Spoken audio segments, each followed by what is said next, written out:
Hello. All delegates are requested to gather inside the auditorium. The dignitaries are on their way. They'll be here any moment now. Please keep your mobile on silent mode during the function.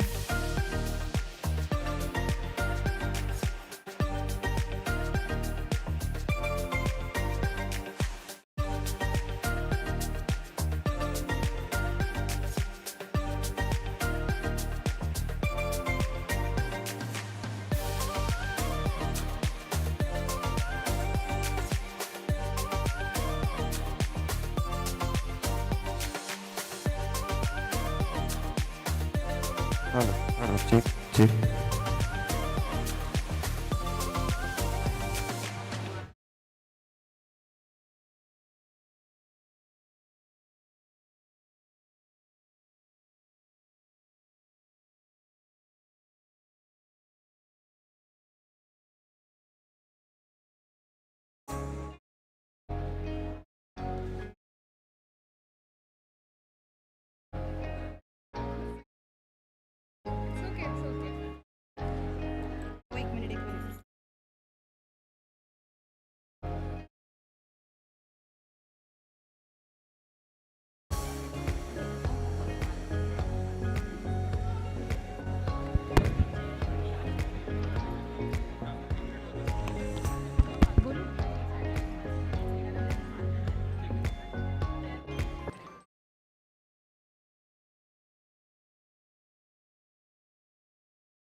Hello.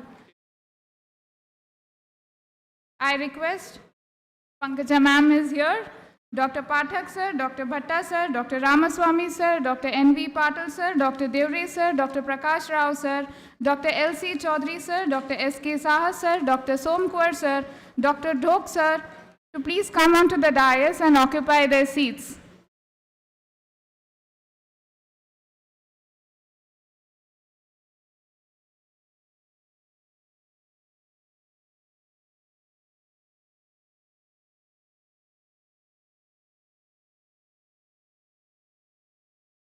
Swagatam, Swagatam, Suswagatam. On a chilly January morning, here's wishing a very warm good morning to one and all. It's an honor to welcome the brightest minds in the fields of nutrition from every nook and corner of our country as well as abroad to this prestigious gathering at the Orange City and Tiger Capital of India, Nagpur. Myself, Dr. Shiny Joy, and Dr. Shweta Mule will host you for this function. कर्मण्येवाधिकारस्ते मा फलेषु कदाचन मा कर्मफल हेतुर्भु माते संगोत्स्व कर्मणि अतः गोविन्दमादिपुरुषं तमहं भजामि. We must perform our duties equipoised, abandoning all the attachment to success or failure, as the results are meant for the pleasure of Govind, Madhav, who is the primeval Lord, the first progenitor, tending cows and fulfill the desires of everyone. इस अलौकिक मंगलाचरण के साथ इस गरिमा मंच से सभागार में उपस्थित विशिष्ट अतिथिगण और आप सभी मान्यवरों का हार्दिक स्वागत, अभिनंदन और नववर्ष की आप सभी को अनंत शुभकामनाएं.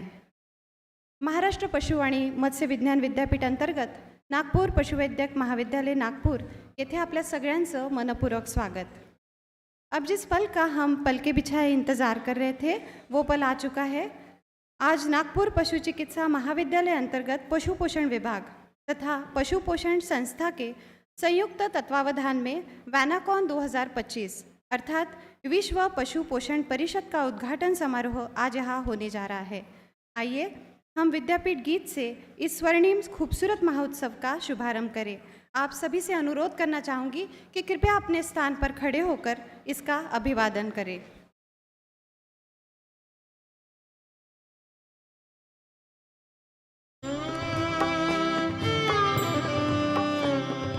विश्वे अग्रेसरे भारते प्रगतं महाराष्ट्रराज्यं. विश्वे अग्रेसरे भारते प्रगतं महाराष्ट्रराज्यं. सदैव विलसति ग्रामसभ्यता प्रगतं ज्ञानकलातन्त्रं. नागरजनपदलोकप्रियं यत् छात्राणां तु ज्ञानप्रदं. मत्स्यपशुविज्ञानकार्ये निरतमिदं मम विद्यापीठं.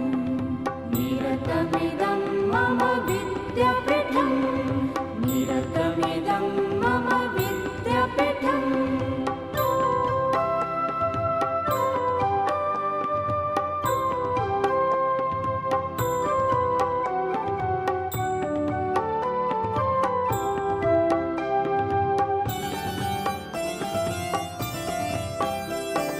शाखाबहुले ज्ञानसागरे स्नातकोत्तरं वैपाठनं.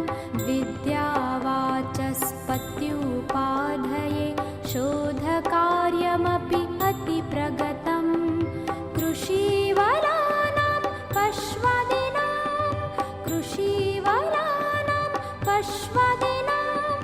साहाय्यार्थं सदा रतं. मत्स्यपशुविज्ञानकार्ये निरतमिदं मम विद्यापीठं. निरतमिदं मम विद्यापीठं. निरतमिदं मम विद्यापीठम्.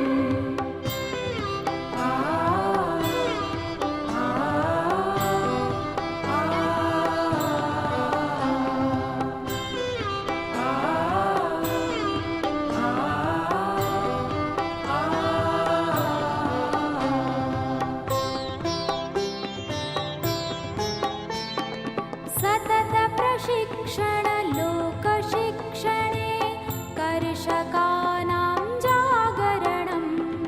पशुसंवर्धन कुक्कुटपालन दुग्धोत्पादन परात्परं. परिसंवादे चर्चासत्रे वारं वारं प्रबोधनं. मत्स्यपशुविज्ञानकार्ये निरतमिदं मम विद्यापीठं. निरतमिदं मम विद्यापीठं. निरतमिदं मम विद्यापीठम्.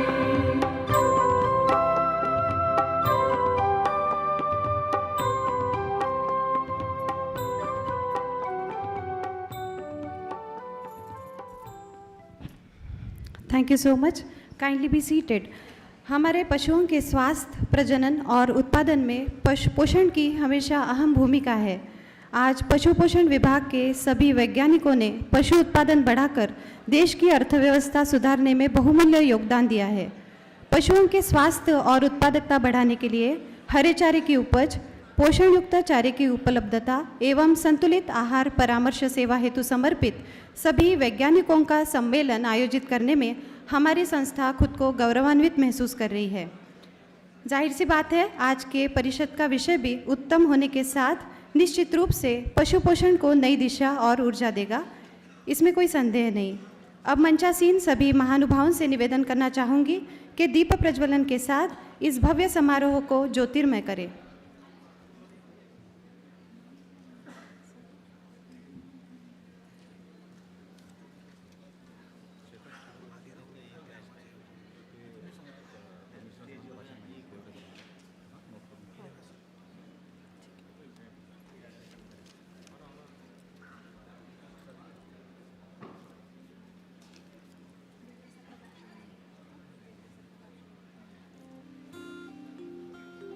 या कुन्देन्दुतुषारहारधवला या शुभ्रवस्त्रावृता या वीणावरदण्डमण्डितकरा या श्वेतपद्मासना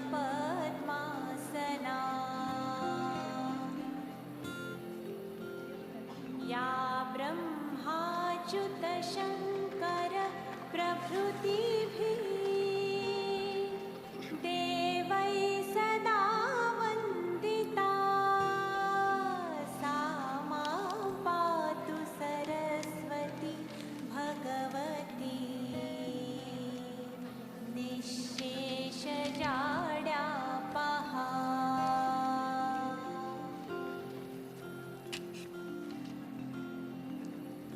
शुक्लां ब्रह्मविचारसारपरमाम् आद्यां जगद्व्यापिनीं वीणापुस्तकधारिणीमभयदाम्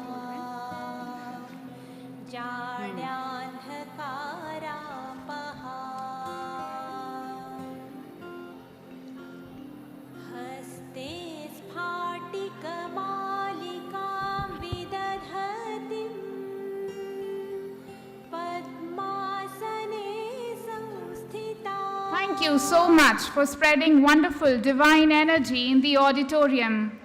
It's heartening to see the impact the animal nutritionists are making to transform lives, improve animal welfare, and thereby shaping a healthier and more prosperous future for our nation. To inaugurate WANACON-2025 and Feed Tech Expo, we have amongst us some illustrious notable guests. We are delighted and privileged to have a young and dynamic women politician, Honorable Srimati Pankaja Mundetai, Pro-Chancellor of MAPSU and serving as a Cabinet Minister for Animal Husbandry, Environment and Climate Change, Government of Maharashtra, who has kindly consented to be the chief guest of today's inaugural function. On behalf of organizers, I request Dr. Nitin Patil sir, Honorable Vice Chancellor, Maharashtra Animal and Fishery Sciences University, Nagpur, to present a memento, bouquet, shawl and shrifer as a token of love to her. Popularly known as Loknetya Pankaja Tai, Tai is a member of Legislative Council, Maharashtra Government, and also the National Secretary of Bharatiya Janata Party. She has held several ministerial posts in Maharashtra government such as Minister for Rural Development and Panchayat Raj, Minister for Women and Child Development, Minister of Earthquake Rehabilitation, Minister of Tourism, Minister of Soil and Water Conservation, Minister for Employment Guarantee, Minister of Public Health and Family Welfare, and also held additional charge Minister of Animal Husbandry, Fisheries and Dairy Development. We are glad to hear you, Tai. It is a distinguished honor to host the Secretary of the Department of Agriculture Research and Education, Government of India, and Director General of Indian Council of Agriculture Research, New Delhi, Honorable Dr. Himanshu Pathak sir, as a guest of honor. On behalf of organizers, I request Dr. Nitin Patil sir, Honorable Vice Chancellor, Maharashtra Animal and Fishery Sciences University, Nagpur, to present a memento, bouquet, shawl and shrifa as a token of love to Dr. Pathak sir. A postdoctorate, Dr. Pathak is a scientist who specializes in climate change, soil science, and abiotic stress management. He has been director of ICAR, National Institute of Abiotic Stress Management, Baramati, and National Rice Research Institute, Cuttack. He has been guiding and teaching MSc and PhD students since 1993. With his H-index 68 and more than 250 research publications, he has more than 19,000 citations in international literature. He has been awarded fellow of at least 5 academies and numerous international and national awards to his credit. He has undergone trainings both in India and abroad, and is now a member of many academic and policy framing bodies. We are delighted to have you here, sir. It's a matter of great honor that we have amongst us Honorable Dr. Raghavendra Bhatta sir, Deputy Director General of Indian Council of Agriculture Research, New Delhi. I request Dr. Nitin Patil sir, Honorable Vice Chancellor MAPSU, to give him a floral welcome along with the memento, shawl, shrifa on behalf of organizers. A Kannadiga, Dr. Raghavendra Bhatta, is a double postdoctorate whose research areas include livestock methane emission and amelioration, methane inventory, climate change, and small ruminant nutrition. Starting as a scientist in 1993 at ICAR Central Sheep and Wool Research Institute, Avikanagar, his career progression has been marked by achievements, leading him to the position of Director, ICAR National Institute of Animal Nutrition and Physiology, Bengaluru, by 2015. Conferred with many prestigious awards and honors, he is executive member of many task force of many national and international level organizations. Currently, he is serving as DDG, ICAR, Animal Science Division, New Delhi. Welcome to WANACON-2025, sir. We heartily appreciate the presence of Honorable Dr. Ramaswamy and Principal Secretary, Animal Husbandry and Dairy Development, Government of Maharashtra, who is the guest of honor for this function. I request Dr. N.V. Kurkure sir, Director Research, MAPSU, Nagpur, to welcome him with bouquet, memento, shawl and shrifa as a token of love from the organizers. Dr. Kurkure, sir. I request Dr. Bhikane sir. Dr. Ramaswamy is a veterinarian who graduated from Madras Veterinary College. He completed his post-graduation in animal nutrition from ICAR, Iviara, Izzatnagar. He cleared his civil services examination to become IAS officer. Currently, he heads the Administrative Division of Animal Husbandry and Dairy Development, Government of Maharashtra. It's a pleasure to have you here, sir. We are honored to have with us Dr. Praveen Kumar Devre sir, Honorable Commissioner Animal Husbandry, Government of Maharashtra. I request Dr. Bhikane sir to present him with a shawl, shrifa, memento and a floral bouquet as a token of love from organizers. Dr. Praveen Kumar Devre is an IAS officer having cleared his civil service examination. He also serves as chairman at Maharashtra State Warehousing Corporation, director at OBC Bahujan Kalyan Maharashtra, Chairman Caste Validity Committee, Pune, and Additional Commissioner PMRDA at Government of Maharashtra. Welcome to WANACON 2025, sir. Another notable guest of honor for the inaugural function of WANACON 2025 is the august presence of the President of National Academy of Veterinary Science, New Delhi, Honorable Dr. D.V.R. Prakash Rao, sir. I request Dr. S.V. Upadhyay, sir, Director of Instructions and Dean Faculty of Veterinary Science, MAPSU, Nagpur, to offer a bouquet, shawl, shrifa, and a memento to Dr. Rao, sir, as a token of love from organizers. Dr. D.V.R. Prakash Rao, a veterinarian, is a PhD from University of Madras, Chennai, and is a leading scientist and industrialist in feed supplement industry for over the last 4 decades. He is the founder, chairman, and managing director of Prakash Foods and Feed Mills Private Limited, that is pioneered in protein technology catering to the requirements of poultry industry of the country. He is associated with several societies, universities, and associations. His business acumen has led his company to great heights that exports to other countries as well. Welcome once again to Nagpur, sir. We are privileged to host the President, Animal Nutrition Association, Dr. L.C. Chaudhary, sir.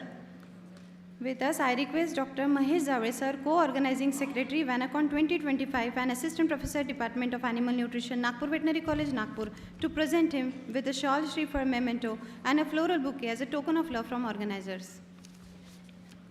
Dr. Lal C. Chaudhary is Professor and Head, Department of Animal Nutrition, Indian Veterinary Research Institute, Izzatnagar. He has guided number of MBSc and PhD students and has over 114 publications and over 3,000 citations, many works and compendium works. He has won many national and international awards and he has toured many countries. Welcome to Nagpur, sir. Another special guest gracing the inaugural function is Dr. S.K. Saha sir, General Secretary, Animal Nutrition Association. I request Dr. P.E. Taksande sir, Treasurer, WANACON-2025, to welcome Saha sir with the shawl, shriphal, memento and bouquet. Dr. Subodh Kumar Saha is Principal Scientist, Department of Animal Nutrition, Indian Veterinary Research Institute, Izzatnagar. He worked as PI of many projects in animal nutrition and has guided a number of PG and PhD students. He has worked on feed resources and traveled to many countries. He has more than 120 research publications in international and national repute, 10 books, and organized number of training programs. Welcome to Nagpur, sir. To felicitate our very own Honorable Dr. N.V. Patil sir, Vice Chancellor, Maharashtra Animal and Fishery Sciences University, Nagpur, and Chief Patron of the organizing committee, who is also the chairman of inaugural function, I request Dr. A.P. Somkar sir, Associate Dean, Nagpur Veterinary College, Nagpur, to offer a bouquet, shawl, shriphal, and a memento to Honorable VC sir. Dr. Nitin P. Patil, a leader par excellence, has vast and varied experience from being LDO to academician to scientist to heading several ICAR institutes such as Central Institute for Research on Buffaloes, Nava, Punjab, Dr.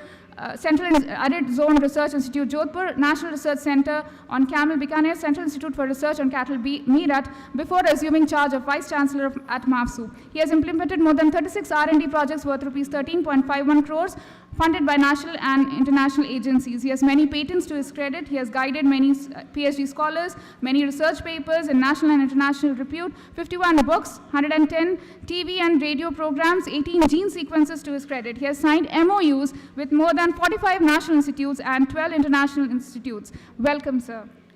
The head of the institution, Nagpur Veterinary College, Nagpur, our very own and beloved Dr. A.P. Somkar sir, Chairman, WANACON-2025, and Associate Dean is in our midst, and I invite Dr. Sheetal Sopade madam, Co-Organizing Secretary, WANACON-2025, and Assistant Professor, Department of Animal Nutrition, Nagpur Veterinary College, Nagpur, to welcome him with memento, shawl, shriphal, and floral bouquet. Dr. A.P. Somkar, veterinary pharmacologist and toxicologist, has several research articles and handles several research projects. He has handled the charge of Director of Instructions and Dean Faculty of Veterinary Science, MAFSU, Nagpur. At present, he is working as Associate Dean, Nagpur Veterinary College, Nagpur. Welcome to the function, sir. The WANACON 2025 and Fit Tech Expo is being made possible by the untiring efforts of Dr. Atul Dhok, Organizing Secretary, WANACON 2025, and Professor, Animal Nutrition Department, Nagpur Veterinary College, Nagpur. I invite Dr. K.Y. Deshpande sir, Assistant Professor, Department of Animal Nutrition, PGI VAS, Akola, to welcome him with a token of love and memento. With over 25 years' experience in teaching in research and extension, Dr. Atul Parshuram Dhok is one of the dynamic personalities in Nagpur Veterinary College. He has implemented 18 projects funded by national agencies and industries, published 85 research articles and 13 research recommendations for farmers and industries. He also serves as Technical Officer to Honorable Vice Chancellor, MAFSU, Nagpur. His work on newer feed resources, methane mitigation, utilization of waste, cotton stock, feed technology units earned him many prestigious awards. The guests on the dais are just a fraction of distinguished personalities gracing the function today. Some of the well-known eminent names in the animal nutrition, Director of Premier Institutes, Deans, Officers, Chairman of Farms, Pharma companies, as well as foreign delegates, to name just a few, have descended in Nagpur for WANACON 2025 and will be making their presence felt in the ensuing 3 days. To name a few, we have amongst us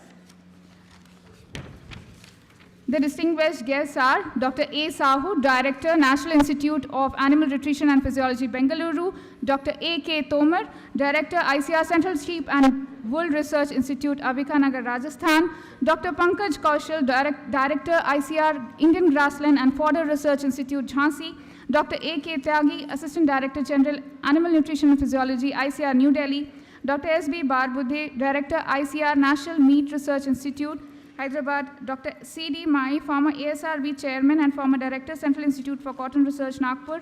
We have some distinguished animal nutritionists amongst us: Dr. N. N. Pathak, Dr. V. R. B. Shastri, Dr. D. V. Reddy, Dr. N. Krishna, Dr. Kusmakar Sharma, Dr. A. K. Varna, Dr. Putan Singh, Dr. Satish Raju, who is CEO of Maharashtra Livestock Development Board, Dr. Ajay Poharkar, President, Maharashtra State Veterinary Council, Dr. Manisha Pundlik, Registrar, MSVC, our very own Dr. S.V. Upadhyay, sir, Director Instructions and Dean Faculty of Veterinary and Animal Science, MAFSU Nagpur, Dr. N.V. Kurkure, Director of Research, MAFSU Nagpur, Dr. A.U. Bhikani, Director of Extension, MAFSU Nagpur, Dr. S.W. Bonde, Dean Faculty of Fishery Science and Dean Lower Education, MAFSU Nagpur, Dr. P.G. Vasnik, Dean Faculty of Dairy Technology, MAFSU Nagpur.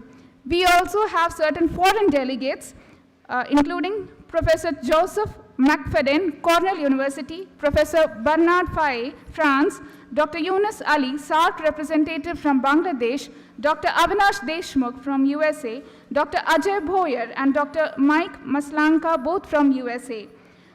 We also have Shri Suresh Raidu, Vice Chairman, Managing Director of Srinivasa Farms, Dr. O.P. Singh, Managing Director, Huey Pharma. WANACON-2025 welcomes you all with an open heart.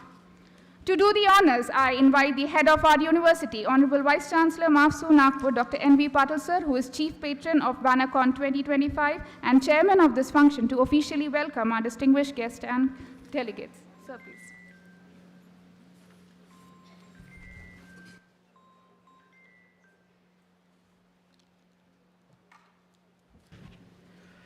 Namaskar and very good morning to all of you. The Honorable Srimati Pankajatai Gopinath Munde, the Pro-Chancellor of MAFSU and who is also Minister of Animal Husbandry, Environment and Climate Change, Maharashtra State, Chief Guest of today's function. I welcome you, Madam, for your maiden visit to this particular university. Dr. Himanshu Pathak, Secretary, DARE, Government of India, Director General, ICAR, New Delhi. As a guest of honor, sir, I welcome you here in this WANACON 2025. Honorable Dr. Ramaswamy, Secretary, Animal Husbandry, Dairy Development, Fisheries, Government of Maharashtra. Honorable Dr. Raghavendra Bhatta, Deputy Director General, Animal Sciences, ICAR, New Delhi. Dr. Praveen Kumar Devare, Commissioner, Animal Husbandry, Government of Maharashtra. Dr. DVR Prakash Rao, President, National Academy of Veterinary Sciences, India, New Delhi. The President of Animal Nutrition Association, Dr. L.C. Chaudhary. Dr. S.K. Saha, the Secretary of the Association from IVRA, Izzatnagar.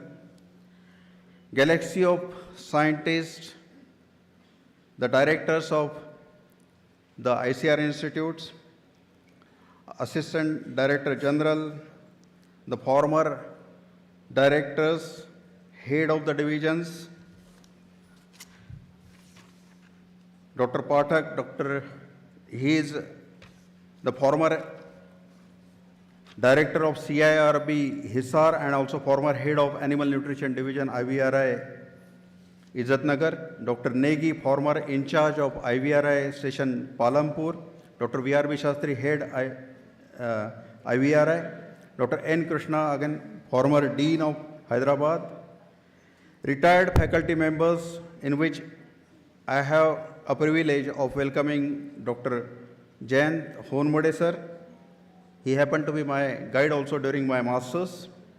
Dr. Puntambekar, former head and also the principal of Mumbai Veterinary College, Mumbai. Dr. S.V. Deshmukh, former registrar of MAFSU Nagpur. Dr. Satish Raju, CEO of MLDB, and also Regional Joint Commissioner of Veterinarians, policymakers, and students. They have made it possible that they are present here today on this morning. Now this WANACON 2025, along with the Feed Expo that is arranged here, is organized by the Department of Animal Nutrition of Nagpur Veterinary College and also the association, Animal Nutrition Association of Izzatnagar. The theme that what we decided is to see that the newer vistas of animal nutrition research, how we can build up the climate resilient animal production system so that the livelihood, the profitability, the food production and the nutritional security how we can achieve because of the advances that we have made into the animal nutrition. This particular theme, as you all know, is very relevant. As we witness in every part of agriculture, the climate change has been making an impact. And that impact necessarily involves 90% of time towards the adversity of the production system. And same is the true when we talk of animal production system. So those all factors which are causing the climate change. And fortunately, we have got the chief guest who is also dealing with the Department of Climate Change. She is aware that the rising temperature, the unpredictable rainfall, the frequent extreme events, maybe the droughts, the famines, or the floods, that directly affects each aspect of the animal production. And as a result, what we see, the animal production system or the livestock production system is affected. And one of the main key component of profitability or sustainability or getting along with the productivity is the feed. And as you all know, whether it is the temperature rise, too much rainfall or less rainfall, that affect the feed availability. And the feed availability determines the mere existence of livestock production system, whether it should go or it should vanish. So that is the main theme that is being addressed today. If the animal nutrition, if it is to be defined in terms of the feed and the feeding of livestock for the purpose of productive functions, if it is affected by climate change, and by which all those dependent stakeholders and their livelihood and their profitability is affected, how the newer advances can help out these factors to be overcome and we can get some profitability. Another thing is that sustainability is one kind of thing that we think of every production system. And sustainability as in terms of the animal nutrition is to see that the production function should continue despite all these adversaries that affect all the factors. And as you all know that the feed of the quantity as well as the quality is a key part as far as the production system of any livestock is concerned. So sustainability of nutrition is one key factor that will give us idea how the resilient animal production system is. So we are to take care of the feed availability and the quality of feed to sustain the livestock production system. And in turn, it also affects the environment, sustainability, food security, and the livelihood of millions of farmers worldwide. I hope that this particular conference will address these crucial issues. They will provide, through the researches that were conducted all through the world, how they can give the innovative solutions and how we can build up a very fast, good collaborations so that we can strengthen the sector. Now, in the next 3 days, during the WANACON-2025, my team, who is in the organizational setup of WANACON, they have taken care that each and every aspect of this technical issue will be covered during all 3 days. And I would request that all those people who are serious regarding how we can improve the productivity and also help those people who are dependent on the livestock production system, they will have all their queries answered, their solutions, those are presented there in the technical sessions, and those areas of technical sessions are animal nutrition, climate, and resilience, the feed resources and technology.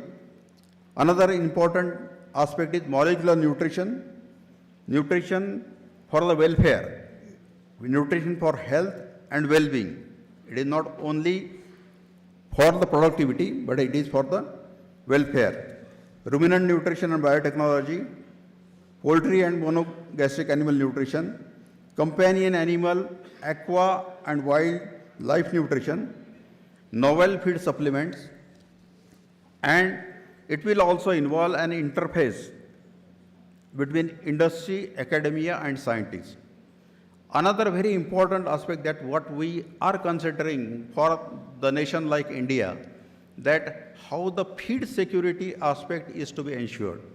When our grazing ruminants, small or large ruminants, when they depend upon the grazing resources, how those are to be managed. And we have got the people, experts from IGFRI and also who are working for the forest areas, those would be talking about how the grasses, their breeding, their productivity, their seed collection, and all those being taken care of.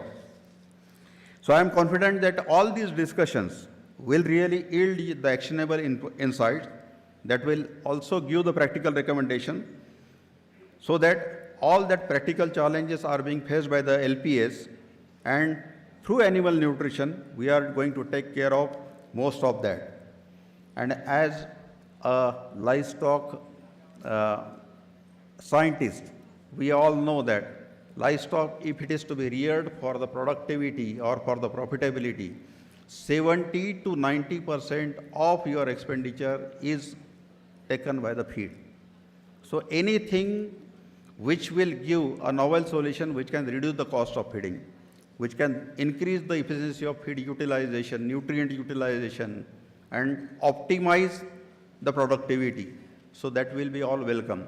Probably this all thing will be discussed, and you all are going to participate in the very fruitful discussion that will happen thereafter.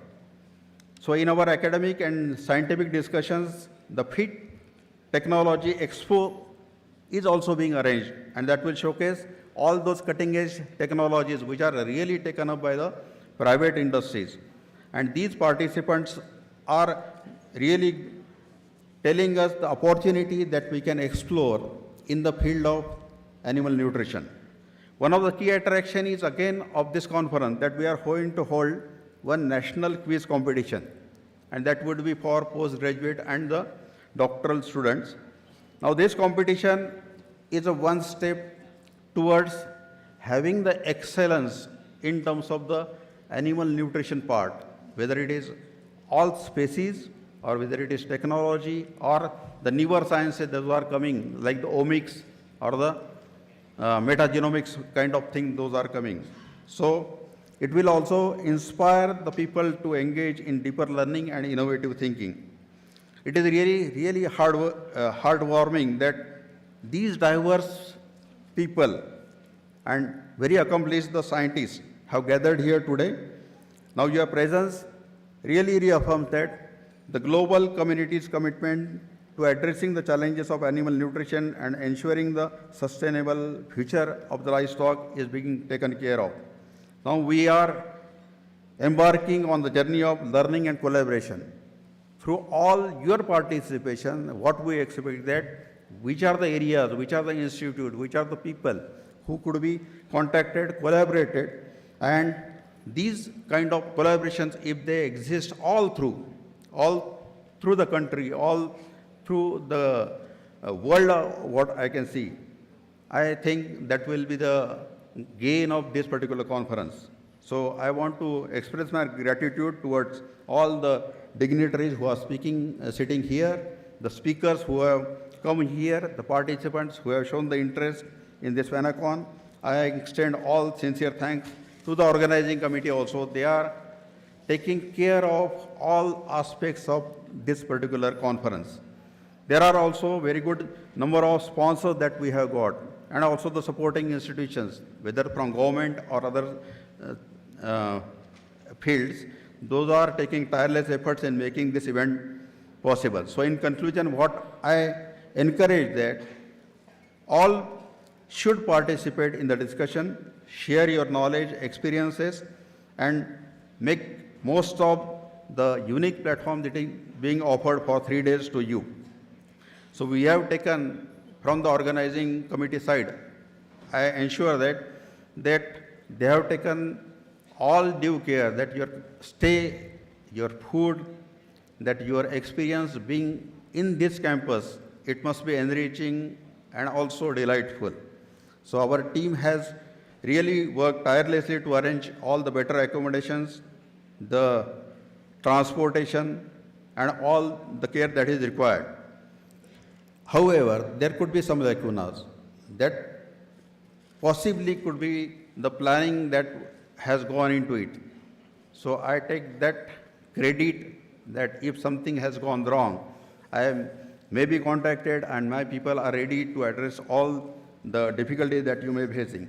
So your satisfaction, comfort, that we give the top priorities. But anyhow, what I feel, yet your satisfaction as regards the science of animal nutrition and how you take forward so that the livestock production that is being taken care of for all those stakeholders. So that would be the thing that I would expect. Once again, I welcome each one of you for this WANACON and this Feed Expo that we are arranging, and I wish you all that enriching and memorable experience during the WANACON. Thank you. Thank you very much.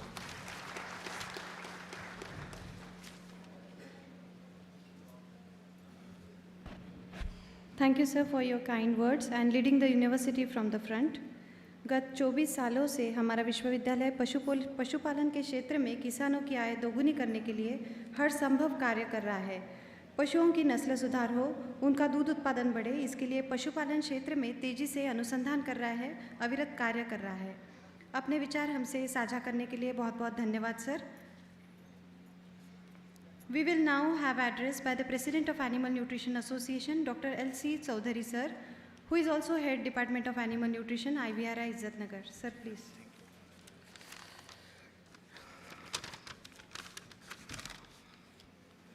Thank you very much. Namaskar. Most Honorable Minister of Environment and Climate Change, Mrs. Pankaj Mundal ji, Director General, Indian Council of Agriculture Research, New Delhi, Dr. Himanshu Pathak ji, Deputy Director General, Animal Sciences, ICAR, New Delhi, Dr. Raghavendra Bhatta sir, Vice Chancellor, MAPSU, Dr. N.B. Patil sir, Guest of Honor, Dr. D.V.R. Prakash Rao, MD, Prakash Feeds, Honorable Shri Praveen Kumar Deore, Honorable Commissioner, Animal Husbandry, Secretary, Animal Husbandry, Dairy Development and Fisheries, Dr. N. Ramaswamy, Dr. A.P. Son Kumar, Organizing Chairman, Dr. S.K. Saha, my colleagues, and of course, Dr. Dhok, who is always sitting behind, but he is the main person who is responsible for our gathering. Ladies and gentlemen, most senior animal nutritionists sitting in the hall, delegates from the abroad, students, media persons, ladies and gentlemen, I welcome you all for this inaugural function of WANACON 2025. जैसा कि हम सभी को पता है, कहावत है कि न्यूट्रिशन अगर अच्छा है तो सब कुछ ठीक रहेगा, और इसी न्यूट्रिशन, जानवरों के न्यूट्रिशन को ठीक करने के लिए ये 3 दिन का महाकुंभ इस मापसू में होने जा रहा है। इस महाकुंभ में आप सभी लोगों का स्वागत है। Animal nutrition association made its modest beginning in the year 1992 as a animal nutrition club at Indian Veterinary Research Institute, and it was renamed in 1994 as a Animal Nutrition Association. Now, NA has grown as a professional forum and having more than 1,200 live members across India and abroad. The aim of the association is to promote scientific knowledge and make liaison among researchers, farmers, students, industries through organizing meetings, workshops, and conferences. It is a matter of great pleasure that Animal Nutrition Association is organizing its 13th biennial conference and second World Conference on the theme Newer Vistas to Animal Nutrition Research towards climate resilient animal production for livelihood, food security, and nutritional security. I am confident that this conference will provide a platform to discuss the problems related to animal feeds and fodders, and also to come out a possible solution for this. On behalf of the Executive Committee of the Animal Nutrition and members of ANA, I take it as a great privilege to extend the most cordial welcome to the honorable dignitaries and all the participants who have come from length and breadth of the India and also from the overseas countries. I would like to thank the chief patron of the conference, Honorable Vice Chancellor Dr. N.B. Patil sir, for accepting our request to provide a wonderful venue for the organizing this conference. I would also like to thank the local organizing committee, especially Dr. Adul Dhok, who is very energetic, and we are bothering him for last 3 months. And also all these team members for bringing us together and arranging this mega event. This conference will encourage the exchange of information and experiences across the globe for the benefit of millions of small farmers and landless livestock owners. I wish the conference a mega success. Thank you very much. Jai Hind.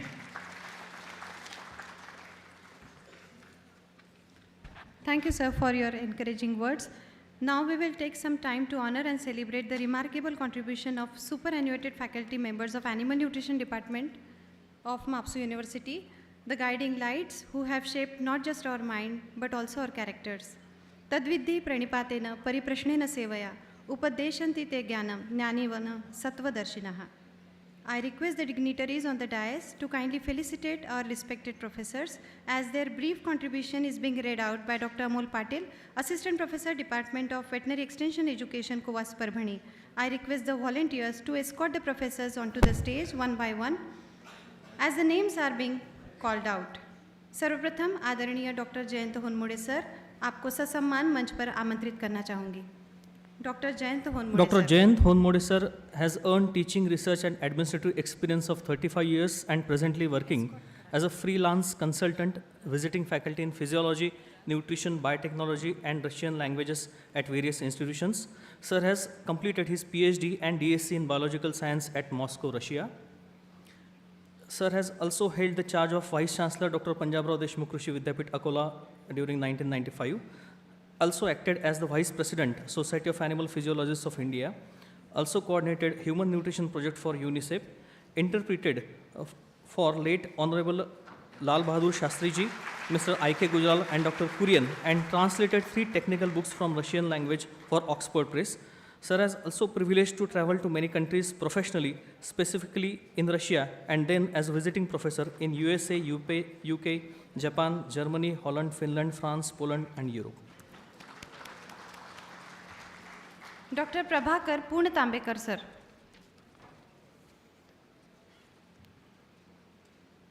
Born on 30th May 1940, Dr. Prabhakar Purna Tambekar sir completed his BVSc and AH from Usmania University in 1963, MSc in Agriculture from Sardar Patel University in 1968, and PhD in Dairy Cattle Nutrition from Gujarat Agriculture University in 1975. Starting his career as a veterinary officer in 1963, later on he joined Bombay Veterinary College as an assistant professor in 1969. He later became professor and head of several departments and served as associate dean until his retirement in 1998. Sir has also led key research projects, published 42 research articles, 12 technical papers and over 25 popular articles, and guided 27 MVSc students. He held leadership roles including Vice President of Animal Nutrition Society of India and was a member of ICAR's scientific panel. Sir has also participated in prominent international conferences and undertook a study tour in the USA under the Indo-USID project in 1990.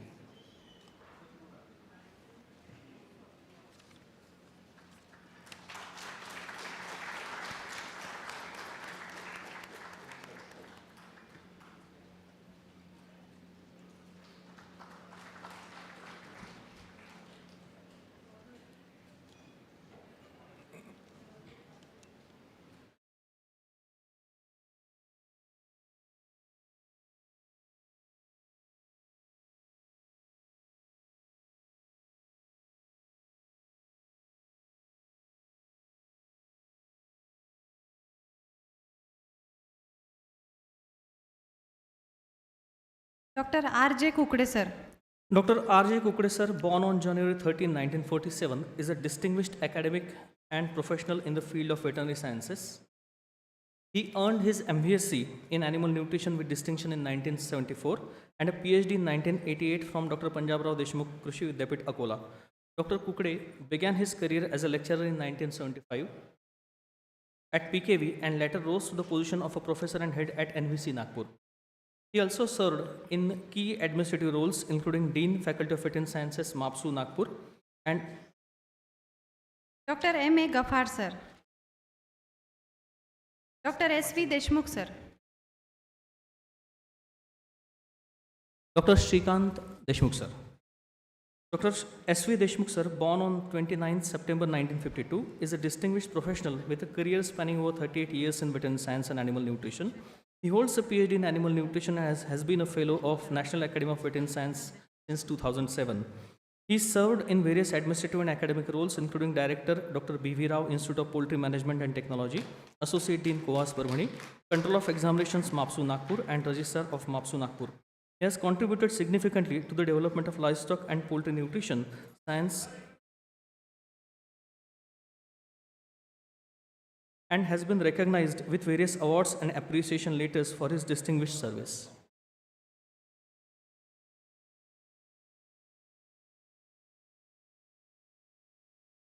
Dr. M.B. Patil, sir. Dr. M.B. Patil, Dr. sir. M.B. Patil, sir, is a distinguished professional in animal nutrition with an extensive academic and research background. He holds BVSc and AH, MVSc and PhD in animal nutrition in the year 1984 from Konkan Krishi Vidyapit. Dr. Patil has received several accolades, including the Best Veterinary Research Worker Award from KVK in 1994 and Junior Research Fellowship from ICAR. With over 37 years of experience, he has held key positions such as professors and head of the department at Konkan Krishi Vidyapit and MAPSU Nagpur. Dr. G.B. Deshmukh, sir. Dr. G.B. Deshmukh, sir. Born on 27th August 1955, he has over 37 years of experience in academia and research. Dr. Deshmukh has held several key positions, including head of the department Animal Nutrition at MAPSU Nagpur. Sir has began his career as assistant professor in 1978. Later, he served as deputy director CBF Borgaon and deputy director research at NARP PKV Akola. He was promoted to professor at MAPSU in 2001 and continued until his retirement in 2015. Dr. D.H. Rekhate, sir.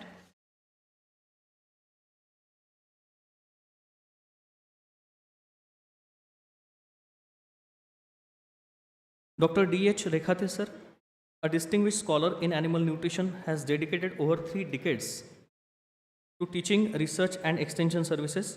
Born on October 12, 1955, Dr. Rekhate served in Dr. PDKV Akola and MAPSU Nagpur from February 1984 to October 2015. He has also formulated district-specific mineral mixtures for Maharashtra, enhancing livestock productivity. His research findings are well documented in 63 scientific papers, numerous abstracts, and several popular articles. Dr. R.M. Lende, sir. Dr. Lende, sir, has got more than 35 years of teaching experience, simultaneously holding the important administrative responsibilities like the Director of Students' Welfare and PRO MAPSU Nagpur, putting a significant impact on the institutional operations. Sir has also worked as the Vice President of Academic Staff Association of NVC Nagpur. Sir has also acted as the editor of Mahavir's Journal of Maharashtra Veterinary Association for 14 years. Sir has also played a pivotal role in advancing veterinary profession by actively participating in major key initiatives for the employee and students' welfare. Dr. A. Jhanjat, sir. Born on June 20, 1950, Dr. A. Jhanjat, sir, earned his BVC and AH degree in 1975 and MVC in animal nutrition with distinction in 1980 from PDKV Akola. Dr. Jhanjat, sir, has made significant academic contributions, guided 8 MVC students as a major advisor and 13 as a member of their advisory committee. Dr. Jhanjat, sir, has also represented his expertise internationally, presenting papers at the 21st World Poultry Congress at Montreal, Canada, and 23rd World Poultry Congress in Brisbane, Australia in the year 2008. Dr. A.D. Deshmukh, sir.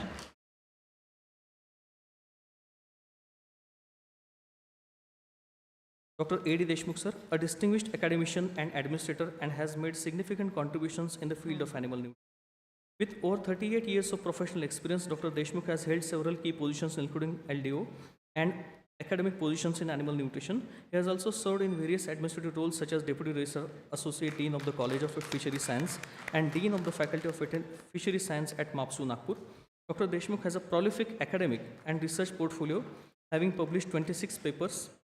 Sir has also successfully guided 12 PG and doctoral students and led 3 research projects. Dr. S.B. Kavitkar, sir. Born on 27th December 1963, Dr. Kavitkar sir has passed BVSc and AH in the year 1985 and MVSc in Animal Nutrition with distinction from PDKV Akola. Sir has also held additional roles at Deputy Registrar Academic at MAPSU and Associate Dean NVC Nagpur and Associate Dean College of Fishery Sciences. Sir was the recipient of ICAR Junior Research Fellowship and has held administrative roles including Secretary and Chairman of the BOS Animal Nutrition and Vice President of Animal Nutrition Society of India. During 2022 to 2024, Sir has also guided 12 MVSc and a PhD student. Thank you, Dr. Shweta and Dr. Amol Patil, sir. Our gratitude and admiration to the teachers for your dedication and selflessness towards the subject.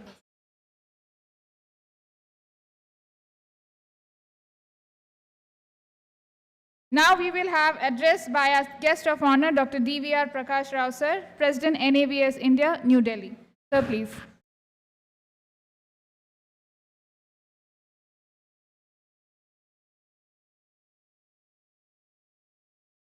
Honorable Srimati Pankaja Mundeji, Pro-Chancellor and Minister of Climate Change and Environment and Husbandry, Maharashtra State.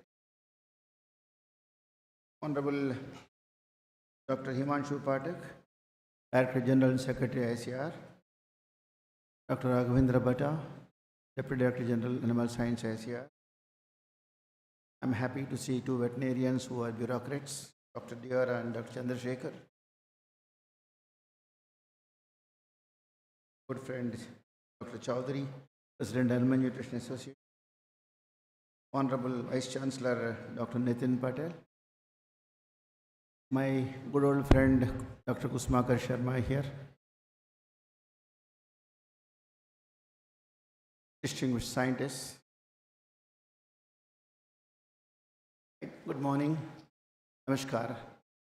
I deem it as a privilege and honor to address this esteemed gathering of eminent animal nutritionists, distinguished guests, industry leaders, and all others who are committed for shaping and the future of animal nutrition and livestock production. I express my gratitude for the organizers for inviting me as a guest of honor to this existential topic of immense importance, the evolving paradigms in animal nutrition research to achieve climatic resilient animal production while ensuring livelihood, food, and nutritional security.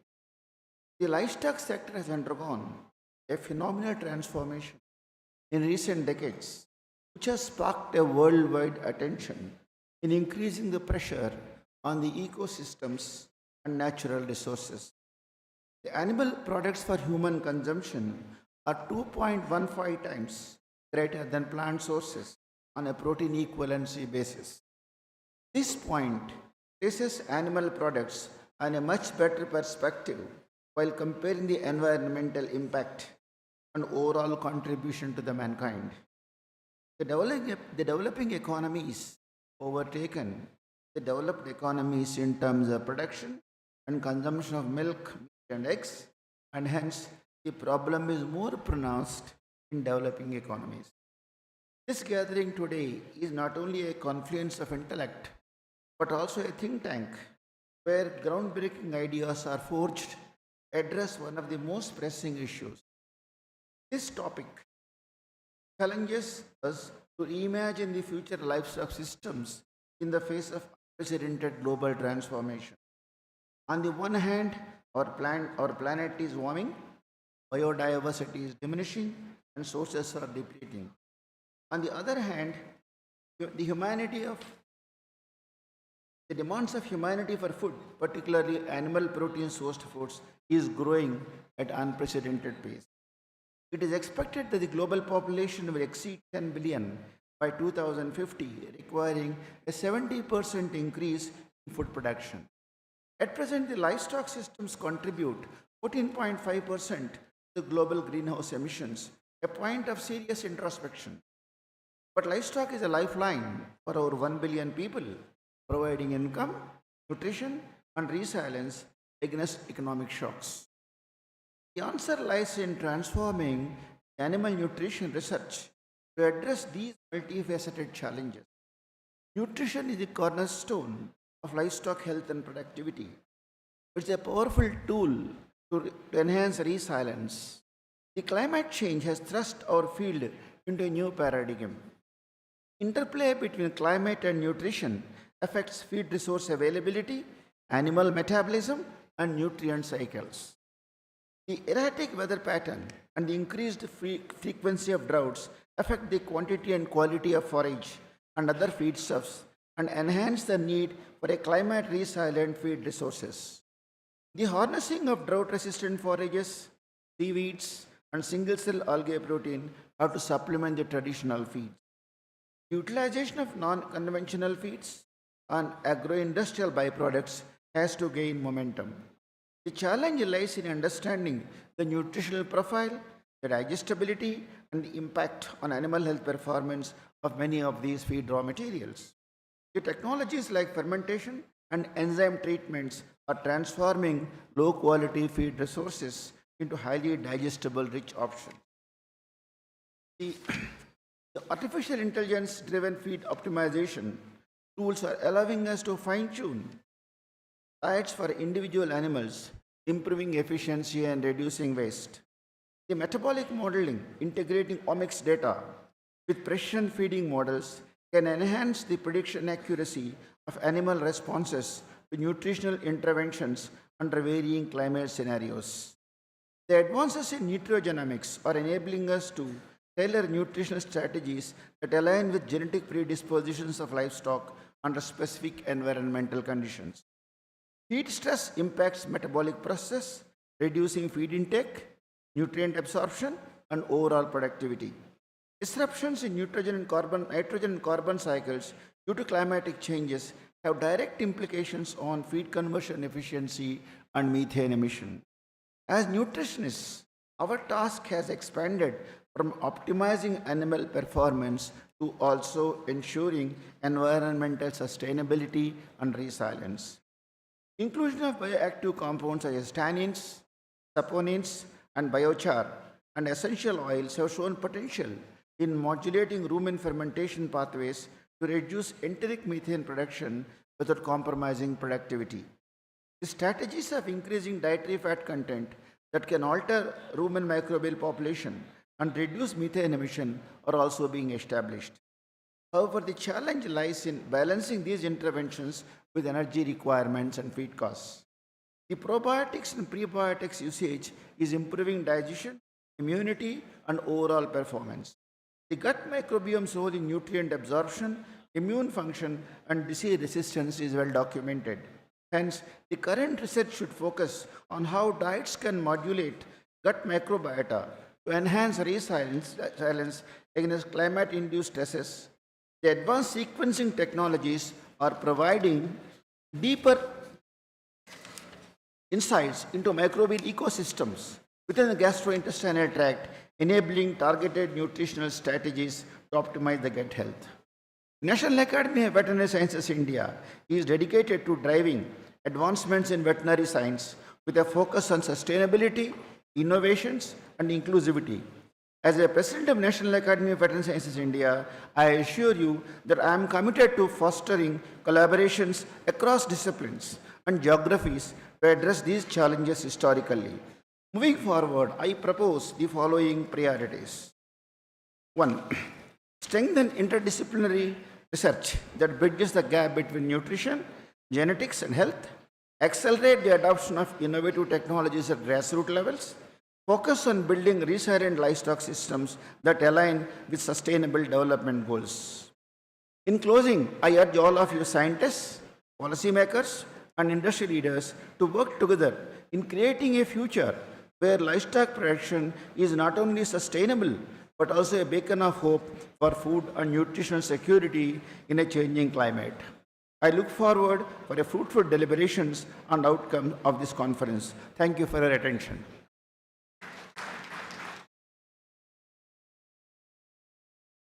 Thank you, sir. Now we are eager to hear what an IAS officer who is an animal nutritionist, Dr. Ramaswamy, and Secretary Animal Husbandry and Dairy Development, Government of Maharashtra, and also our guest of honor, has to say to us. Sir, please.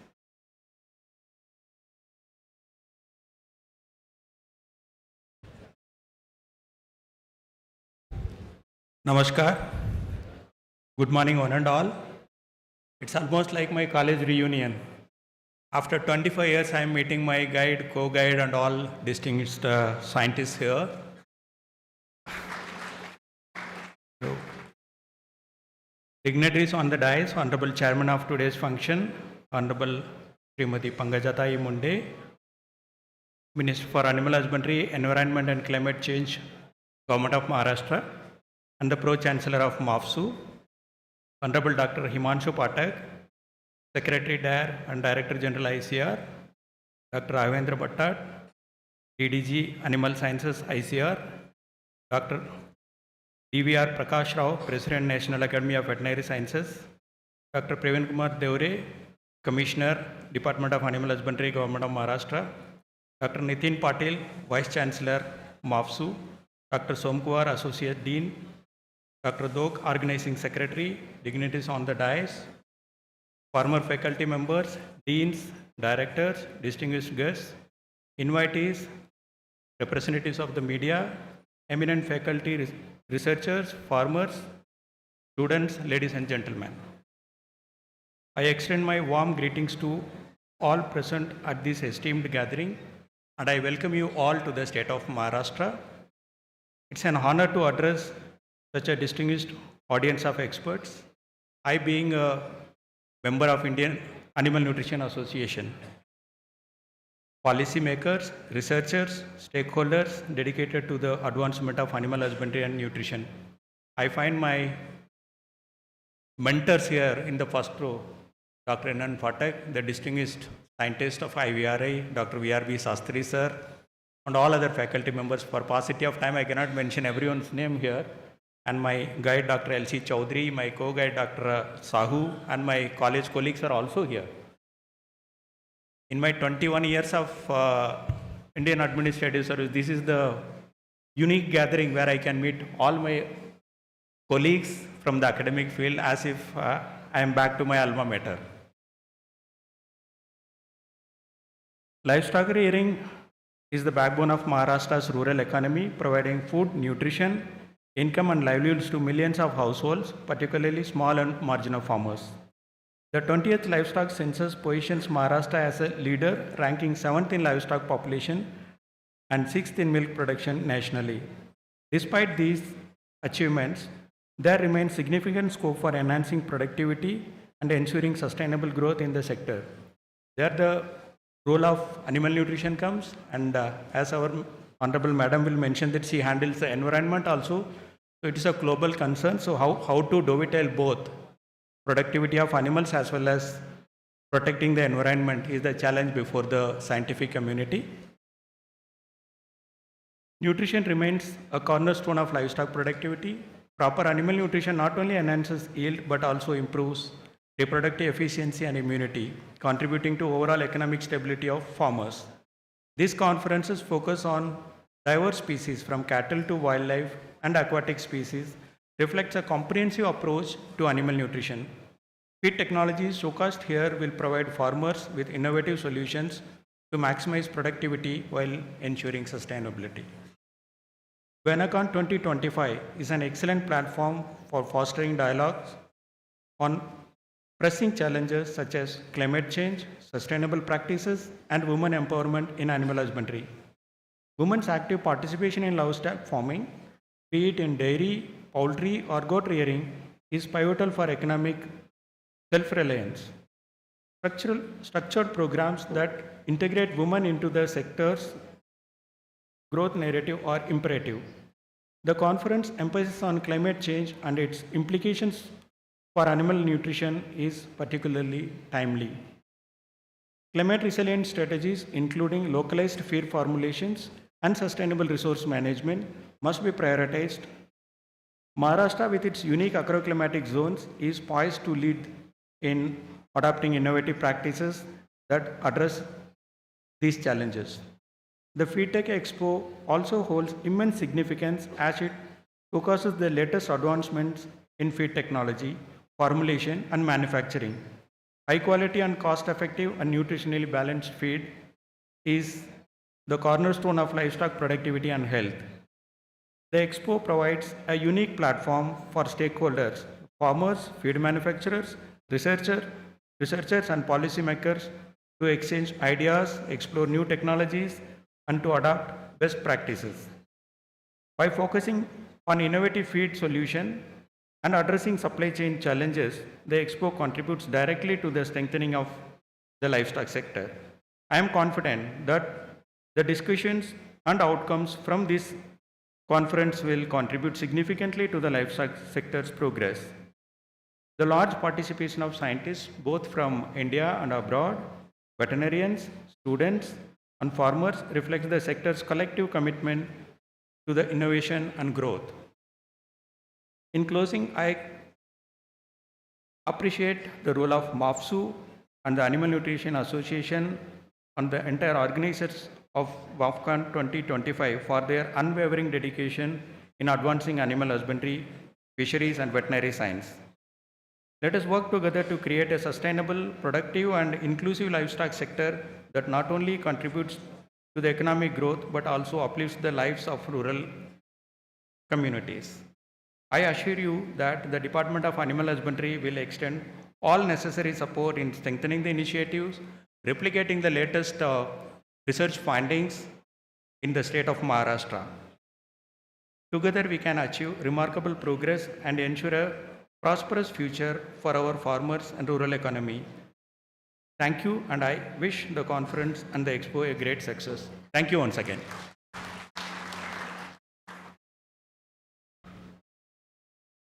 Thank you, sir, for your words of wisdom. Now we'll have a presentation of ANA awards. I call upon the General Secretary, ANA Izzatnagar, Dr. S.K. Saha, sir, who is also Principal Scientist at IVRI. Dr. Amol Patil, sir, will assist him.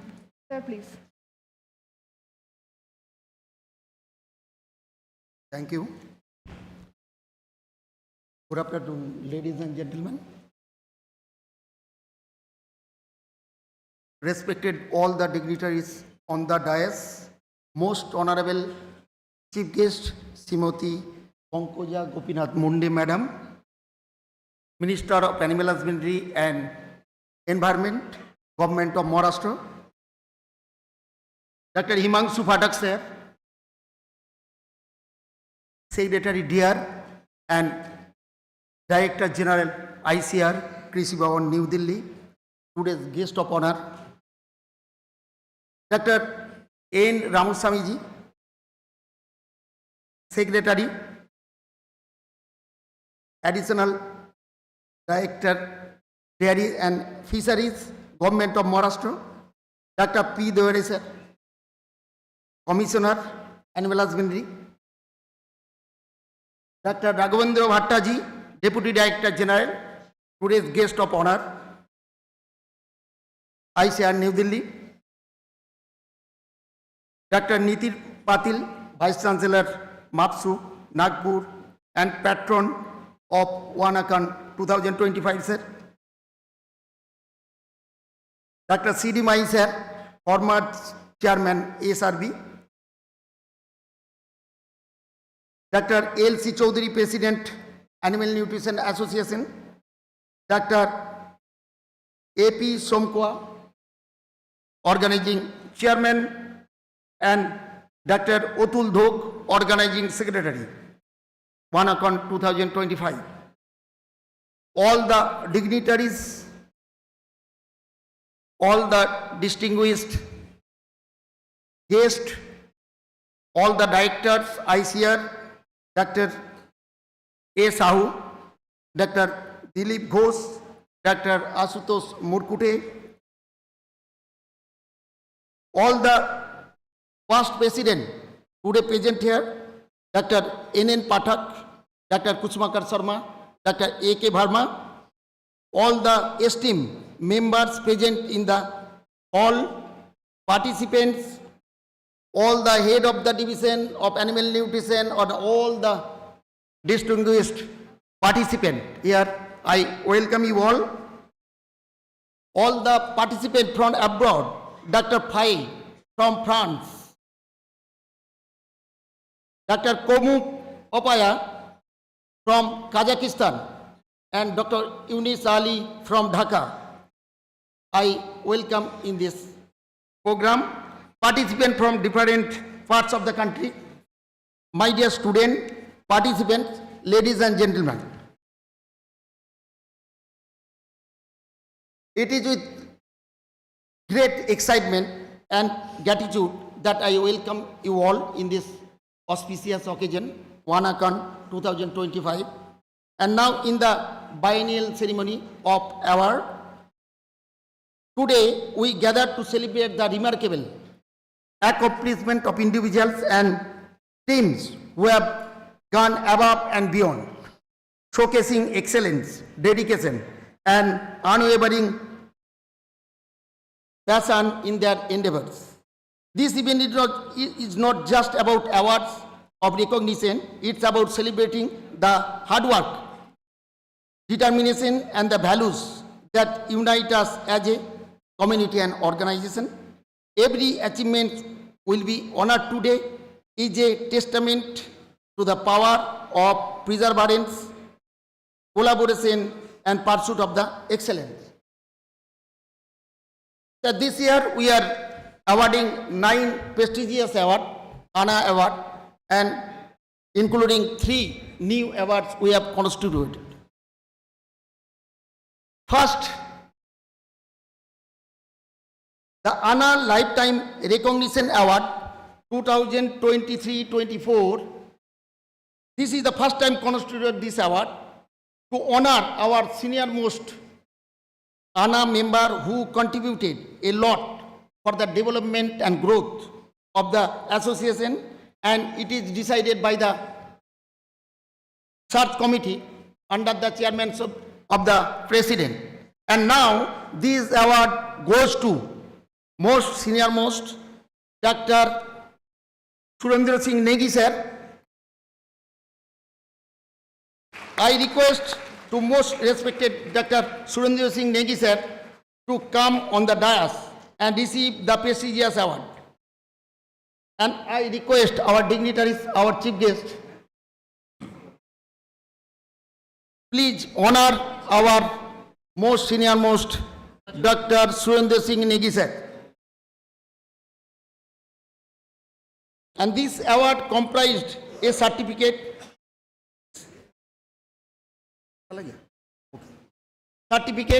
citation, and a memento. Ladies and gentlemen, have a big hand, have a big applaud Dr. Surendra Singh Negi is a to honor stalwart him. acknowledged for his immense contribution for the growth of animal nutrition research. Dr. Negi was born on 4th November 1924 in Uttarakhand. He did his BSc degree from Allahabad University. Dr. Negi joined Indian Veterinary Research Institute ICAR Animal Nutrition Division in 1944 as a research assistant and was awarded MSc degree in 1950 and PhD from Bombay University in 1955. Dr. Negi was selected as ARO in Bacteriology Division of ICAR Mukteshwar. Between 1956 to 57, he worked in the US State Agriculture University at Stillwater, Logan. Thank you, Wisconsin. madam. Thank you. ANA congratulates him Dignitaries. for outstanding contribution in animal nutrition and feels happy to award ANA Lifetime Recognition Award of Animal Nutrition Association. Now, the second ANA Award, the very prestigious Lifetime Achievement Award, ANA Dr. Yuvar Mehra Lifetime Achievement Award 2023-24 goes to Dr. Raghavendra Bhatta sir, Deputy Director General, Animal Science, ICAR, New Delhi.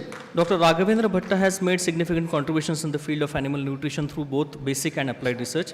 He pioneered the development of All India inventory on enteric methane emission from livestock, a groundbreaking effort that stands out for its innovative approach. Furthermore, he has developed cost-effective, simple and environmentally sustainable products aimed at mitigating enteric methane emissions.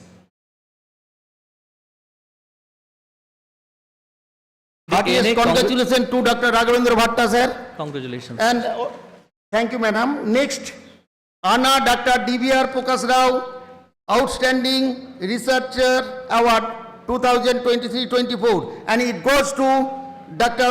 Ashok Kumar Bharma, former Head and Director, CAPT Animal Nutrition Division, IVRI, Bareilly. Dr. A.K. Verma sir has an experience of more than 36 years of research, teaching and extension in the field of animal nutrition. Sir has guided 12 MBSc and 9 PhD students. He was awarded coveted Wellcome Traveling Postdoctoral Research Fellowship in 2001 for 2 years by the Wellcome Trust UK. The ANA congratulates him for his contributions made in the field of animal nutrition and feels happy to confer him ANA Thank you, madam. Thank you, sir. Award. Next award, Anna Dr. D.N. Kamra Award for the research in nutritional microbiology. It goes to Dr. Ambulan Kumar Patro, but he has not come here. So we are in absence here, we will send him. Next one is the Anna Dr. U.B. Singh Memorial Young Scientist Award. It goes to Dr. Gopi M., Scientist, NINP, Bangalore. Dr. Gopi presently working as Scientist, Agriculture Research Services at ICAR, National Institute of Animal Nutrition and Physiology, Bangalore. Dr. Gopi has published over 85 international and national articles with over 2,000 citations having H index 18 and I-10 index 24. He has edited 6 books and authored 25 book chapters covering various aspects of nutrition. The ANA congratulates him for his contributions made in the field of animal nutrition and feels happy to confer him ANA Dr. U.B. Singh Memorial Young Scientist Award.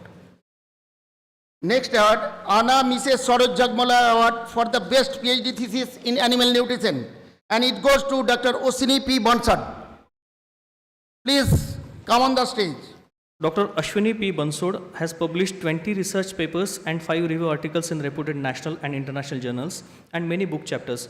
She has got Best MVSc Thesis Award in the conference. Currently, she is working as an assistant professor in Animal Nutrition Division, MJF College of Animal and Veterinary Sciences, Chomu District, Jaipur, Rajasthan. The ANA congratulates her and feels happy to confer her ANA Mrs. Saroj Jakmola Award for Best PhD Thesis in Animal Nutrition. So with this, we will stop now for award giving ceremony. Next award we will give, because madam has to go. So that's why we will start later on. Please, next you.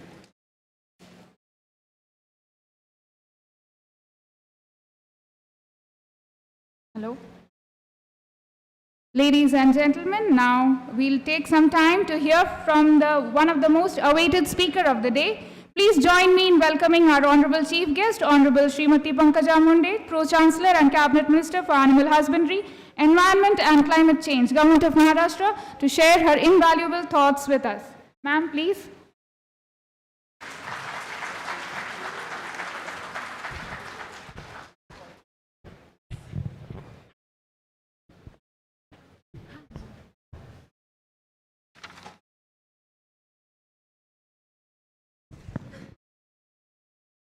Good afternoon, everyone. आज जागतिक पशु आहार शास्त्र परिषद आणि प्रदर्शनी, that is World Animal Nutrition Conference 2025 and Feed Technology Expo. It is my honor to be part of this whole program and inaugurate our Skill Development Center and new building College of Fishery Sciences. मंचावर उपस्थित doctor Himanshu Pathak, government secretary and director general of ICAR, doctor Raghavendra Bhatta, deputy director general ICAR, doctor Ramaswamy, principal secretary government of Maharashtra, Praveen Devareji, Prakash Raoji, ज्यांनी हे सगळं मला इथे national अकॅडमीचे जे president आहेत नितीन पाटीलजी, आपले vice chancellor आणि महाराष्ट्र ॲनिमल फिश सायन्स युनिव्हर्सिटीचा सगळा कार्यभार ते सांभाळत आहेत. मंचावर उपस्थित सर्व all the dignitaries on the dais and all the scientists, most of them are scientists and doctors all sitting in front of me. I'm the least educated person who's giving away the award. I'm seeing all the description of the people, of the dignitaries who got these awards, who got this respect, and I was wondering only this can happen in politics, because a lot of people were saying that Mr. Patil is their student. And I said they must be feeling so honored that they are working throughout their life and their student is on a dais where they are, he is giving away the award. Basically, I feel this whole subject is very vast. I had to wind up a bit because I have next program. I was trying to look into details of this department. I have environment and climate change, and I also have animal husbandry. When I was working as a rural development minister or women and child welfare minister, water conservation minister, I was dealing with nutrition then also, but that was nutrition for people, for malnourished children, for pregnant and lactating mothers. Also, I dealt with nutrition of Mother Earth, because when we were doing water conservation, Jal Yukt Shivar was the scheme where we worked in drought and we tried to preserve the soil, we tried to preserve the water, groundwater. So I always feel this is a very vast subject. And now, when I'm getting animal husbandry as my department and I'm looking at it, and I was like, all these things I was advising my beneficiaries to eat 5 years ago. I was advising my beneficiaries to eat eggs. I was asking them to have milk. I was telling them to have more poultry products, more eggs. All Anganwadis, all malnourished kids were given eggs to, develop their nutrition levels. And now when I'm dealing with this department, now I have to take care of the nutrition of the chicken, of the fish, of the pork, of all the animals here. Basically, all my people from my district are saying, why are you speaking in English and Hindi since you got this department? I was like, why are you having problem? They saying, नहीं हमको नहीं समझ रहा है ना आप क्या बोल रहे हो, हमारा नहीं कळते तुम्ही काय बोलते हैं. तसे माझ्या समोर जे लोक बसले, people who are sitting on dais, sitting there as audience, they are so well equipped with their subjects. Most of them are doing research. So I'm addressing to them. And my people, I want them to also understand what I'm doing.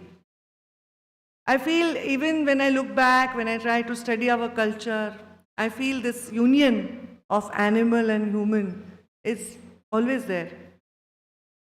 Any religious picture also we see of our God. For example, आपण शिवाला बघितलं तर शिवाचं वाहन कोण आहे? नंदी काय आहे? बैल. कृष्णाच्या मागे काय असतं? गाय असते. कालभैरवाचं वाहन कोण आहे? श्वान. विष्णू कशावर विराजमान आहे? सरस्वती ज्यांचं आपण पूजन केलं त्या कशावर विराजमान आहे? आणि गणपतीचं वाहन काय? म्हणजे आणि दुर्गाचं, म्हणजे आपण आपल्या देवांचं पण पिक्चर जेव्हा इमॅजिन करतो, आपण ते एकटं इमॅजिन करत नाही. एकतर ते कुठल्या तरी फुलावर विराजमान आहेत, कुठल्या तरी वाहन म्हणून कुठल्या तरी प्राण्यावर विराजमान आहेत. आणि ह्या सगळ्या गोष्टी ह्या आपला वे ऑफ लाईफ सांगतं की आपण प्राण्यांना तेव्हापासून अगदी नंदी बैलापासून ते नागापर्यंत अगदी श्वानापासून ते उंदरापर्यंत आपण पाहतोय की ही एक सृष्टी आपल्यासोबत आहे. आज एन्व्हायरमेंट मिनिस्ट्री मिळाल्यानंतर मी हा विचार करते की हे गोष्ट, ही शिकवण आपल्या संस्कृतीचा भाग आहे.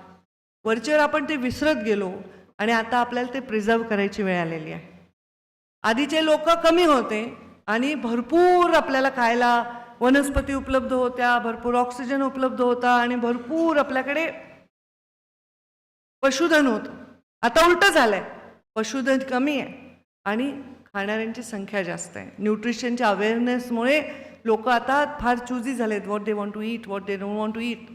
तर जसं आपण शेतकऱ्यांना सांगतो की चांगलं बियाणं वापरा, कमी जमिनीमध्ये, पूर्वी मोठ्या जमिनी होत्या, आता कमी जमिनी आहेत, कमी जमिनीमध्ये चांगलं बियाणे वापरून, कमी पाणी वापरून, कमी खतं वापरून, कमी रसायन वापरून भरपूर यील्ड करा. आता हे कोणाला शक्य आहे? तुमच्यासारख्या जे समोर बसलेले आहेत मान्यवर, त्यांनाच शक्य आहे. ते रिसर्च करतात, ते मेहनत करतात, ते काहीतरी शोध लावतात आणि आपण आता जे आपण निसर्गाचा ऱ्हास होतोय त्याच्यामध्ये शोध लावून, रिसर्च करून आपण ते प्रयोग यशस्वी करू पाहतोय. आता न्यूट्रिशन हा विषय असा आहे की एका जन्मलेल्या मुलाला किती न्यूट्रिशन पाहिजे, त्यांनी किती दूध घेतलं पाहिजे, त्यांनी किती प्रथिने घेतली पाहिजे, किती प्रोटीन घेतलं पाहिजे, किती फायबर घेतलं पाहिजे, ते मोठ्या होण्यापर्यंत. जसं पहिलवान असेल माणूस तर त्याला जास्त आहार लागतो, तसं आता प्रत्येक जण आपल्या हेल्थसाठी आहाराच्या बाबतीत अत्यंत संवेदनशील झाला आहे. आणि मला असं वाटतं की this department is so important that we are taking care of the nutrition of the whole globe. This is a very globally connected department. आणि म्हणून त्यांच्या न्यूट्रिशनसाठी आजची कॉन्क्लेव्ह आहे. बऱ्याच लोकांनी बरेच पेपर लिहिलेत, काय केल्याने फिश जास्त चांगलं होईल, काय केल्याने जास्त कोंबडी अंडे देईन, काय केल्याने त्यांना आपण कमी रसायन कमी जाईल जे माणसामध्ये जाणार नाही, त्याच्यातनं त्यांना कुठले प्रश्न उद्भवणार नाही, कोणत्यामुळे कोणता रोग येणार नाही. कसं आपल्याला आत्ता जमीन कमी असल्यामुळं फीड नाही आहे, फीड नसल्यामुळं आपलं गोधन पशुधन हे धोक्यात आहे आणि शेळी मेंढी पालन हे धोक्यात आहे. तर कमी जागेमध्ये कसं हायड्रोफोनिकच्या माध्यमातून आपण त्यांच्यासाठी फीड तयार करू शकतो, या सगळ्या गोष्टी आपल्या ग्रामीण भागाच्या लोकांना शिकवण्याची गरज आहे. थोडं मराठी याच्यासाठी बोलते कारण जे लाभार्थी आहेत, ज्यांना हे करायचं आहे, ज्यांना आम्हाला या योजना द्यायच्या आहेत, तुमच्या सगळ्यांच्या रिसर्चनंतर, तुमच्या अभ्यासानंतर, तुमच्या प्रयत्नानंतर, आमचा त्याला हातभार लावल्यानंतर त्यांना कळावं म्हणून मराठीत बोलते. मला असं वाटतं की या राज्यामध्ये प्रत्येक जण डिग्री हातात घेऊन यायला पाहिजे असं चित्र एक काळी आपल्या समाजामध्ये आवश्यक होतं. शिक्षणाला मान होता, अजूनही आहे, पण त्या डिग्रीचा उपयोग करण्यासाठी, त्यांनी स्वतःच्या पायावर उभं राहण्यासाठी जास्तीत जास्त उद्योजक ग्रामीण भागामध्ये तयार झाले तर मला वाटतं खूप चांगला आपल्याकडे एक संदेश देता येईल.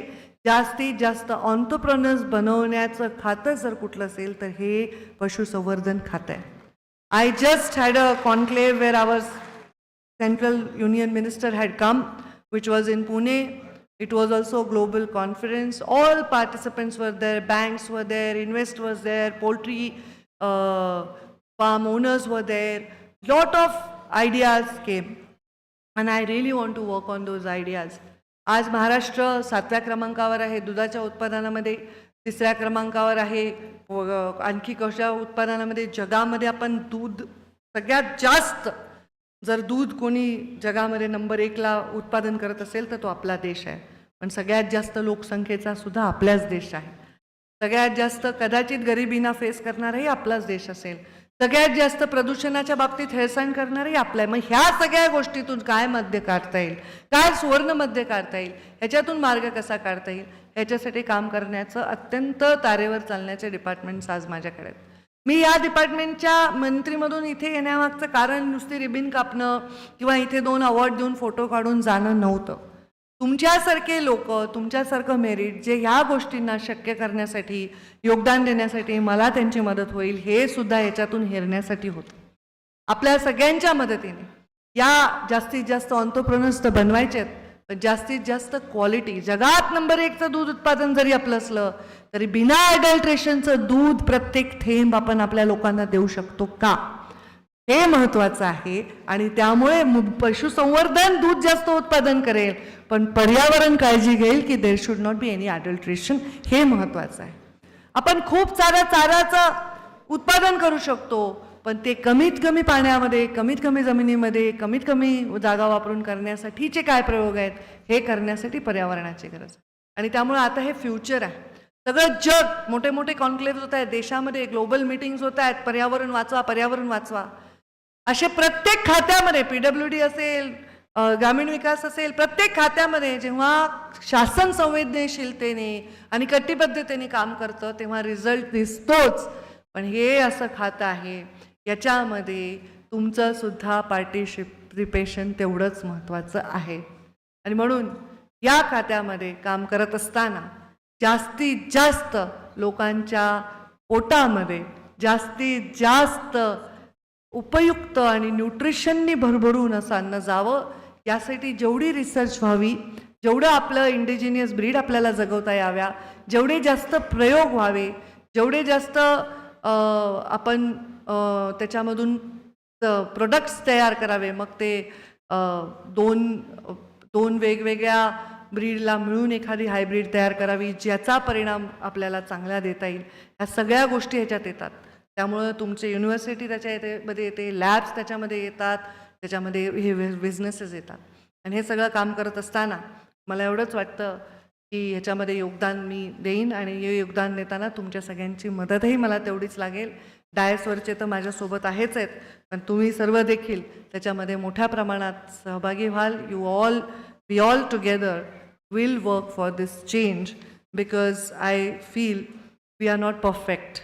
I read this sentence somewhere, you are born to be real but not to be perfect. We are not perfect, we are born with imperfections. Even we are not like similar on right and left side also. आपला हा चेहरा वेगळा असेल, तो चेहरा वेगळा, इतक्या बारीक गोष्टी निसर्गाने तयार करत असताना परफेक्शन हा अजेंडा नाही, रियालिटी हा अजेंडा आहे. आणि रियालिटी ही आहे की clock is ticking and we all have to work for better results to save the environment, which is humanity, which is best possible nutrition, best possible available resources to humankind.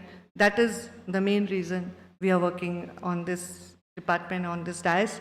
I am going to meet Honorable Prime Minister also. I am going to seek his help. छोट्या मागण्या आहेत विद्यार्थ्यांनी आत्ता केल्या की आम्हाला room कमी आहेत, आम्हाला हॉस्टेल पाहिजे, आम्हाला दुसरा मजला पाहिजे वगैरे, ह्या बहुतेक तर गोष्टी घडतच जातील. पण त्याच्याबरोबर जे आपल्याला हवं आहे, जे आपलं एम आहे, ते एम एक without any adulteration, without any side effect, we have to provide best nutrition to our country, to the last person in this country. We have to provide best nutrition. हे नक्कीच आपलं M आपण पूर्ण करू. आपल्या सगळ्यांच्या सहयोगाने मी ते नक्की करेन. पूर्ण वेळ मला कार्यक्रमात थांबायची इच्छा होती, पण माझ्या पुढच्या नियोजनामुळे मला आपल्या सर्वांची रजा घ्यावी लागेल. ज्यांना आपण अवॉर्ड दिलं त्या सगळ्यांचं मी मनापासून अभिनंदन करते, आणि ज्यांना मी नाही देऊ शकले त्यांचं ॲडव्हान्समध्ये अभिनंदन करते. आपल्या सगळ्यांचे लवकर रजा घेण्याबद्दल दिलगिरी व्यक्त करते आणि शुभेच्छा देते खूप. पाटील साहेब, आपल्याला, पूर्ण टीमला, आणि माझ्याकडे आता सेक्रेटरी पण आले आहेत, असे आनंदाने आलेत ते या डिपार्टमेंटमध्ये. लोकांना चांगले डिपार्टमेंट शोधत असतात, हे पाहिजे ते पाहिजे, पण he himself opted for this department. And when I had not met him, I did little research की who join me, and when I met him,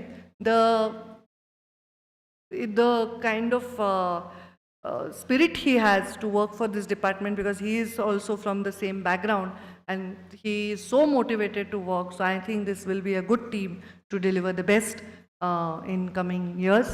Thank you very much.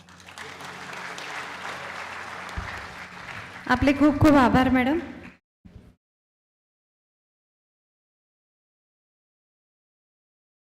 Madam, या कार्यक्रमाचं औचित्य साधून आपण काही स्मरणिका आणि पुस्तकांचं इथे विमोचन करणार आहोत.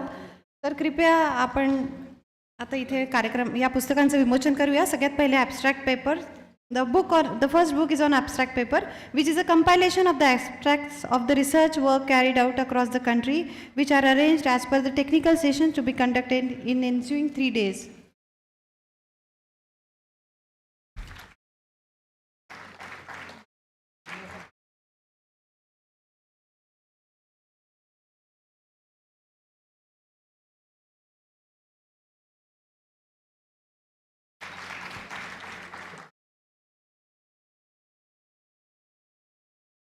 There are more releases, ma'am.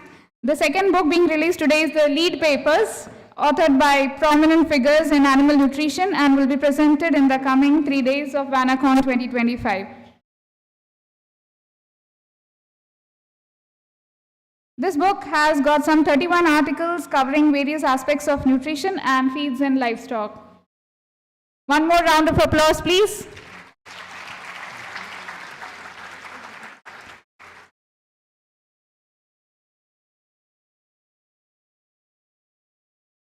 The third book is of WANACON is the Souvenir and the Proceedings. This book is a compilation of information of Department of Animal Nutrition, which has been in existence since the genesis of Nagpur Veterinary College. It also contains the advertisements of sponsors and messages of dignitaries and the proceedings of National Seminar cum Workshop on millets in animal nutrition potential and future scope. Kudos to WANACON 2025 team. We have 2 more releases published by Directorate of Extension Education, MAFSU Nagpur. We take this occasion of inaugural function of WANACON 2025 to release them.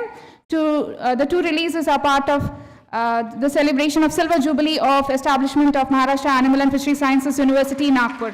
One is this MAFSU Varta, which is a quarterly magazine.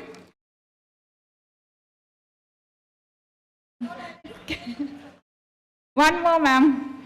Last but not the least, release of MAFSU Diary on the occasion of Silver Jubilee of MAFSU Nagpur. Apart from the pages for notes, it contains host of information in local language Marathi for farmers, stakeholders, students and public.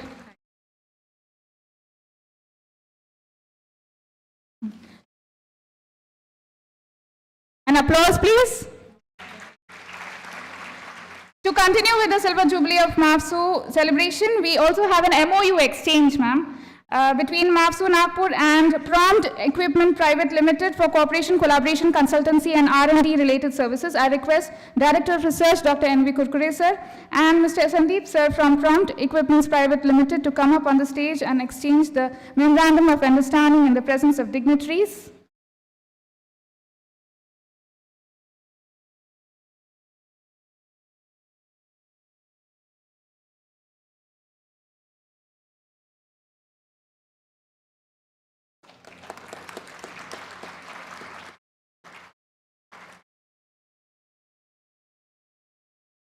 Thank you, one and all.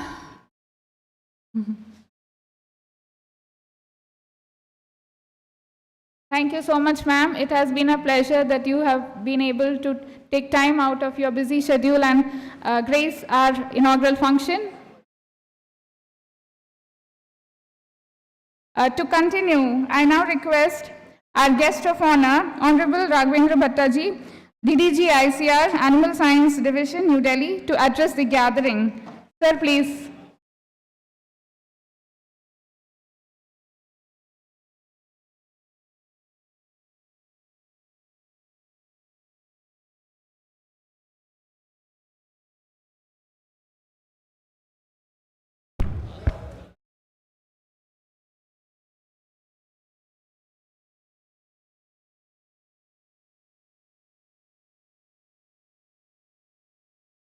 Good afternoon. Honorable Minister who has just left, Honorable Secretary Dare and DGICR, Dr. Himanshu Pathak ji, Dr. Ramaswamy, IAS, Secretary Animal Husbandry, Government of Maharashtra, respected Dr. DVR Prakash Rao, President, National Academy of Veterinary Science, dignitaries on the dais, respected seniors, esteemed direct colleagues from different institutes, professional colleagues, invited guests from overseas, students, representatives from press and media. At the outset, let me thank Animal Nutrition Association for considering me worthy of the Lifetime Achievement Award of the ANA. I thank the ANA and the President for this prestigious award. Generally, lifetime achievement awards are given when the person retires. So, just to indicate that, whatever you are supposed to do, you have already done it. But this is an award which is given to me, still I have service left, so I'm really humbled and honored. And it also gives a lot of responsibility as well as more commitment because of this award. I would like to thank ANA again. Let me also take this opportunity to congratulate all the other awardees. Friends, as all of you know that animal science, now we call it as a sunrise sector. The sector is continuously going at around 6 to 7% for the last 10 years.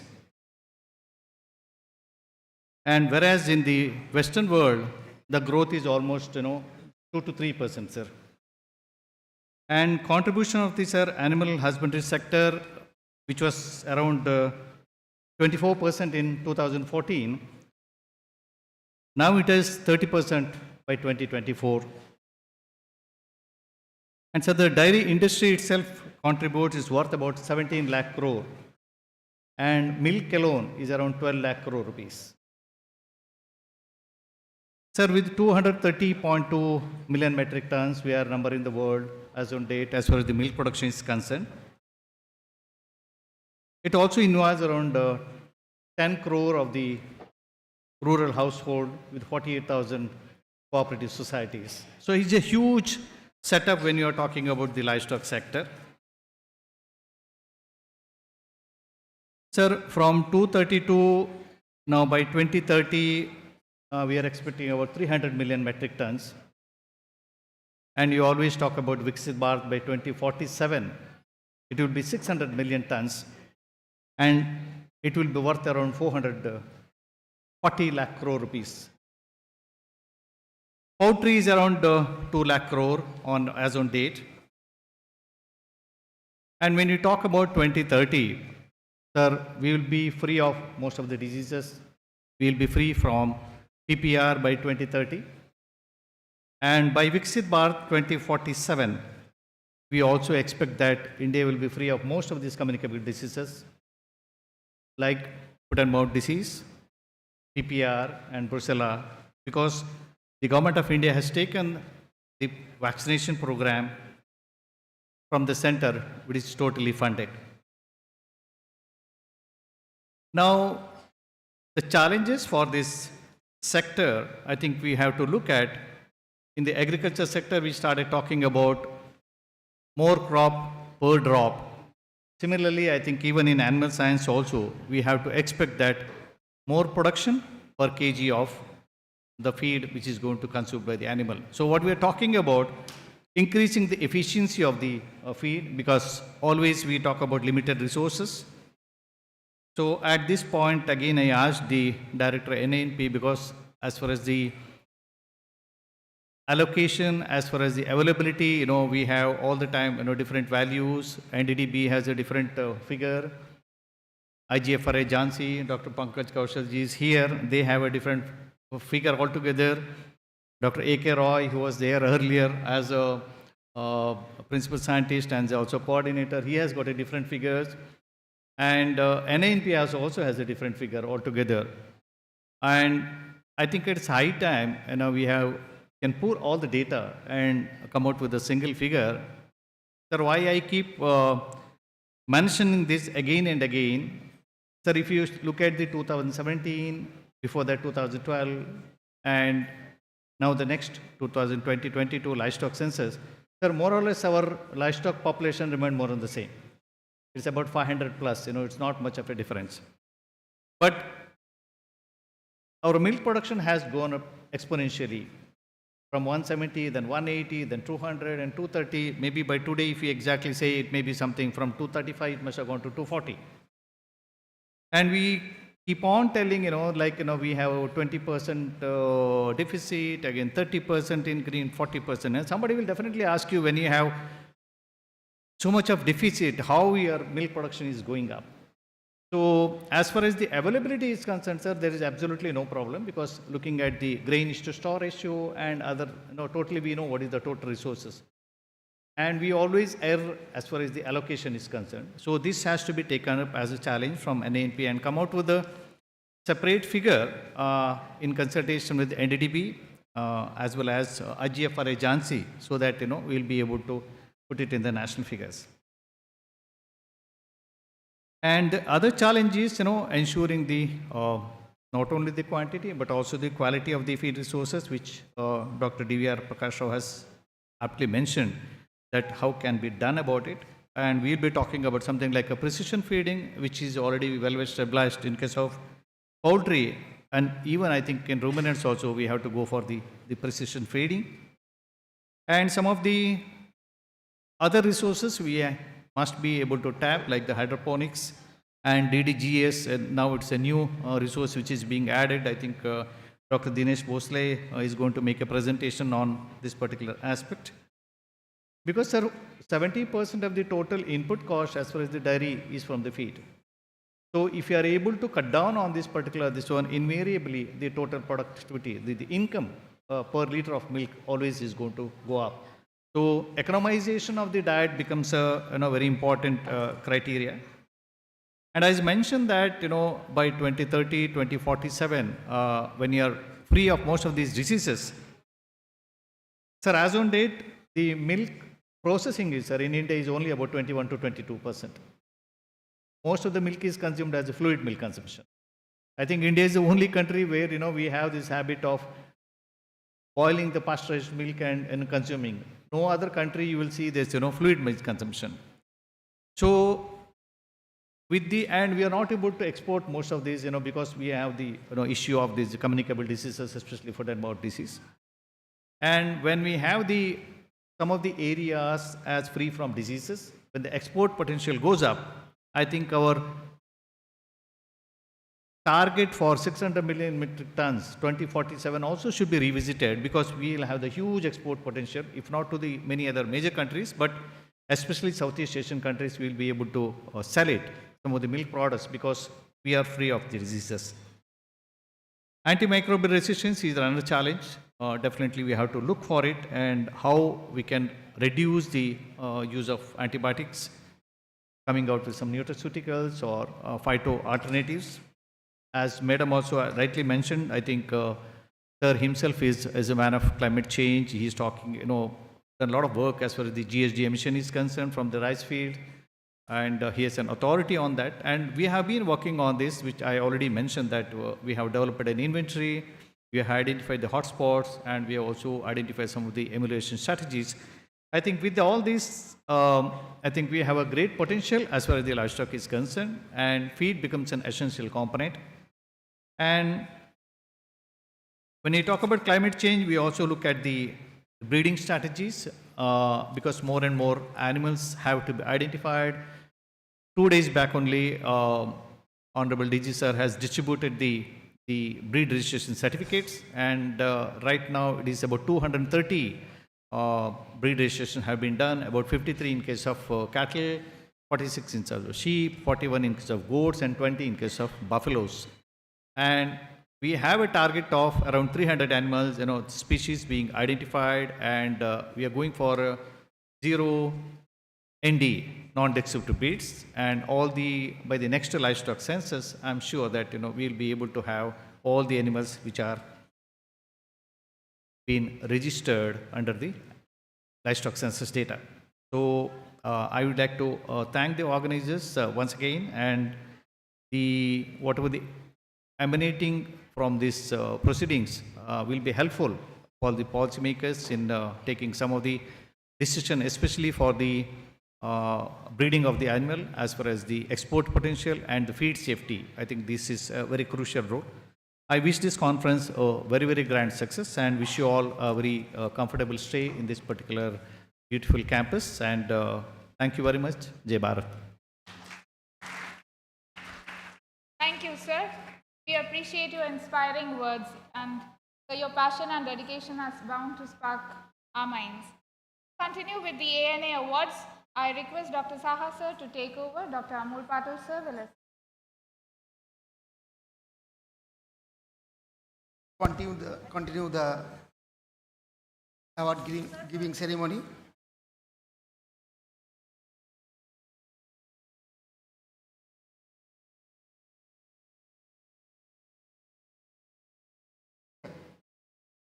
Okay.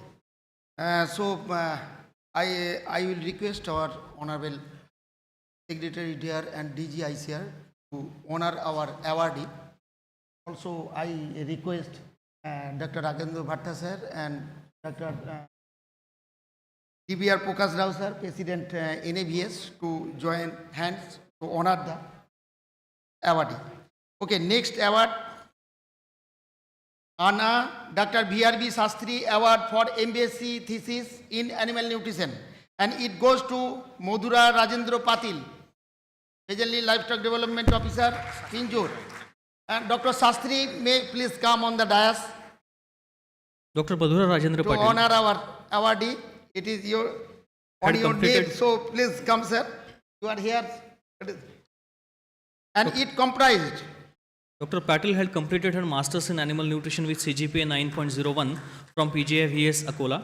During Masters research, she meticulously completed the work entitled Studies on Gut Health and Immune Response of Broilers Supplemented with Prebiotic Extracted from Potato Pills. The ANA congratulates her and feels happy to confer the ANA Dr. VRB Shastri Award for Best MSc Thesis in Animal Nutrition.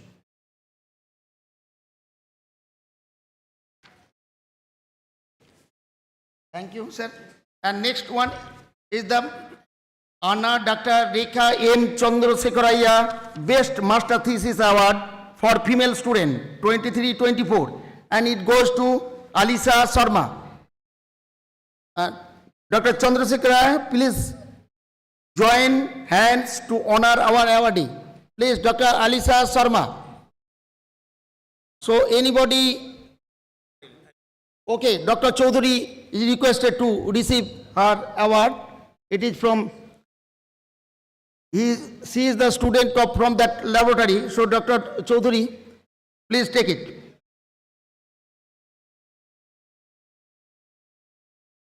It comprised a certificate, citation and cash rupees 10,000. Have a big hand, please. Next one is the Anna Dr. M.S. Rahal Best Research Paper Award 23-24, and it goes jointly and by two team. It will be shared by two team. That is Dr. N.R. Mandale et al. Dr. N.R. Mandale and co-authors, please come. Dr. Deshpande has come. So, and it comprises a certificate, memento and cash rupees 5,000 each.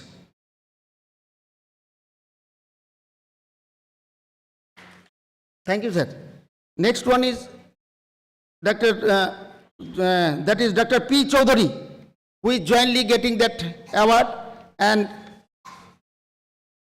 Dr. Sunil is coming to receive this award. I request our dignitaries to honor.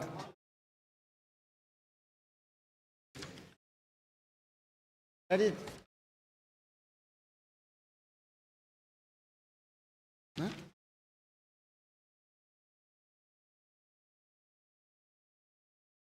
Certificate दिए.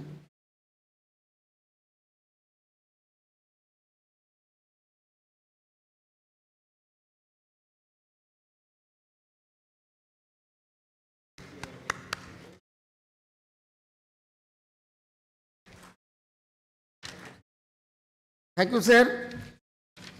Now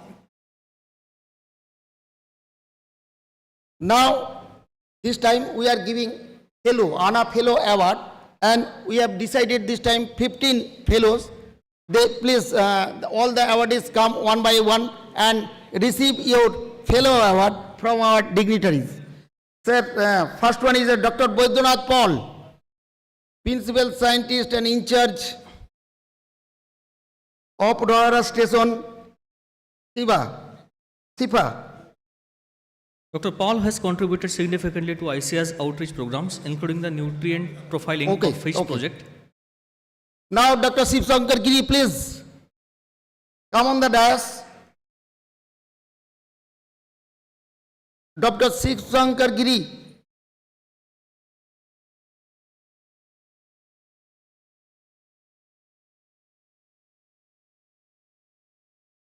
Over 3 decades of research, Dr. Giri has made pioneering contributions Dr. to aquafeed development in South Asia.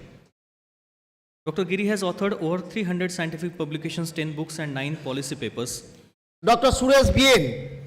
Dr. Suresh Bien, please come on the dais and receive your Anna Fellow Award from our dignitaries. Please. Dr. Suresh is presently working as professor at Veterinary Okay. College, Hebbal, Bangalore. He has undergone 3 months. Dr. Gyanendra Singh.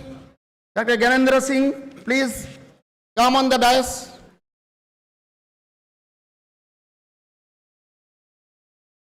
Dr. Gyanendra Singh is presently the head of the Division of Physiology and Climatology, Director of CAPT in Veterinary Physiology, President of the Animal Physiologists Association, Academic Coordinator and Control of Examinations, ICAR, IVR, deemed to be university.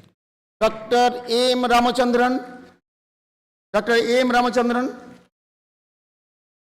Dr. A.M. Ramchandran, Professor and Head, Department of Animal Nutrition, VC and RI, Tanuvas. Sir has handled 17 research projects and published 48 research articles in national and international journals of repute. Dr. Jaspal Singh Hundal. Dr. J.S. Hundal, working as Principal Scientist in the Department of Animal Nutrition at Gadwaso, Ludhiana, and also serving as the Coordinator of Research. Sir has over 22 years of academic experience and guided 22 MVSc and PhD students.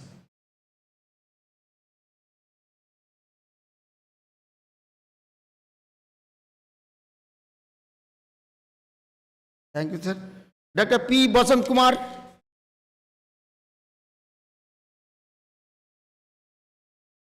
Dr. P. Vasant Kumar graduated from Veterinary College and Research Institute, Namakkal in 1993.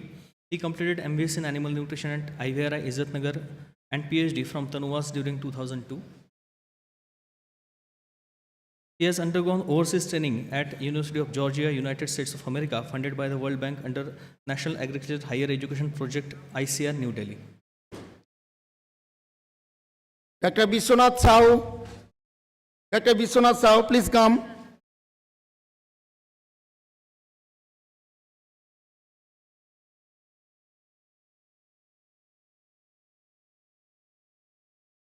Dr. Sahu is served at IVRI Mukteshwar as senior scientist, being involved in research and extension works.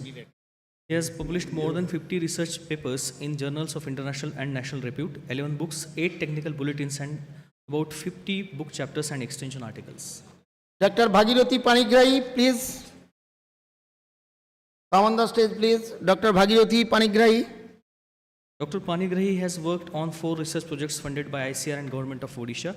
He has served as member of different high-level committees of Government of Odisha and the university. His contribution as a subject matter expert LPM in the ICAR committees of BSMA for development of course curricula in PG and PhD programs have been commendable. Dr. Devashish De. Dr. Debashish De, Principal Scientist and Head, Kakadweep Research Center, ICR SIBA, has more than 25 years of experience in the field of fish nutrition and ruminant nutrition. He is one of the pioneer researchers on the reduction of methane production through ionophore supplementation in ruminants. Dr. Gautam Mondal. Dr. Gautam Mondal. Dr. Gautam Mondal,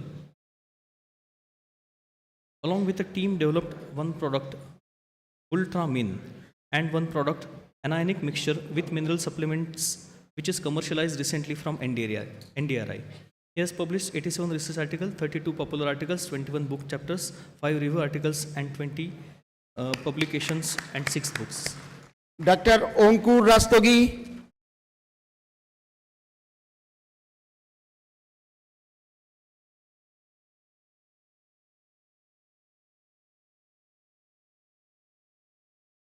Dr.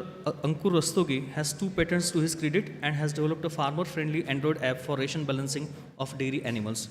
He He has 61 research articles, 16 review and semi-technical articles, 4 books, 8 laboratory manuals, 47 book chapters, 15 compendiums, 14 technical bulletins to his credit. Dr. Otul Parusuram Dhok, our Dr. organizing secretary. Dr. Atul Dhok, he has got 25 years of experience in teaching, research and extension. He has developed and formulated milk replacer for goat kids, explored new feed resource soybean hulls in the region, developed methane mitigation. Dr. D. Rajendran.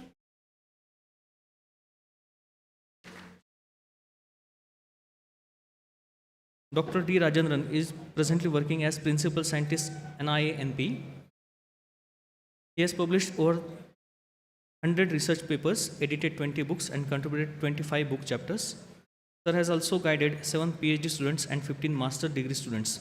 Currently, he serves as the Principal Scientist at ICAR, National Institute of Animal Nutrition and Physiology, Bangalore. Next, Dr. Mukund Kadam. Dr. Mukund Kadam has started his career as Assistant Professor, Department of Poultry Science, Jabalpur Veterinary College. Presently, he is serving as the Professor and Head, Department of Poultry Science, MAPSU, Nagpur Veterinary College. His efforts are recognized by prestigious Best Service Award by MSVC, Best Teacher Award by MAPSU, IPSA Fellow Award, Honorable Bhausaheb Mane Award, Best Poster Competition Awards. Thank you, sir. With this, I am ending my award giving ceremony. At the end, I extend my profuse thanks to dignitaries for awarding our awardees. And also one announcement is there. We are going to constitute one prestigious award in the name of a great researcher, a stalwart of animal nutrition, Dr. N.N. Pathak. So we are going to institute, so have a big applaud for the, that will be contributed by his students. All the students will contribute and it will be a prestigious award. So next time we will honor, we will give the award. With this, I am concluding my award giving ceremony. Thank you. Thank you, sir. Thank you to all dignitaries. Let us not be misers in applauding. Please give a good clapping appreciation to all the awardees. Please, sir. Congratulations. You have one more feather in your cap. May I now request our distinguished guest, Honorable Dr. Himanshu Pathak, Secretary of DARE, Government of India and DG of ICAR, New Delhi, to grace us with some words of wisdom. Sir, please. Thank you very much. First of all, let me congratulate all the award winners for Lifetime Achievement Award, including my colleague, Dr. Bhatta, all the fellows. But very importantly, let me tell, I was really touched when the senior retired professors of animal husbandry and nutrition were honored and recognized on this particular day. So I must thank the association and also the university for this very important, very respectful, but very, very unique gesture which you could think of. So thank you very much and congratulations for that. Dignitaries on the dais, off the dais, I can see a good number of students, all the award winners, and then all of you who are working in the field of animal nutrition. I'll be talking only the topic which you have decided for this particular conference, that is climate change and how animal nutrition can help. All of you know that animal science as a whole in this country has progressed a lot. Starting from White Revolution till today, India is the largest producer of milk. And this increase in productivity has not come because of increase in population of animal, but the productivity of animal has gone up. In last 40 years or 4 decades, the productivity has increased by around 10 times. You will be also very happy to know that agriculture in totality, crop, animal, fisheries putting together, in last decade, the growth of agriculture was 3.7% annually. Now, this kind of growth is generally not heard of in agriculture. We have been habituated to know that agriculture grows 2%, 2.5%, maximum 3%, but now it is going to touch 4%. But let me also share with you that this around 4% growth has not come from crop sector. In crop sector, the growth is still 1.6, 1.7%. Animal sector has contributed in a big way, around 5.5 to 6% in last time. And then, of course, fisheries, though a small sector, but it is growing at around 9 to 10% or so. Horticulture has grown quite a lot, around 5% or so. So the agriculture growth now is being driven by the growth of animal husbandry, horticulture, and of course, fisheries. So in that way, this is of course one of the satisfying things that we are progressing well, we are growing well.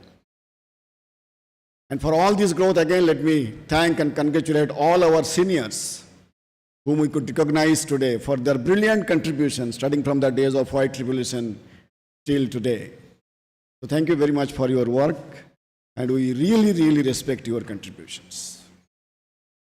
Again, whenever these awards or fellowships are given, I generally want to take some more time because this is the kind of recognition which we are giving to our fellow colleagues. So again, let me thank the association for having this tradition and then these gestures. Please continue it, do a good job, because scientists at the end of the day, अगर वो लोग किसी चीज का भूखा है, तो ये recognition का भूखा है. They want to be recognized. And that recognition, if it comes from your own fellows, from your own colleagues, then probably that is the best of the recognitions which you can get. So again, thank you for that. Now friends, we are in an era of climate change. I know many of you have been working on climate change.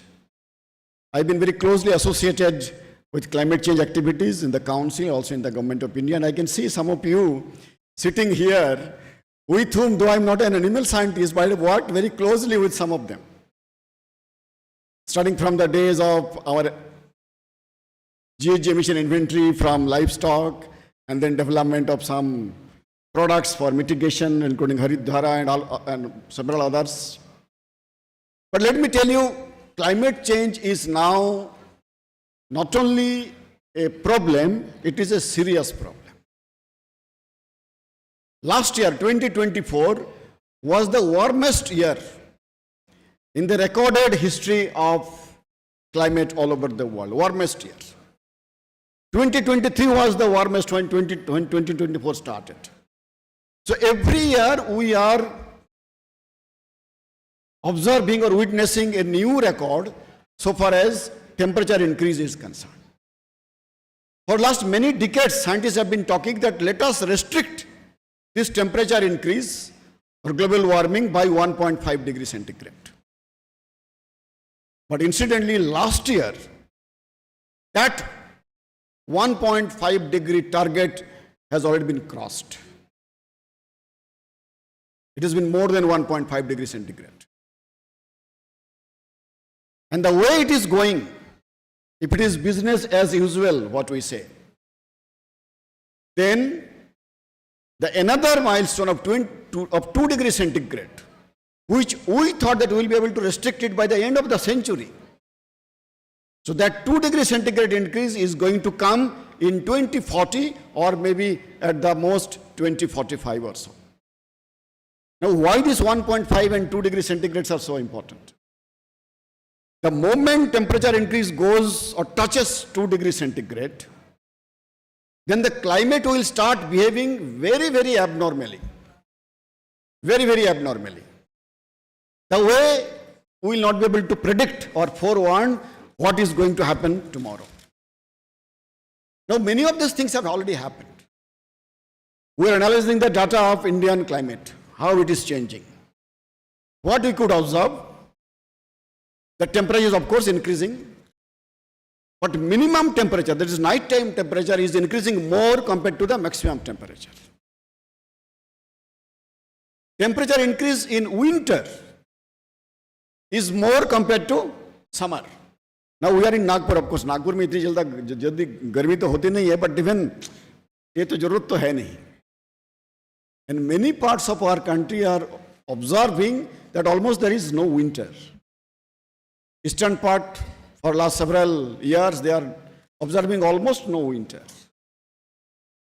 जितने भी हमारे ये coat सब हम खरीद रखे थे वो सब रह गया. Rainfall variability as well as intensity is increasing. Now, because of climate change, total amount of rainfall is not going to go down. It will rather increase. Because there is more temperature. Because of more temperature, there will be more evaporation. So the water vapor will go to the atmosphere. But somewhere it has to come down. So whether it will come down as rain or snow or whatever forms of precipitation, it will come down. So total rain is going to be more. But then the intensity is going to be totally different. What we are going to achieve, and already we have observed this, that we are receiving more rain in a very short period of time. 100 millimeter, 150, 200 millimeters. Now, rain is important for agriculture, including animal husbandry. But what is more important is the distribution of rainfall. If it is evenly distributed for longer period, then it is going to be useful for crop or for animal. But if we receive very heavy rain, say 150 millimeter in 1 hour, then instead of helping agriculture, this rain is going to create problems for agriculture. And that is what we are observing. Generally, mote taur pe what we used to say, that India receives around 100 days rainfall. Out of 365 days, there will be 100 days rainy days or rainfall days. But that 100 days has already come down to around 85. And this is going to come down further. Now, not only our agriculture, none of our cities and other infrastructures are ready for 150 millimeter rainfall in 1 hour.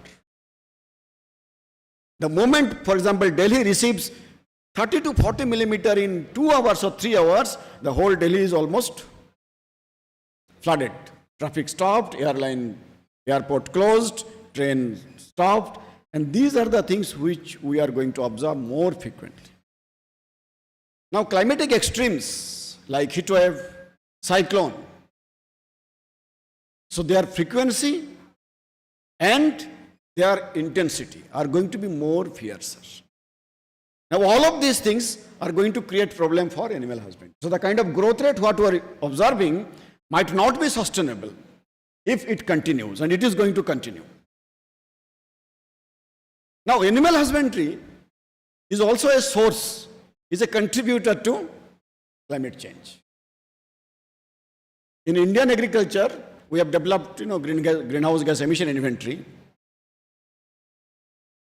and around 60% of total greenhouse gas emissions from agriculture, not others, agriculture, comes from animal husbandry and associated sectors. Because of rumen, and all of you know very well. So animal husbandry is a source of climate change. It also suffers from the climate change problems. But then, what is the solution? And we are going to deliberate on this particular aspect for next 3 days. And my sincere request is you please deliberate it. Because the way the climate is changing, in spite of new technologies, in spite of your new breeds and every other kinds of things, we will not be able to sustain if climate goes on in this way. Our business as usual, our conventional technologies are not going to help. It is going to have several challenges. Now, animal nutrition is something which can offer solution to several of these problems. It can really control, if not totally stop, emission of methane from ruminants, if you can really balance the feed. And you know very well how it can be done. So the source can be reduced by nutrition. So mitigation can be done by your discipline. Now adaptation is going to be very, very important. Now mitigation means reducing the source, reducing the emission of greenhouse gases. Now as I said, in spite of our best efforts, the climate is going to change for some, not only for some years or decades, for some centuries rather. Because the greenhouse gases which are already there in the atmosphere, they are going to create global warming for many centuries to come. So therefore we have to be ready with adaptation strategies. And in adaptation strategies, we generally say we have to develop which we call as farm building animal husbandry. Farm building is F is for foresee the risk. What kind of risk is going to come? A is adapt to the risk. Take the technology, give it to farmers, improve the technologies. R is respond to the changes in climate by nutrition, by shelter, by new breeds. And then of course, FAR, responding, and M is very, very crucial, that is manpower, capacity building. Our new students, new faculty members, and also the policy makers should have got more and more capacity to understand what it is and how to cope up with this. Our research should not be now as usual what we used to do. We have to think new ways of doing research to address the challenges of climate change. So these are few of the things which we need to do. Friends, before I conclude, let me also share with you. In ICAR, we are now in a quite big as well as sincere exercise of transforming our agriculture research, education as well as extension process. And as I said in the beginning, animal husbandry is now driving the growth of agriculture. So we are also almost decided to give more and more resources, including human as well as financial resources, to do more and more research on livestock sector, whether it is animal husbandry, poultry, fisheries, and so on. But you need to give us the specific areas of research and how those can be done by our institutes, by our universities. And I will be really very, very eagerly waiting for the recommendations of this particular conference. You please let us know few things that this is the way the new research in animal nutrition and also animal science in totality possible should be driven to address the emerging issues. And the other one is we also have to develop partnership, which is crucial. This is one very good example today that university and of course ICAR institutes, but I would also want that our industries should join together because they are also doing very good work. So let us join hand with all of them and develop a solid working and implementable kind of recommendation which will take animal nutrition and animal husbandry forward to address the challenges of climate change. Now this is one area which we cannot ignore anymore. All of you know that this country has got thousands of years of history on animal husbandry. हम तो हमारे जो पशुधन है उनको हम देवता भी मानते हैं, दोस्त भी मानते हैं और कभी-कभी दुश्मन भी मानते हैं एक दो एनिमल्स को. So we have treated them as our god, devta, as our dost, friend, dog for example, and then of course sometimes snakes and bichus and others. But the heritage and history is quite long. And in times to come, those aspects also need to be strengthened. If Indian agriculture, if animal husbandry has to be nature friendly, if it has to be climate resilient, the topic which we have used, then our traditional knowledge along with new science, new technology, new initiatives should be integrated in one way so that we will be able to address the challenges. And not only animal husbandry alone. In one of our major programs in ICAR, we are promoting what we call as integrated farming system. If you go to small and marginal farmers of this country, so they do several activities. They have got few acres of land, they have got few animals, many of them might have got a small pond, they also grow few trees for horticulture, they also have few poultry, few ducks, and several other things depending upon which place you are talking about, depending on the climate and soil you are talking about. Now this is not a solution for everything, but this could be one of the models. So how animal husbandry and animal nutrition can fit in, along with crop, fisheries and other sectors of agriculture, should also be discussed over here, and some good recommendations should come. So once again, let me congratulate the organizers. Let me pay my respect to all the seniors, all our very, very senior faculty members whom we have honored today. Congratulations to all the award winners, including the fellows, and of course all of you for arranging such a nice deliberation on a very, very pertinent, very, very important topic of today. I wish this conference all success, and as I said, I will be really, really looking forward for the recommendations which will be emerging from your deliberations. Thank you very much. Jai Hind. Sir, your presence, your eloquence and depth of knowledge made the session truly memorable. Your thoughts have given us much to reflect on and take forward. Thank you, sir. Now, last but not the least, the organizers have many people to thank for. I call upon Dr. Atul Dhok, sir, Organizing Secretary, WANACON-2025, to deliver the vote of thanks. Sir, please.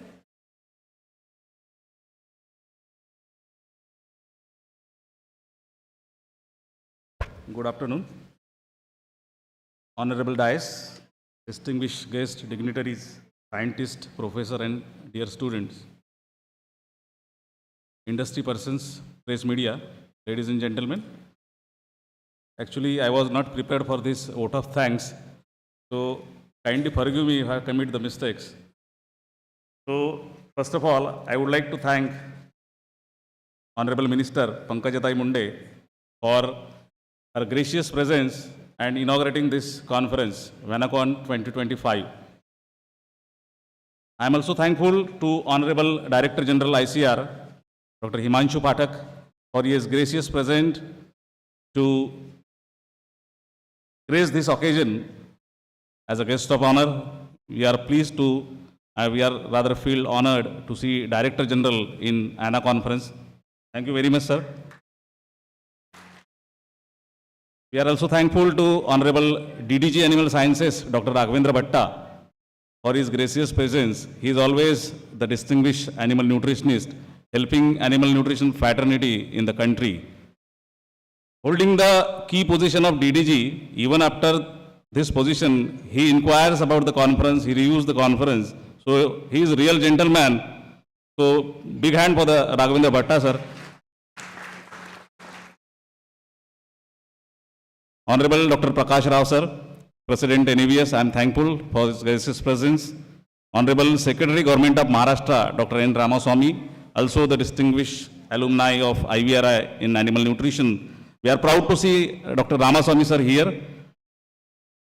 I am thankful to Dr. Praveen Kumar Devre. He is also a veterinarian, Honorable Commissioner, Government of Maharashtra. So we are blessed with a lot of veterinarians in this inaugural function, and he was kind enough to depute all field officers the belongs to animal nutrition field. So I am thankful to Devre sir for his gesture and all kind of help supported this WANACON a grand success. Thank you, sir. The guiding force, the guiding star, Honorable Vice Chancellor Dr. Nitin Patil sir. So since last 3 months, he is after us, he is behind the organizing committee, he is reviewing the procedures every day, and because of his distinguished personality, we could see the large gathering here at ANA, at Nagpur. So I can say that more than 400 participants have attended this conference, the huge gathering. So it was dream to host Animal Nutrition Conference at Nagpur. This dream comes true, and we are fortunate to see this large gathering. We are touched to see all our animal nutrition peoples, and I am also touched to have the Anna Fellow at my alma mater, Nagpur Veterinary College. Thanks to Anna.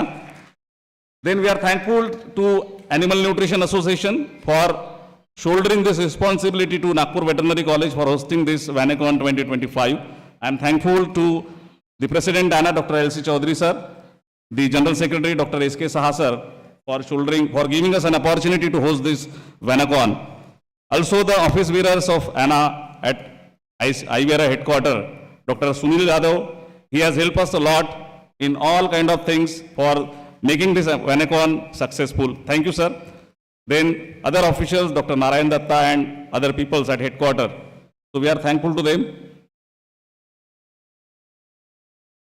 Then we are thankful to ICAR for giving support to this conference.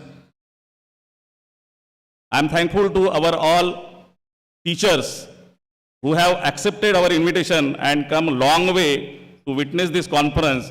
We are extremely thankful to all our teachers. I miss my teacher, Dr. Dhore sir, on this occasion.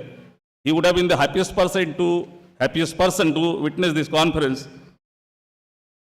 I am thankful to the distinguished overseas speakers, Dr. Joseph McFadden from Cornell University. He has come a long way. In just one single invitation, he accepted our invitation and agreed to join Nagpur for this WANACON. Then we have Professor Dr. Bernard Fay from France. Again, he has accepted our invitation in single call, in single letter. Thank you, sir. Thank you for your gracious presence. Then Dr. Yunus Ali, his SARC representative, he has also accepted our invitation. Then we have Dr. Avinash Deshmukh from USA, Dr. Ajay Bhoer, our alumni of Nagpur Veterinary College from USA. Then Dr. Michael Maslanka from USA, he is also joining us at this conference. Two other overseas fellows, they could not make this conference because of some technical issues. We are also thankful for their help. I am thankful to the industry distinguished dignitaries present here, particularly Mr. Suresh Raidu, who is Vice Chairman and Managing Director of Srinivasa Farm. He is so kind, so gentleman, that he has accepted our invitation in single letter and he agreed to see Nagpur Veterinary College. Thank you very much, sir, for your generous help and gracious presence.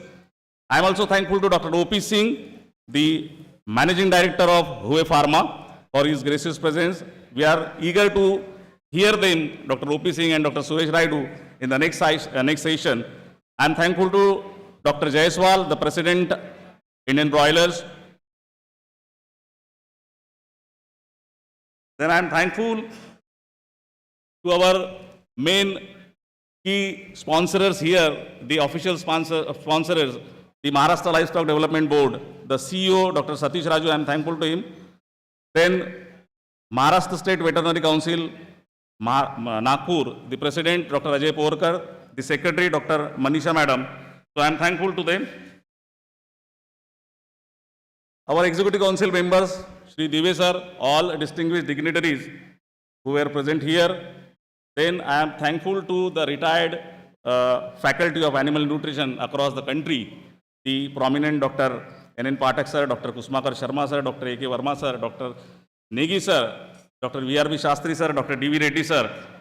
So I am thankful, even at such heavy age, I can say, they are here to witness this conference. Thankful, I am extremely thankful on behalf of organizing committee to them. Then we are thankful to our sponsors, to list few, the MLDB, the MSVC, then Srinivasa Farm, then Indian Broilers, then Veerbag, then Hue Pharma, Prakash Feeds, Rules, Zoetis, and the all others. I am thankful to my team, organizing team, Dr. Sheetal, Dr. Mahesh, Dr. Pradne, Dr. Kuldeep, Dr.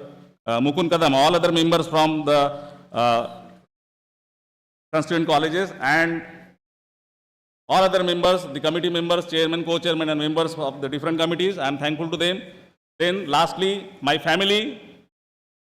Because of them, I can devote for this WANACON. and work hard to make this WANACON successful. Lastly, Almighty God, thank you one and all. Thanks to you also, Dok sir. Now I request to stand in reverence for the national anthem.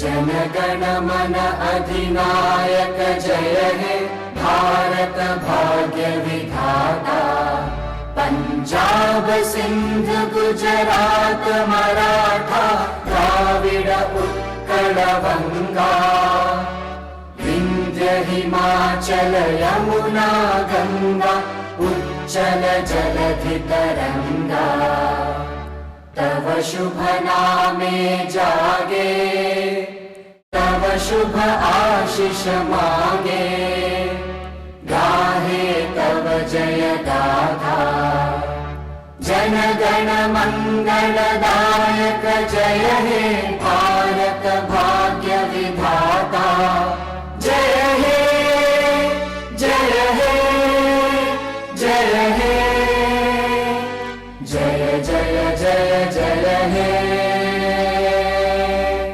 Bharat माता की भारत माता की भारत माता की जय Hind. We break for high tea. A refreshing tea and snacks awaits to tickle your taste buds. Please come back in 10 minutes. We will have plenary session 1 in Rajat Jayanti auditorium here. There's an announcement. Screening test for national quiz competition will be held in the examination hall of the college building at 2:30 p.m. today. All masters and PhD students who wish to participate in the quiz competition are requested to assemble in the exam hall in the first floor. Please contact Dr. Mahesh Gupta and Dr. Sachin Kumar for any queries. Thank you one and all.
अरे पिशव्या काढा रे बाबा.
हो 2 राहू दे फक्त, बाकीचे काढून घे. तिकडचे 2 तिकडे घेऊन घे. हां इसको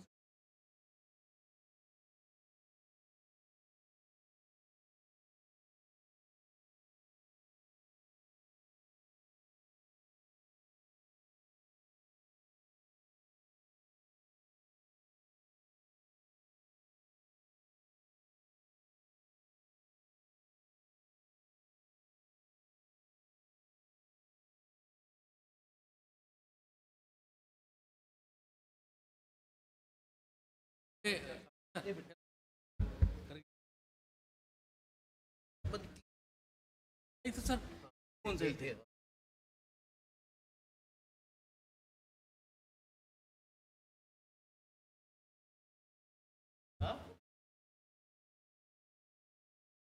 काही उपयोग नाही.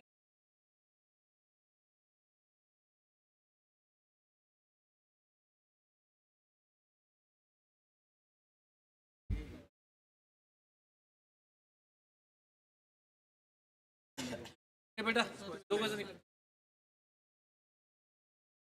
नहीं हम उधर किसका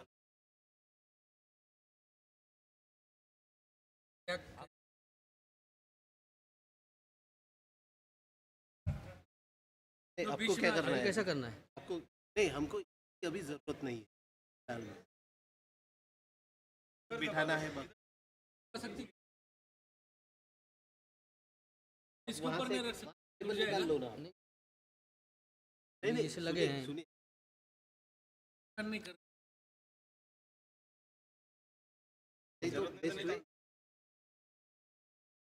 फिलहाल में निकाल दो, सिर्फ यही लैपटॉप यहाँ पे लगा है. हाँ प्रेजेंटेशन नहीं होगा.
Hello hello hello hello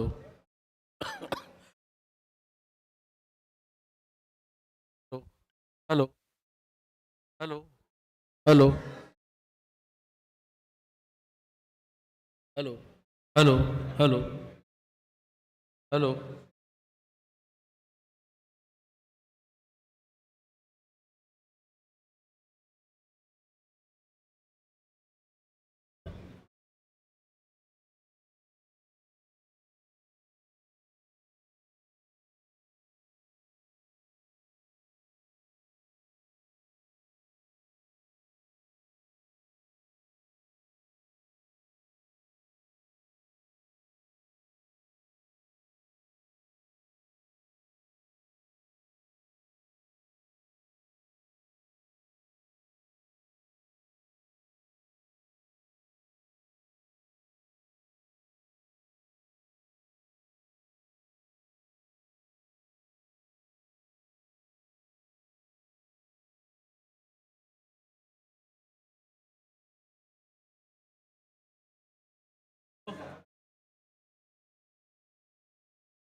Hello. May I have your attention, please? Within a while, we are going to start the technical session. So, may I request the respectable delegates who are outside this hall to gather in this hall so that we can start the technical session as early as possible. सभी delegates जो बाहर हैं उनको नम्र निवेदन किया जाता है कि आप इस सभागृह में पधारिए क्योंकि थोड़ी ही देर में हम टेक्निकल सेशन जो है शुरू करने जा रहे हैं।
The technical session is going to start within a while.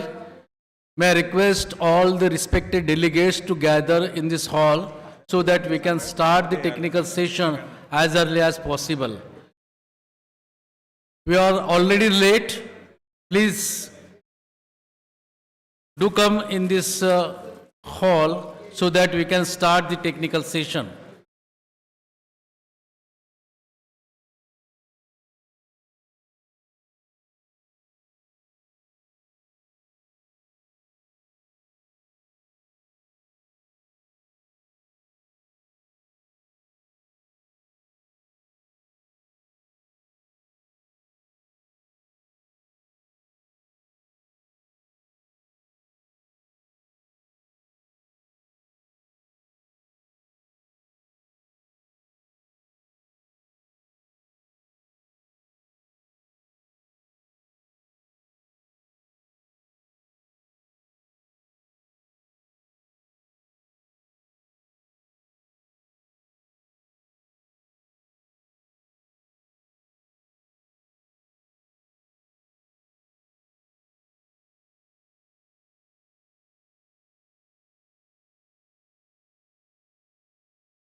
भैया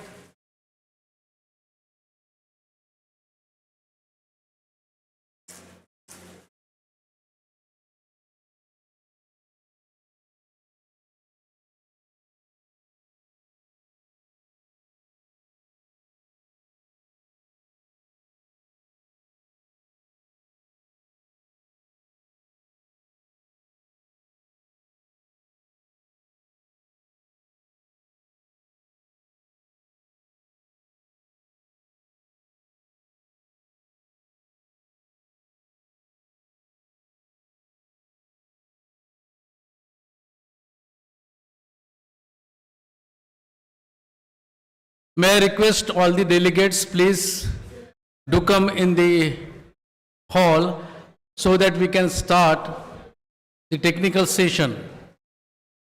बाहर जो भी delegates हैं, उन्हें नम्र निवेदन है कि आप अंदर आइए, technical session हमको start करना है.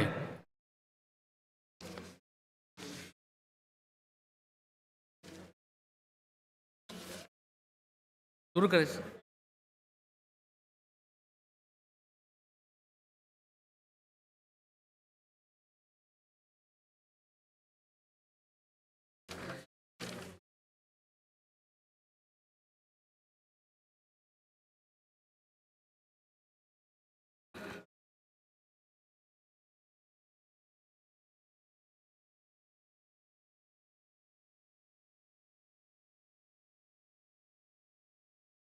We were supposed to start the session at 12 past 45.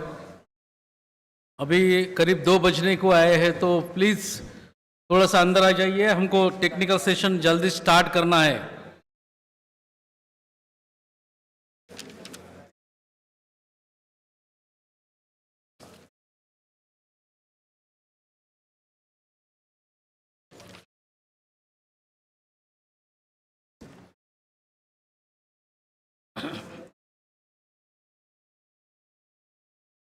Oh, sir.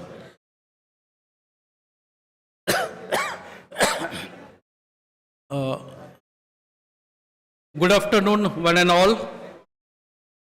Welcome again for this technical session. The inauguration of this conference has been over. Now, the technical session we are going to start. On behalf of organizing committee, I welcome you all for this WANACON-2025. The newer vistas to animal nutrition research towards climate resilient animal production for livelihood and food nutrition security. So for this technical session, that is plenary session 1, I again welcome all the delegates, distinguished speakers for this session, chairman, co-chairman and rapporteur and respected delegates for this particular session. Three eminent scientists, speakers and the stalwarts in their field or subject are going to present their lead paper on current topics with respect to the theme of the conference. So we will have three speakers in this pre-lunch session, plenary session 1. The first lecture or the lead paper will be presented by Dr. Ajay Bhoyer. The title is Dietary Interactions for Resilient Poultry Gut Health in AMR Era. Second lecture or second paper presentation will be from Shri Suresh Raidu, Vice Chairman and MD, Srinivasa Farms Private Limited, Hyderabad. The topic on which he is going to present his lead paper is Unraveling the Egg, Current Trends and Future Perspectives. The third lecture, the last lecture of this particular plenary session 1 will be presented by O.P. Singh, MD, Huey Pharma. The title of his presentation will be Nutrition as Paradigm for Sustainable Livestock Production, Reducing Carbon Footprint and Ensuring Food Safety. For this session, we have Chairman Dr. N.V. Kurkure Sir, Honorable Director of Research MAPSU, Co-Chairman Dr. S.B. Kavitkar Sir, former University Head, Department of Animal Nutrition, MAPSU, Co-Chairman again second, Dr. S.B. Kolte Sir, Associate Professor, Department of Animal Nutrition, Agriculture University Anand, and rapporteurs, we have two rapporteurs for this session, Saujanya Lakshmi and Thirumuganam. These are the two reporters. So I respectfully invite the chairman, co-chairman and rapporteur to be on the dais to occupy their seat. Sir, please.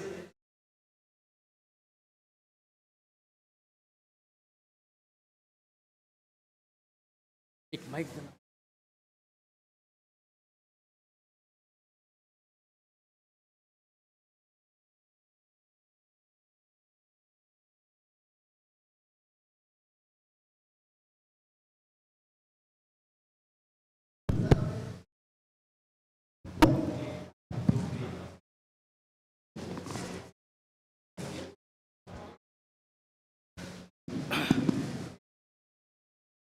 So over to respected chairman sir of this session, Dr. Kurkure sir, for further proceeding. Sir, please.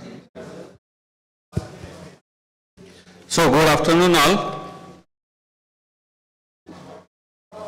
So in this first session, we have three speakers. As he has already been narrated, I won't repeat. We are really short of time.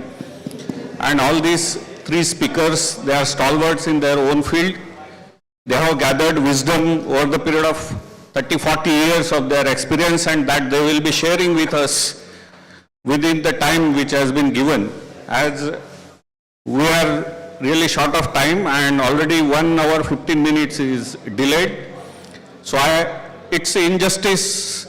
If I say to them, it's injustice on their part, and I'm also selfish also, and you should be also selfish, that we should give enough time to them, because they will be sharing their wisdom which they have accumulated over the 30-40 years.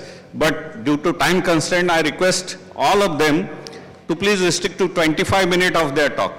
So it's a request from me and from organizers that if you restrict your talk to 25 minutes, and probably then we will have 5 minutes question answer session for each talk. So first I invite Dr. Ajay Bhoyer. Ajay Bhoyer, and he will be speaking on dietary interventions for resilient poultry gut health in the AMR era, which is a very important topic. Over to Dr. Ajay.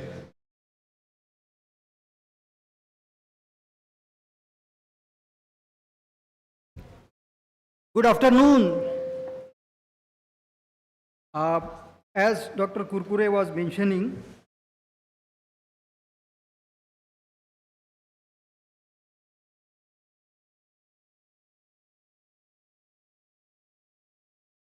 I'm going to discuss about the dietary interventions for resilient poultry gut health in the AMR era. Standing on this dais, I'm feeling excited as well as nervous because after me, two big stalwarts of the industry are going to talk, and after that, many eminent speakers are here. So it gives me immense pleasure. For the past more than 10 years, I am living in US, and this is the period when the US industry has transformed into no antibiotic ever to a larger extent, and I am delighted to share those experiences with you along with the practical dietary interventions that can be made to combat the AMR. So, looking at the antimicrobial use in food animals, there is a lot of antimicrobials are used, and when I say antimicrobials, it's not restricted to antibiotics, but all the other agents which are used to kill the pathogens. So our poultry industry, swine industry, and the beef industry will see how much they are consuming to produce 1 kg of meat. The least consumer is the beef industry. Of course, it's not very popular in India. It consumes 45 milligram. Then we have poultry industry, around 148 milligrams per kg of chicken meat, and then the highest consumption is 172 milligrams by the swine industry.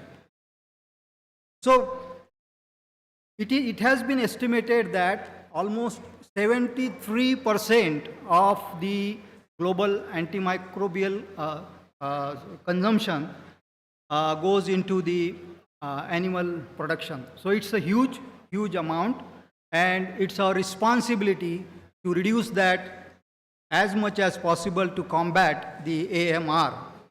So it's simple.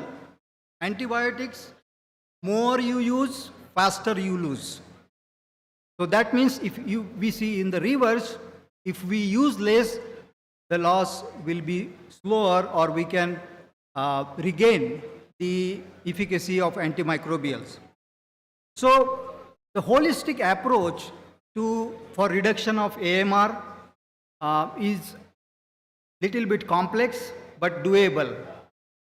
First thing is, what the industry has to do is to reduce the animal density. That means provide more floor space. Biosecurity, we have to take the biosecurity very seriously and execute it at the highest level. Preventive measures, there are other preventive measures also, and the topic in which I will be focusing is nutrition and feeding. So, as I was telling you, I wanted to share some of the insights on the US industry.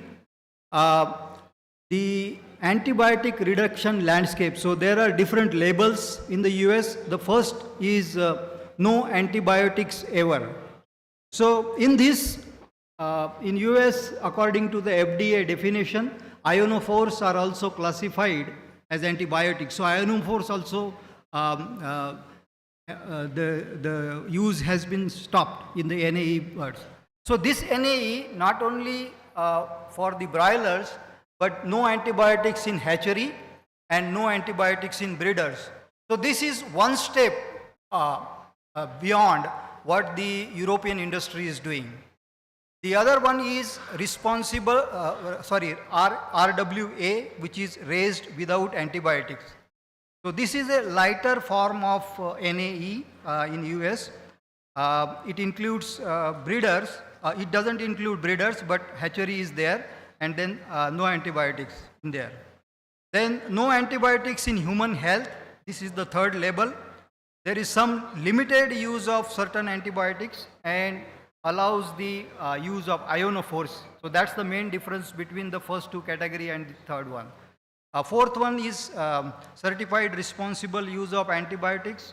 So this is little bit a disguise of the conventional system, and of course last is the conventional. In the next graph I am showing you how astonishingly the industry has gone into NAE broiler production.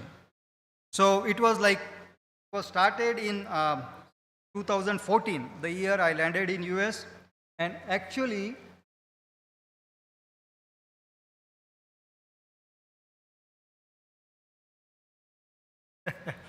anyway, so from 2016 to 2021, it has grown exponentially, and today more than half of the US broilers are NAE, means no antibiotics, no ionophores in broilers, no antibiotics in hatchery and breeders. And this has resulted into almost 62% reduction in the use of antibiotics in US. So this is a big success story I wanted to share.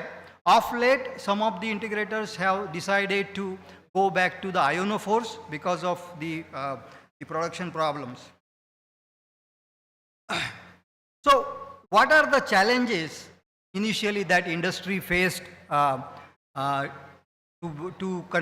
move from conventional to the antibiotic free or NAE? It was not an easy transition. So whosoever thinks of in India going from conventional to the reduced antibiotic or even no antibiotics, it's going to be hell of a task. So it's not going to be easy. There will be a learning curve. It will take time. Basically, there is no silver bullet, like you replace antibiotics with something. No one size fits all. So it depends on the production practices and a lot of other factors, including regulations and all those things. Then practically what you have to do is increase the downtime. That means when one batch goes out, when you are going to put the next batch. And in US, they are practicing minimum 18 days of downtime after cleaning of the sheds and lowering the bird density. So they have increased the floor space by around 0.05 square feet per bird. That means almost 5% more space to the birds. First week mortality, so they used to call it a life without gentamicin. So it has increased the first week mortality. Then, as I was mentioning, because of the removal of ionophores, coccidiosis became a problem. But then coccidiosis vaccine came into the picture along with the phytomolecules. And then because of that, being a predisposing factor, necrotic enteritis became a big problem. Food safety concerns. Food safety is very high in US, so they have to face that challenge also.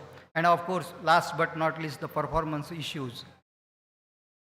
So now I just wanted to show you what feed additives are mainly being used to manage the gut health in NAE programs. So this is almost a $70 million US market only to manage the gut health in NAE, and the majority of the chunk, almost 42%, is phytogenics or phytoceuticals used in conjunction with the coccidiosis vaccines. The second one is, of course, very popular, direct fed microbials, probiotics and all those stuffs. Butyric acid, coated butyric acid, as I was telling, necrotic enteritis, big problem, and butyric acid helps in maintaining the gut epithelial integrity. Other two are minor. I'm going little bit faster, sir. So, poultry gut, why it is so important? It is the largest immune organ in the body of the poultry. It is the first line of defense against the pathogens entering through the gut. Then there is a gut-mediated response. Gut-associated lymphoid tissues and gut-associated lymphocytes are crucial in identifying and responding to the attack by the pathogens and activating other immune cells, producing antibodies and releasing the inflammatory cytokines.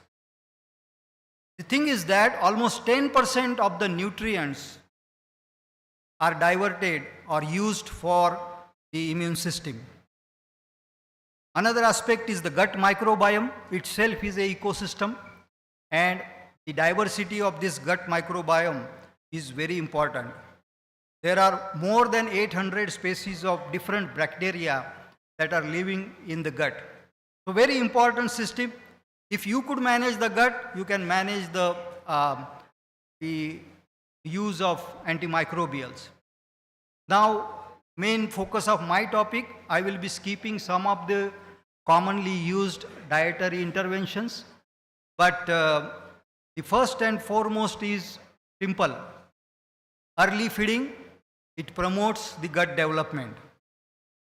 Second one is dietary fibers, which are very important for the development of the gizzard, which holds the key to the digestion and absorption of the nutrients. Organic acids, we all know that. Prebiotic, postbiotics, probiotics, and then eubiotics. All sorts of biotics are there to help you to reduce the antibiotics. Phytomolecules and then enzymes. It's a time that we look at these enzymes in a different way, going beyond the cost reduction. So early feeding, we know that the intestinal development begins as early as during the incubation. The proventriculus and gizzard are formed by the day 5th of the incubation. So we need to keep the pace of this development without interruptions. So that's why early access to the feed and water stimulates the anatomy and physiology of the gastrointestinal tract. That's why it is very important. There should be an early development of the intestinal villi, goblet cells, and the gut-associated lymphoid tissue. Very important for the nutrient absorption and good immunity. And then also, we need to focus on establishing a diverse and balanced microbial ecosystem as early as possible. Dietary fibers, these insoluble fibers, they are regarded as the functional nutrients. They don't take part into digestion or don't get digested, but take part into the modulation of nutrient digestion. Significant effects can be observed in the intestinal development and nutrient digestibility if we use these insoluble fibers somewhere around 3 to 5% in the diet. Dietary fibers influence the gizzard development, increase the chyme retention time in the upper GIT so that the optimum digestion can happen, and it also enhances the endogenous, bird's own enzymes production. Very important for this thing. Now, here I am showing the picture of a well-developed gizzard versus a poor gizzard, poorly developed. So, gizzard regulates the intestinal motility and feed intake. Feed intake is very important. It also enhances some of the digestive secretions, for example, amylase, which is important for starch digestion. So, if you have a well-developed gizzard, the dietary energy utilization will be very good. Then we know that the gizzard stimulates proventriculus to secrete hydrochloric acid, and that pH 2.5 to 3.5 in gizzard is very helpful to control the pathogens.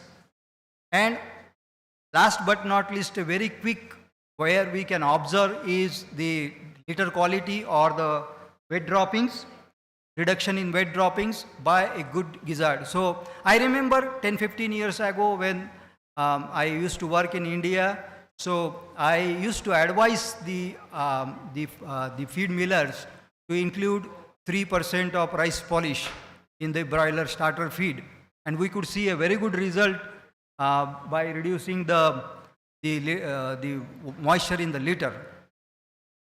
Organic acids, I will not focus much on that. We all know that water is the cheapest nutrients and most neglected nutrient. So I say that, like, without the security of water and the feed, our biosecurity things are useless, because these are the two commodities or two things that come directly in contact with the birds. So there are several organic acids like citric, acetic, formic and propionic. They are regularly used in the feed hygiene as well as water hygiene. Butyric acid, I was mentioning the coated butyric acid to control necrotic enteritis. It is anti-inflammatory and improves micronutrient utilization. Probiotics, prebiotics, very commonly used.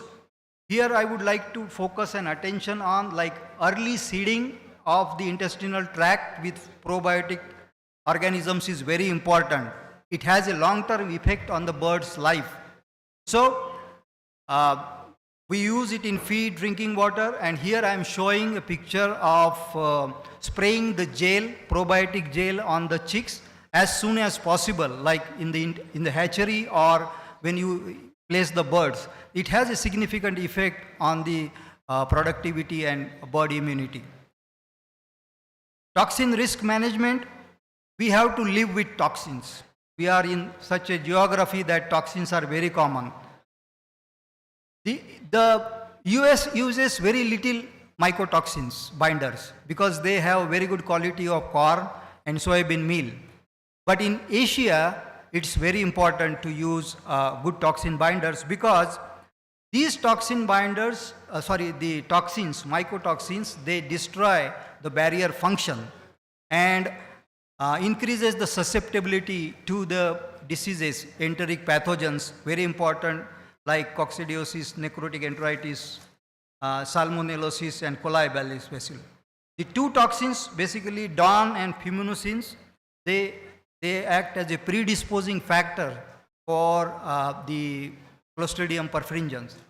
Risk management, as I was telling, we have to live with toxins, but we need to manage this risk by using the good toxin binders. Basically, first thing is to source the material, correct material, and avoid as much as contamination as possible. But I know that it is impossible to eliminate all the toxins, but still I think we have to manage that risk. Endotoxins triggers inflammation. This is a different aspect I am telling. Bacterial endotoxins are the lipopolysaccharides. These are present on the outer membrane of gram-negative bacteria, and when these bacteria die, they are released in the intestine. Then there is exotoxins produced by Clostridium. That is also important. So intestinal barrier failure, if it happens sometime because of stress or some other things, this LPS, they pass into the bloodstream and triggers inflammation. Now mycotoxins and endotoxins can work hand in hand because mycotoxins, as I was telling you, it increases the permeability of the intestinal wall. So what it does, it reduces the mucin for concentration and destroys the tight junction as I have shown here. So once this happens, these endotoxins or exotoxins can enter into the bloodstream. So we have to control both. Nowadays, there are very good toxin binders available in the market which can bind both endotoxins as well as mycotoxins. Then the phytogenic compounds, which I was telling, like 42% of the expenditure of the US industry is on phytogenics. So they are used to improve the bird performance that can otherwise be impacted by the enteric bacteria or protozoa like coccidiosis. So it can be categorized into 3 essential oils or phytomolecules, mainly to support the enteric bacterial control. Then you have saponins, euca, mainly to support coccidiosis control. And the interesting thing is that these natural solutions, they don't have the withdrawal period.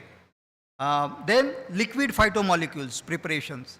So basically, if you are adding the feed additive like antibiotic growth promoter, but sometimes even after using the AGPs, you get a problem and then you have to treat the birds with antibiotics. So that treatment based on at which stage of the infection the bird is, you can skip the antibiotic and use the phytomolecule preparation. This way, we call in US it as a patch, like you are avoiding the use of antibiotic as much as possible to avoid the downgrading of the meat.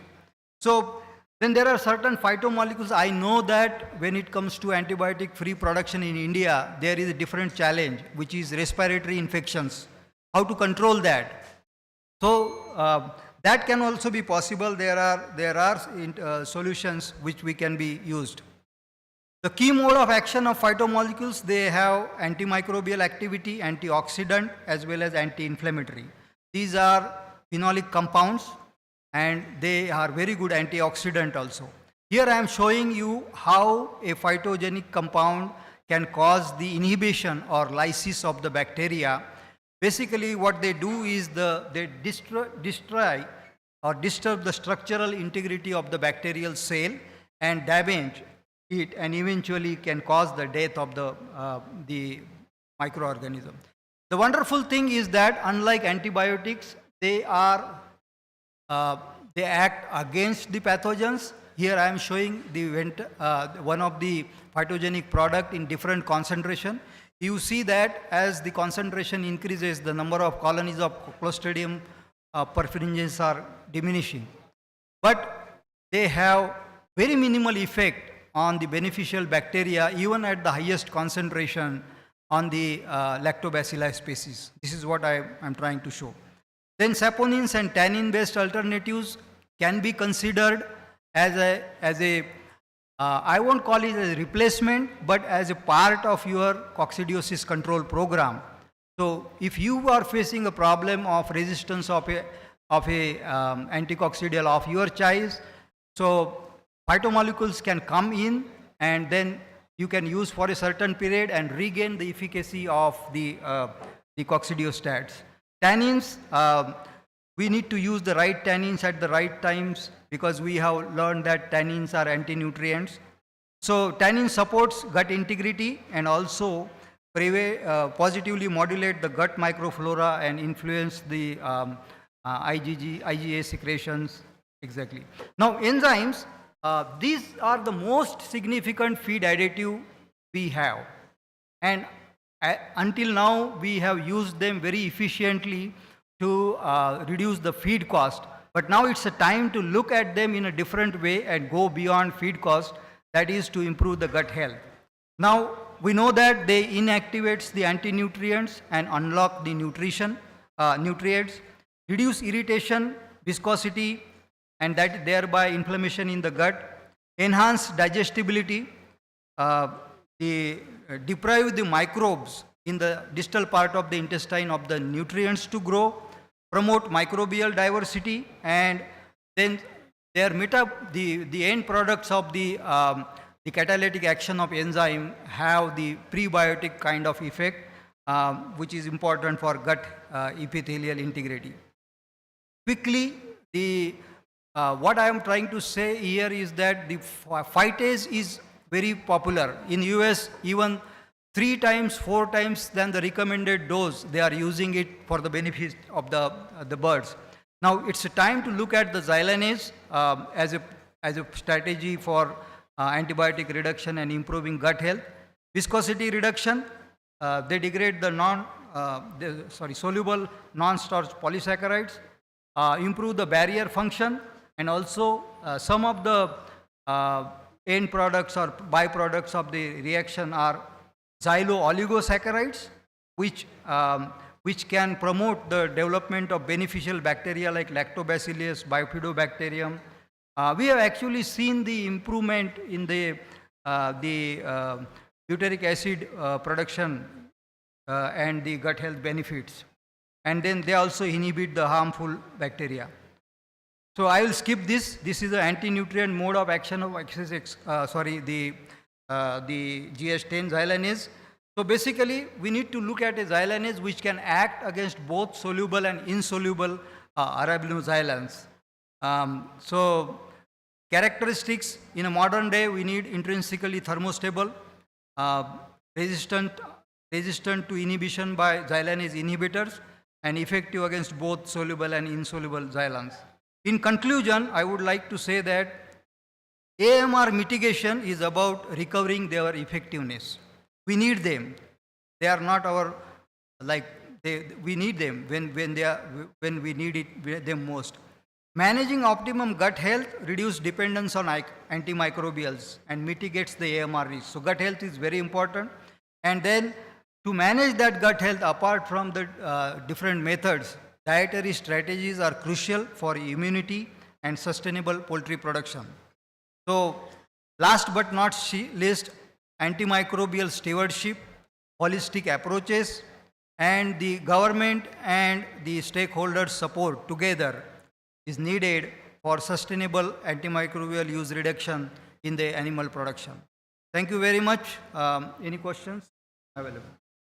Thank you, Dr. Ajay. You are in time because the clock was set 20 minutes, but you have 25 minutes. So, operator, please make the clock for 25 minutes, not for 20 minutes. Anyway. So, topic is open.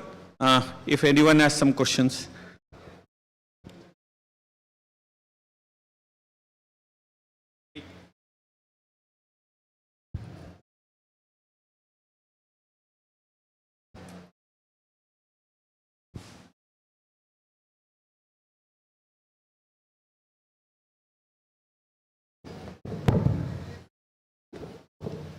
Sir, nowadays in boiler production, mainly maize and soybeans are used, and fiber level for the boiler it is restricted at 4% level. So in that scenario, is it advisable to use Gylanase, and if we use it, whether we will get any additional benefits? So if I understand your question is whether the use of Gylanase is of any help, right? So basically, what I think is that in India, the raw material prices is always a big problem. And that is the one thing always on the top of the mind of a nutritionist, how I can manage my feed cost. And so we have to use the other feed ingredient sources apart from corn and soybean meal or maize and soybean meal. And when you use these other sources, chances are that you encounter high fiber in those diets. So if you have a high fiber in the diet, I think the use of Gylanase is going to help to reduce the cost and even manage any loss of performance due to the, I would call it as not of the raw material, not of the quality of corn and soybean meal.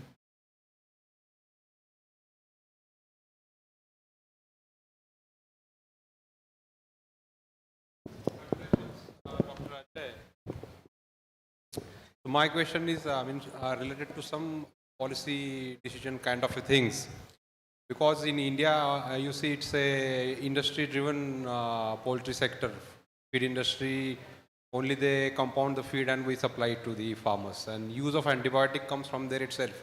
But we have our own challenges as well. But in the morning session, as DG has said, that we have to come up with some recommendations and outcomes at the end of the conference. So in your opinion, for this specific issue of AMR and use of antibiotics, especially in poultry sector, for India, what should be the future plan and how we can go about it in time to come to reduce these challenges? Because you are also alumni to this place, probably your opinion will be of a concern.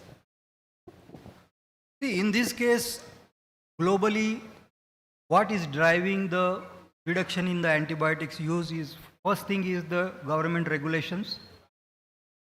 The second most important thing is the consumer preferences. So I think if these two forces come into the play,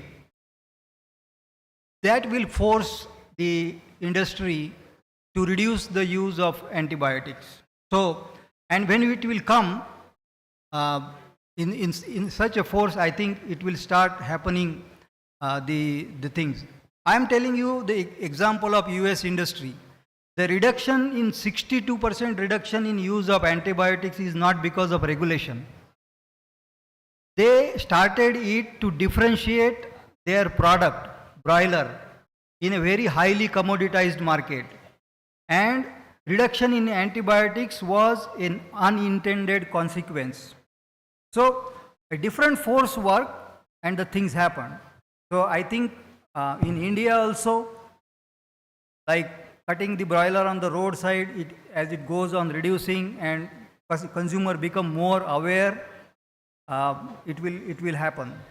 The industry will will react to that, or in a positive way, I would say. Industry has, see, boiler industry in India is very dynamic, and it has so far encountered whatever the challenges, it has overcome that. And I think this is the one big thing that is coming in the time.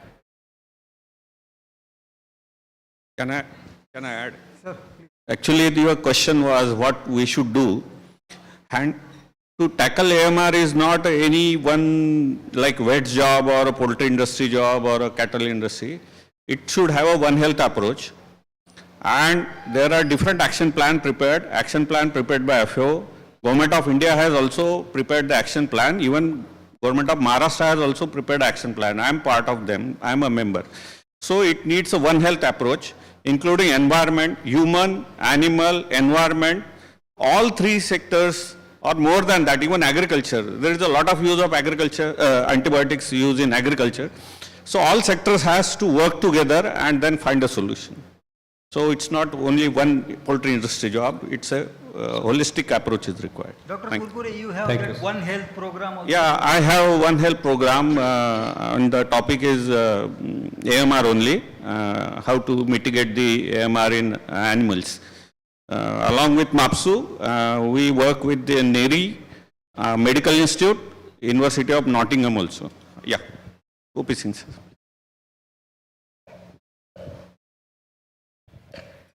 Thank you, Doc. I'm glad that you're part of the Oneness program. First of all, congratulations for Dr. Kurkure. My question is this, Doc. The challenge in India is primarily from the human side. They themselves are creating misuse of antibiotics and creating resistance. The second biggest challenge is we are the world's largest consumer of xylo-oligosaccharides because of largest population of sugar patients. So we use a lot of sugar free. So there are reports published worldwide which is creating resistance. The third most important, because you all are a technical group and you all are serious scientists and you're part of the Oneness program at the country level. Once you go and visit a website of the Government of India, Eat Right India, why the only blame comes to the chicken industry? They have recommended millets can be used or consumed abundantly, cereals can be consumed abundantly, milk can be consumed abundantly, only chicken meat and egg can be consumed moderately. Why it should be that approach from FSSI or any authority which is talking about or recommending the nutrition commons. Now, since you're part of it, can you not take it up? If India as a nation is a protein deficient nation, why you are restricting the protein consumption? You are saying eat cereals as much as you want. And it's a published website with the complete graphics which says eat chicken moderately, eat eggs moderately. So there's a contradiction, what is being projected and what is being spoken. In addition to this, is it wise at the moment in India that we should focus too much on the poultry industry as an AMR issue? Because if 47% of the antibiotics are sold from medical stores without prescriptions. I have a data, due respect to Dr. Bhair, the treatment dose of antibiotic, a total treatment antibiotic consumption in the US has gone up post-selection 7.5%. In Europe, the antibiotic consumption has gone up 9.5%. After they started talking about AMR, what is the right strategy for a country like India has to be determined by the technical people. Otherwise, we should not follow the Western world exactly. Otherwise, our cost of production gets hit. Producers are sitting here. Egg consumption gets a hit. Government in any case is impolite to us. Okay? So please find a balance. How do we survive in the current contradiction of US, Europe, as well as Indian requirements? Thank you so much, Doctor. Thank you. Thank you. The point is already been discussed, and it's a kind of mindset. So it takes a long time to change the mindset. But all working. When I presented our animal husbandry sector in that meeting, I presented with the data, amount of antibiotic used, and vice versa with the human counterpart.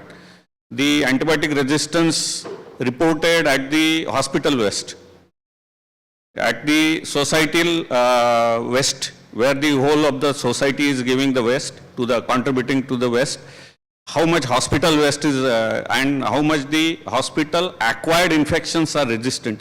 All data was presented, and I also presented what is the integrator's approach towards the AMR and how we are reducing it, how much antibiotic consumption, all things were presented, and at least the thinking has been now shifting that it's not only animal husbandry sector, it is our own sector, because at the helm of affairs is human medicine. It's human medicine. So at least I have shown them mirror that look to you first and then blame us. So at least blame game has stopped. It will be reducing. It will take some time, but I'm very sure down the line after 2-3 years, blame on animal husbandry sector for AMR will be reduced. Thank you. But your point is well taken. We'll be discussing. Thank you. Thank you, Dr. Ajay. Thank you. If you have any questions, you can discuss during the lunchtime. Thank you, Ajay. Now I request our second speaker, Sri Suresh Rayalu, another stalwart in its own field.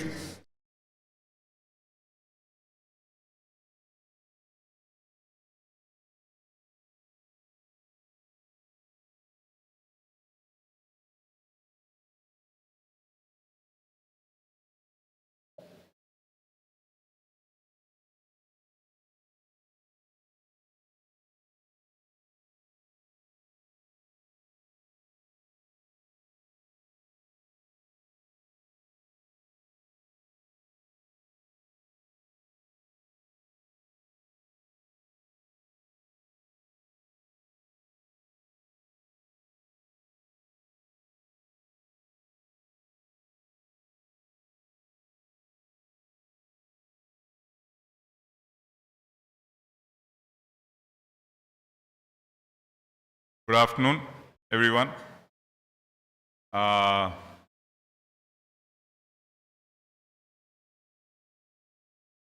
It's okay, I think. Anyway, good afternoon, everyone. Thank you very much, the organizers, the university, and for inviting me to talk about eggs and the future that it is for our country. And again, thank you very much, Dr. OP, for pitching about why people should eat more. I think that's the critical thing, I think, to a large extent, and I think especially coming from the veterinary side, the animal industry and all that, I think it is important the universities also now be a little bit more on the, although I might use the word attack, but I think it is stop being defensive. I think is more appropriate, because this is about our country. This is about how do we keep our people healthy. I don't know how many of you are present that ever since the recommendation, the standard American diet, or SAD, SAD as it is termed, ever since that recommendation came is when obesity in the world went up, right? So I think animals are very important. Okay, in India, we had different situations. Availability was not there, so we didn't eat or whatever it is, but I think now it is changing. So, and my presentation is about that when Prime Minister is talking about Viksit Bharat. So anybody talks, then first thing is like, "Arey, kitne ande chahiye inko?" So, you know, I mean, I go off, start thinking about that. So this presentation is a little bit about that. So I'm just setting the stage. 2047, we will reach 1.6 billion. It's clear now that it will not be more than that. There were times when they were saying we will be at 1.8, 1.9, but it is clear that the doomsday scenarios are not going to happen. So, in fact, my Chief Minister Chandrababu Naidu is worried that people are not having enough kids. So he's threatening he'll start a ministry of this thing like Putin.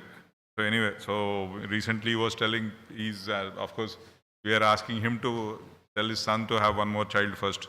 So anyway, so that's the thing. That said, now we are at about 101 eggs per capita now, and my expectation is by 2047 we'll reach 1 egg a day. That would roughly account for 10% of people's requirement of protein. So it's not a big number. So, I mean, I eat 4 eggs, my son eats 10, my 93-year-old father eats 3 eggs a day. So 1 egg a day is not enough at all. So anyway. And so as I said, so at 10% and at 70 grams of protein requirement per people, so that comes to about 1 egg a day. And I don't need to tell you why eggs. I think eggs are, the most perfect food available to humans, because of course you can't buy mother's milk. After that, the next best thing is eggs. So as I said, this tremendous domestic opportunity that is going, and there's also huge exposure opportunity. I was just checking Malaysia, Thailand, Indonesia and all that. Cost of producing an egg is 10 rupees. And the cost of sending one egg from Vizag port to Malaysia port is 26 paise per egg. And our production cost is 550. So 6 rupees we can, so that there's a huge opportunity. Singapore itself imports close to 70 lakh eggs every day. So this is a good opportunity for us. And of course, Middle East and all that. So as I was explaining, there's a huge opportunity for us. I wanted to talk a little bit about, because I was expecting some students, but I don't think there are many, but maybe the teachers can tell the students tomorrow about the future coming. AI will be very important, I think, and I myself am actually doing a doctorate in AI to push this and drive this now. So I'm also a student now. So I think automation streamlines the process for egg collection, packaging, leading to reduced operational costs and fewer mistakes during production. And implementing IoT sensors, because we are talking about nutrition. For a long time, we would talk about nutrition only from one or two narrow perspectives, right? I think one important point I want to make, I think we should stop talking about cheap feed, sir. I think we should start talking about cheap cost of production. I know we by mean, Rao Saab and my father and all that trained everybody to look at cost of feed, cost of a kg of feed. But I think we have to move away from that. We have to look at cost of producing an egg and a kg of chicken. So I think that was one of the problems that we have been having. That's why we have been focusing on cheap ingredients and all that, and it's affecting productions. So, and today, that's what we are looking at, right? You have to look at what are the temperatures, what is the humidity, what is the body weight, what is the size of the egg, and decide the formulation. Not just something that we used to do in 80s and 90s. When we didn't have the information, age ke hisab se we would do phased feed, right? But now feed has to be dependent, and I think today the tools are there, so that can clearly give those, this thing. And again, behavior analysis, that's also through AI and cameras and all that we can study that. Disease prediction can be done. Again, that also I think AI will play a major role in that. And then timely interventions. Most of the time, by the time we are intervening, there's already 30-40% production drop, right? And by then, whereas through AI, can we, not can we, that's the idea, is go forward and do that and, look at what is happening in your neighborhood. Somebody has gotten impacted, so how do we start doing that? So I think, again, one other factor, I don't know how many of you realize, in the last 30 years, the poultry industry has reduced its resource consumption by 70%. I don't think anybody gets that, right? I think since Subeh, everybody is talking about cows, fishes and all that, but nobody talks about poultry. Somehow I think we have become, our success has become our problem. I think nobody talks about us too much. But I think poultry is the most bang for the buck in terms of environmental sustainability, in terms of how you can manage and how you can address feeding the 1.6 billion people. So I think, and that's why I think poultry becomes very critical and important. So again, AI in poultry will help us in cost reduction through our optimized feed formulations. So as I say, I see a future where based on these factors, right, temperatures, humidity, production, body weight and egg size, you are changing feed formulation every 4 or 5 days, right? You cannot afford to do that anymore. And we are seeing that farmers who are doing that are saving 300 rupees per bird. You know, I have evidence of that, proof of that. Farmers who are ready to change feed formulation 2 times a week based on these things are tripling their profits, right? And that's what has to happen now. And now how do we take it to everybody? Nutritional quality, I think that is more important now. So there's this one farmer I was checking, you know, and so he was spending some 25 rupees per ton and he was getting 7,000 eggs per ton. And then we showed him if he spent 75 paisa more, he's getting 1,500 eggs more per ton. That's why I'm saying please stop talking about cheap feed. You know, let's stop talking about cheap production cost. Right? And so because it's become like it is a high efficiency machine now, right? But how can you ask it to produce when you are not going to give it's not, everybody focuses on makkah, soya and all that, but what about the amino acids? Does it getting the lysine it needs, right? At 97% production and at close to 56, 57 grams and it's eating 105 grams, and then what are you doing? हमने कोई formula दिया 20 साल पहले age के हिसाब से इतना दो and you are giving it that, and 1 week later it is falling down because it is now lysine missing here or something like that, right? I mean, I'm a computer science engineer, so don't take me too serious when I say certain things. Adaptive feeding, as I said, this is where I think we have to go. Feed efficiency has to be monitored very, very strongly. I think a farmer who's not monitoring that will be out of business. I'm guaranteeing you that today. If anybody wants to know, if you want to leave the business, then, you know, fool around with these things. So quality control, as I said, now, because farmers are demanding, consumers are demanding this. And we are seeing that where in Hyderabad we are experimenting that, where we have started presenting quality eggs, consumers within 2 months have stopped buying all the main brands. They have switched to our brand. So we're growing at 15-20% month on month. I mean, I say our brand, but essentially the eggs are coming from farmers. We are not going to run farms. We're doing it for farmers. And now, same Reliance, Zeptos are asking us to come. Instead of we going after them, OP, they are asking us. We're going to soon launch in Pune because they are asking us, because they want those eggs, because consumers are demanding of that. So Reliance used to sell 26,000 eggs a week in Vijayawada. Today they're selling 50,000 a day. Once they've introduced quality eggs, right? So that was surprising. So I think, so this is what consumers are demanding now. So the sustainability is the most important thing. And I think poultry's biggest advantage is that nobody can beat us on sustainability, right? And we're going to keep driving that. So as I said, 70% reduction in resources in the last 30 years, and we are going to further do that. Energy optimization, I think there's good chance of using solar. And in the next part, I have actually 2 projects now where we are generating bio-CNG from poultry litter.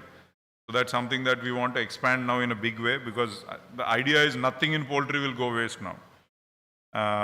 And as I said, long-term viability, I mean, we are going to go from something like 33 crore eggs to 160 crore eggs a day in the next 25 years. So that's that. Okay, I'm almost at the end. So pitfalls and challenges, yes, threatened by disease outbreaks like avian influenza impacting production, volatility in feed, and combination of these things. So it needs. So Ajay was saying there is no silver bullet, but I know one silver bullet: biosecurity. So that is the only silver bullet for any issues, biosecurity. It really helps. It reduces cost of production like crazy.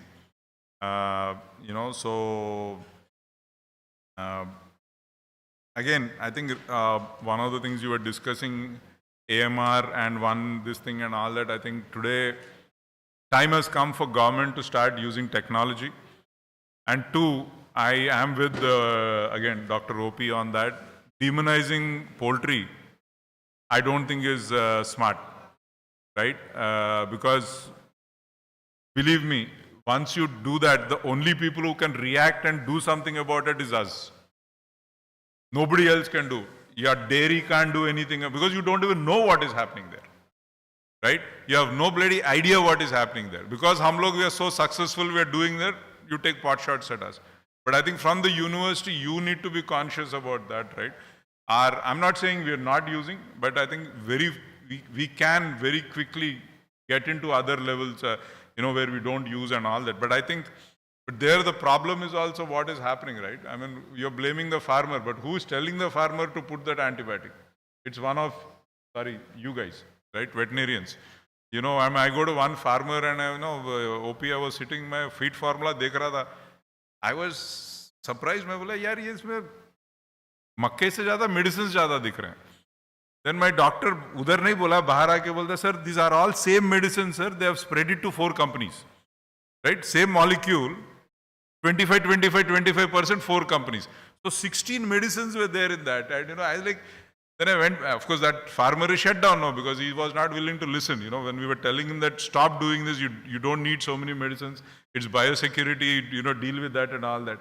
But I think somewhere that practices have to come, right? In UK, every prescription is now tracked.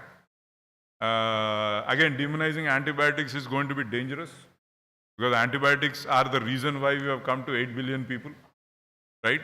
Without antibiotics, I don't think we would have come this far. Again, usage of antibiotics, how it is used is the problem, but not demonizing antibiotics. This is what somebody in FAO once told me, so anyway, that's my 2 bits on that. So my request and invitation is to how can we collaborate using technology and driving the future of the egg industry, strategic partnerships, advanced technologies as essential for sustainable egg industry. India's it requires a synergistic game from the universities, from the government, from the industry, from the producers and all that. Yeah, that's my presentation, sir. I think I saved Ajay's time. Yeah. Thank you. Thank you for a very thought-provoking talk first and keeping with the time. Second, thanks for that. And this is how engineers' perspective to look our industry. Like we vets, we just think of the disease or formulation and production. We got 98%, 90%, we are very happy with it.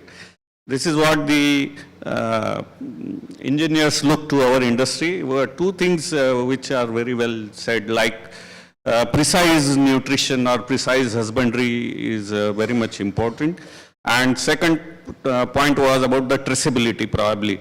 If we are very open to our customer and if we could tell that we could show the traceability of the produce what we are selling, they will believe on us more and may be ready to pay. This is my take from your talk. Topic is open for discussion. Mike? Idhar. Samne.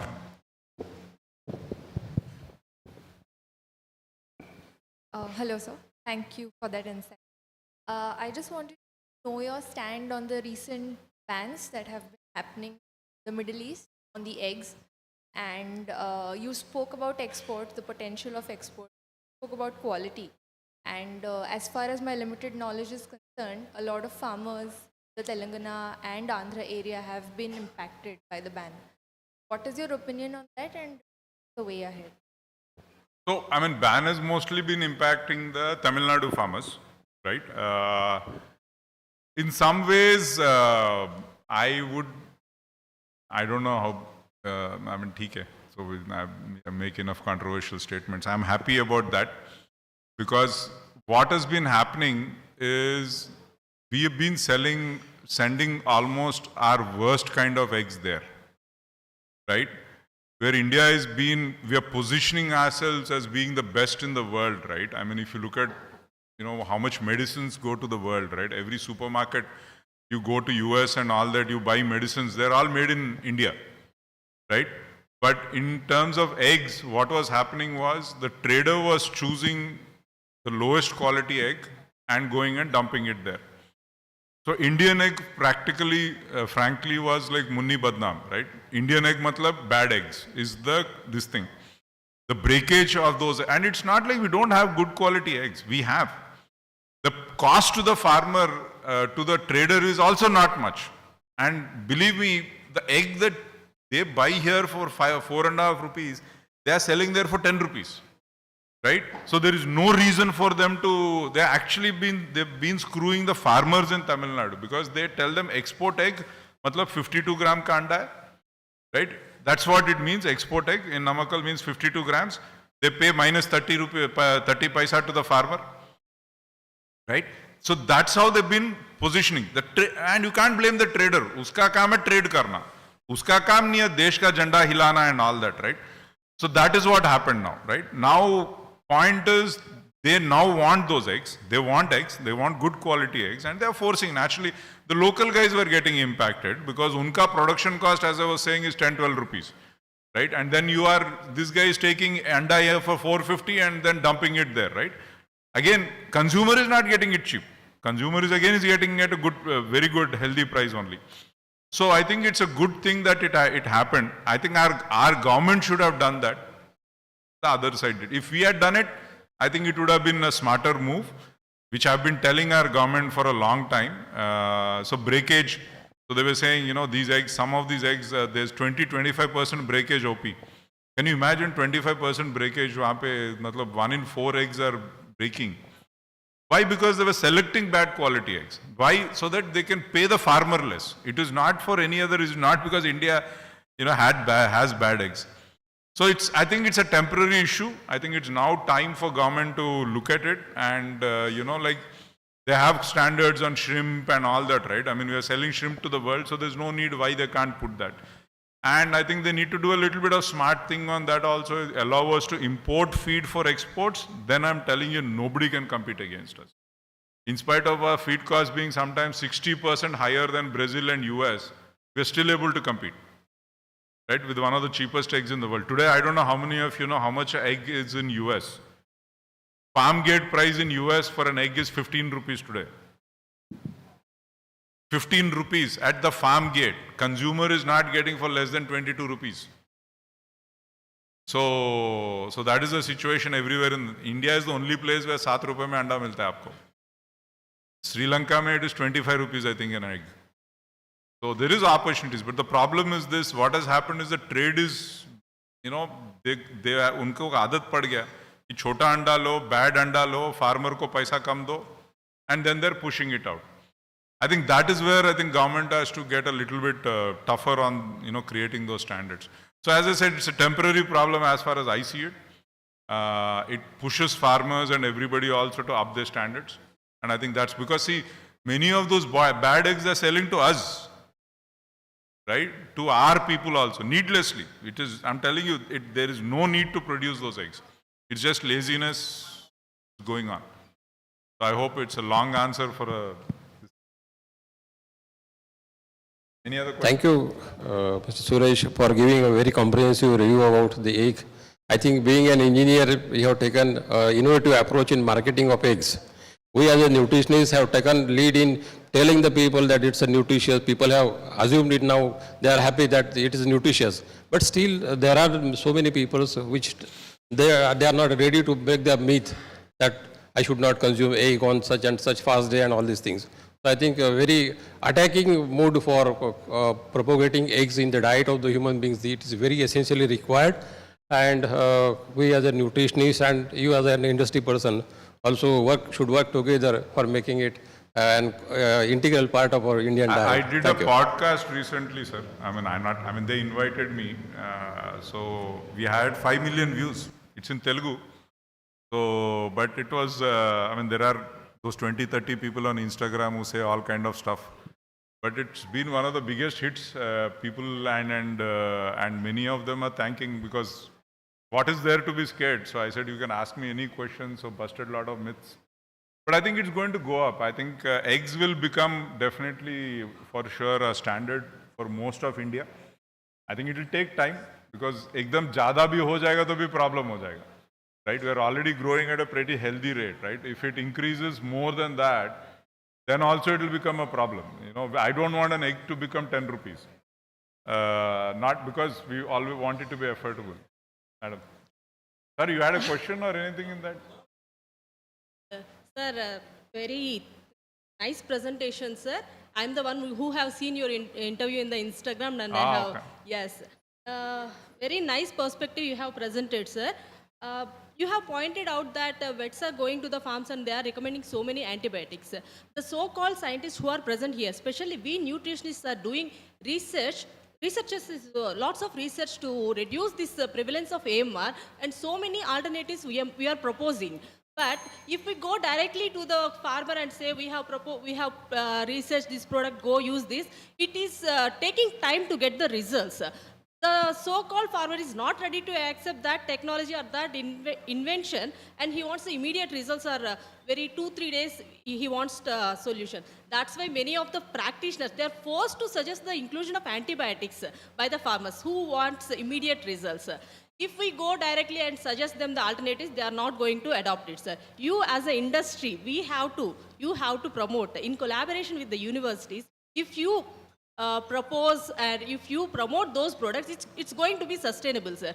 We scientists are almost come up with so many solutions to reduce this AMR prevalence, sir. No, I agree with you, and that's why my invitation was that we should work together on this, right? So, you know, I'm very, very, I do not believe in blaming anyone, this thing, right? But at the same time, I will not accept if somebody blames us also. So, you know, but the point is, I think we have to work together. I think the universities, one problem I have with university is too theory-based, this thing, right? I mean, so, as I was just explaining, when I joined the business in 98, 99, somebody from VCI was sitting on stage and talking about how, in poultry OP, that artificial insemination should be only done by veterinarians. I was like, are you mad? I don't have enough doctors for treatment and all that we need. What a woman, my worker's wife is coming and doing artificial insemination. You want to replace her with a veterinarian? Where are the veterinarians? For 15 years, they didn't invite me after that to any meeting with the veterinarians. You know, but that is the problem, right? I mean, we need more veterinarians. Country needs more. Not only that, it's a fantastic opportunity. I'm telling you, sir. In Europe, in US, in Australia, everybody wants Indian veterinarians.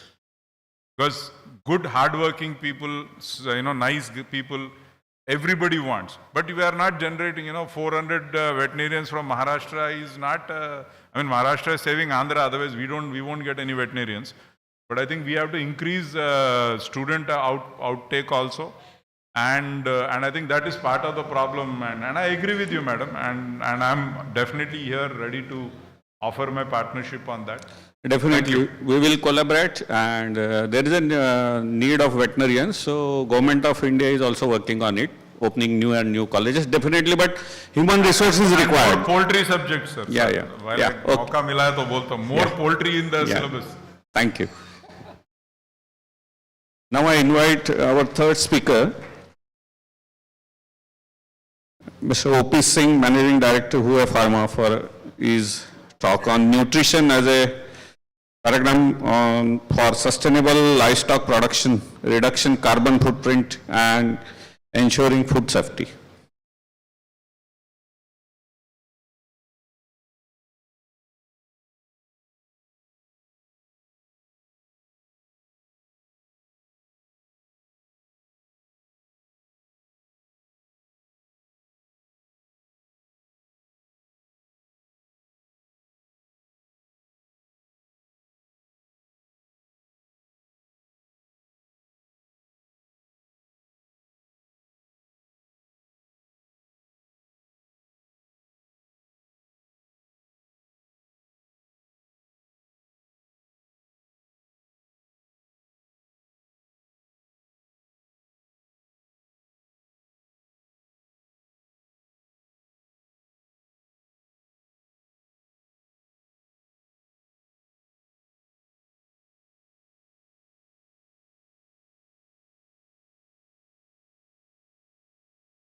Okay. I'm privileged not to have presentation probably.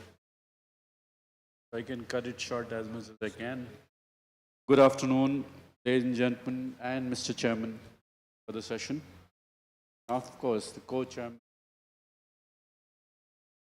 everyone. I guess the DG ICAR is here. No? He's gone. If I would be you, he was appreciating that lots of funds of ICAR going to be deputed animal health sector or livestock productions. And he was clear that the contribution from the livestock towards the national GDP and agriculture GDP, the most promising comes from livestock sector, fastest growing. I wish if he would have given the numbers. You are expecting from an industry or the sector to the greatest support the next 30 years or 40 years. Now, Government of India is talking about 2047, I guess, 2045. But you're not willing to commit as an institution how much fund you're going to give it to us to depute toward the R&D sector or to support the industry or to support the progress. Now, that is where the gap lies between saying and execution. But we have to be extraordinarily alert as an industry or the sector of livestock. Could you want results from me? Please provide the resources. Do not only talk on the. Whenever I have individually chatted or interacted with scientists, whether it is IBRI, whether it is colleges and institutions, I have found they are finding gap. And that gap has to be seriously rewarded by the government of India. So I think as a veterinarian, if you are going to define the existence of the nation in the terms of food security, you have to be very critical in asking for the response. Your numbers are not well rehearsed. They will continue to drain out their funds toward hardcore agriculture, and you will be starving next 30 years again. So that gap, we have to find a balance somehow. Now, disclaimer on the presentation. This presentation is not made by me. This is made by a veterinarian who originates from Nagpur Veterinary College. So clap for her. But if anything good goes in the subject, it is mine. And anything bad goes, it is hers. So Dr. Priyanka Kamble, you are on the hot seat. All right. How do I play this? Okay. I have a long agenda, Doc, but I will try and wrap it as quickly as possible. Sustainability would be the biggest challenge in the next few decades for all of us. If the definitions and the understanding of sustainability is yet to be defined by the veterinary department, then probably we are the wrong side. The livestock value chain, which is going to emerge very rapidly in the country, has to be seen from the sustainability lens very closely. That is why I invite and request all the researchers and students, luckily they are not here, to get involved very seriously. If you do not know that each and every step of your activity is sustainable for future, you will fall into hot seat. And your product will not be accepted by either consumers or for the international trade or for the domestic consumption itself. Now, how the livestock welfare and AMR will go together in India, we have to discover a sequence of activities. How do we conduct it without hurting the industry, still progressively and scientifically with international acceptance? How does it impact the consumers has to be studied. Now, as I told you in the last meeting when I was here, the next transformation in India is going to be done by veterinarians, not by any other scientific. So you have to clap for yourself as loudly as you can. If India has to feed its nation to the veterinarians forefront science, because our hardcore agriculture and per capita land holding is not going to increase. The only thing will increase through the protein sufficiency. If it has to come through the livestock production. So you will bear the brunt of success in India for sure. So be aware, be prepared, be forecasted, be predictable. New research potential. I wanted to talk about a greater science called life cycle analysis of a product in nutrition sector. Probably will dwell it for a few seconds, but if needed, I don't mind telecasting it online for your students and yourself in the future. And also, at the same time, Dr. Kurkure, I would like to commit some resources on behalf of our pharma to build up a research center in Nagpur as a central part of India for lifestyle or LCA analysis. If some of your groups are willing to build it in Nagpur, there's no greater feeling for me than today. Get going, make a plan, give us a project, let's build up a project which no one else is going to do Asian context as yet. Okay? Resources are ours, brainware will come from your side. Okay, if sustainability has to be understood, it has to be understood from environmental point of view. It has to be understood from society, complexions, and their food and feed habits. And economics would be the major game changer in the world trade. If you as a scientist and I as a businessman and he as a businessman does not understand this basic concept of sustainability, probably our definition is incorrect, because we need to survive, we need to be scientific, we need to be socially fit, and we need to be environment protective ourselves. So that is what sustainability is, the simplest definition I can talk about it. Now look at this, climate change. The challenge is, I wish DG ICAR should have been here. In 2016, India signed an agreement with Europe that I'll be partnering the sustainability effort of the worldwide. And the commitment is 45% reduction of CSG by 2030 itself. Now go back and check your numbers, whether it is agriculture, whether it is livestock, whether it is industrial production, whether it is water management, whether it is agriculture production, nothing goes along with this commitment. तो कथनी और करनी में मुझे कुछ ज़्यादा ही फ़र्क दिख रहा था. अनफॉर्चुनेटली सारे सीनियर्स जा चुके हैं, नहीं तो मैं उनके सामने पूछने वाला था, where are you with this commitment? Now, if this is a commitment, look at the transformation you're looking from the livestock industry as well. Okay? So keep in mind, this is what the other countries are doing. First time, a carbon tax has been imposed by Denmark. It means coming sooner than later. Be prepared for it. All scientific transformations would be demanded by the veterinarians because you are part of the livestock production. I'm trying to rush the slide, but if I take it from Suresh, if 9 billion would be the world population in 2050, where do we stand and how do we feel?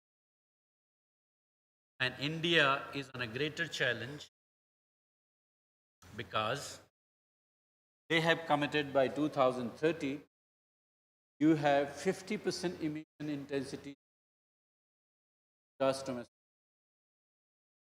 50% non-fossil based electrical power production, 2.5 to 3 billion tons of carbon equivalent via forestation process, agriculture enhancement, investment. We don't talk about numbers. That is why I was talking about very keen. At least give me the number for research, R&D purpose.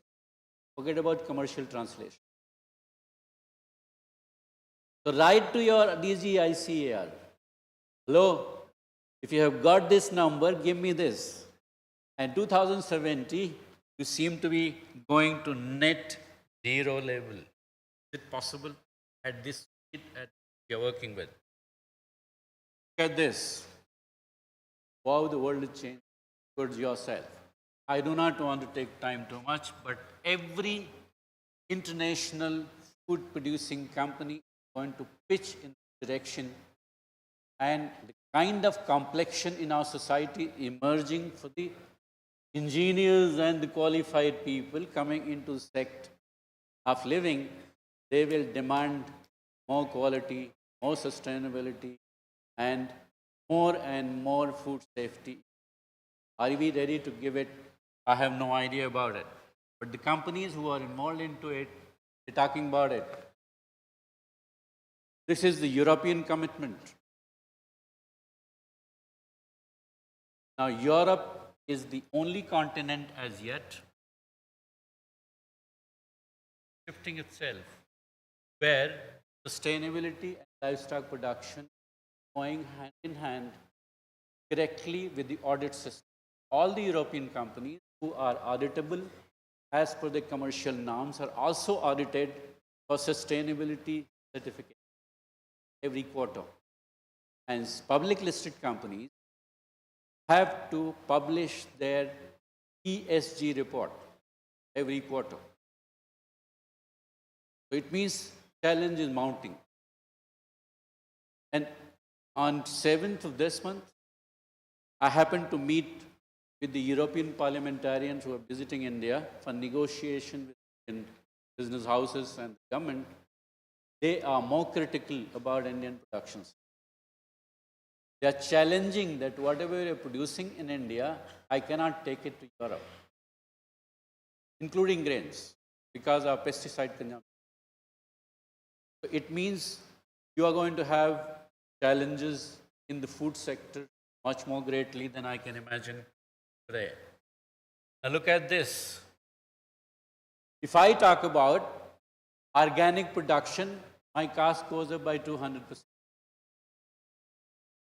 If I talk about better live production, my cost goes up by 45%.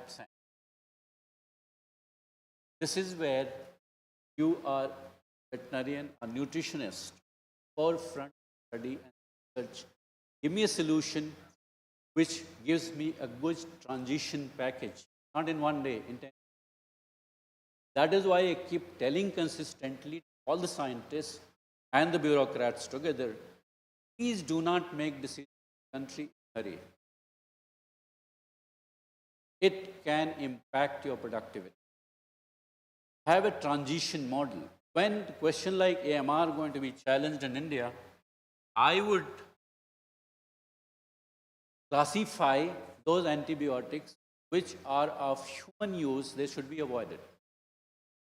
We should select list of the products which are only meant for veterinary and have responsible consumption system or regulation system. In addition to the National Biosecurity Plan, which Suresh spoke about it, probably we'll be able to transit more smoothly. Then suddenly Europeans talking about AMR and we killing ourselves for what? For nothing. Because we have a greater responsibility of feeding our population independently without any other country help. So that's the way I address it.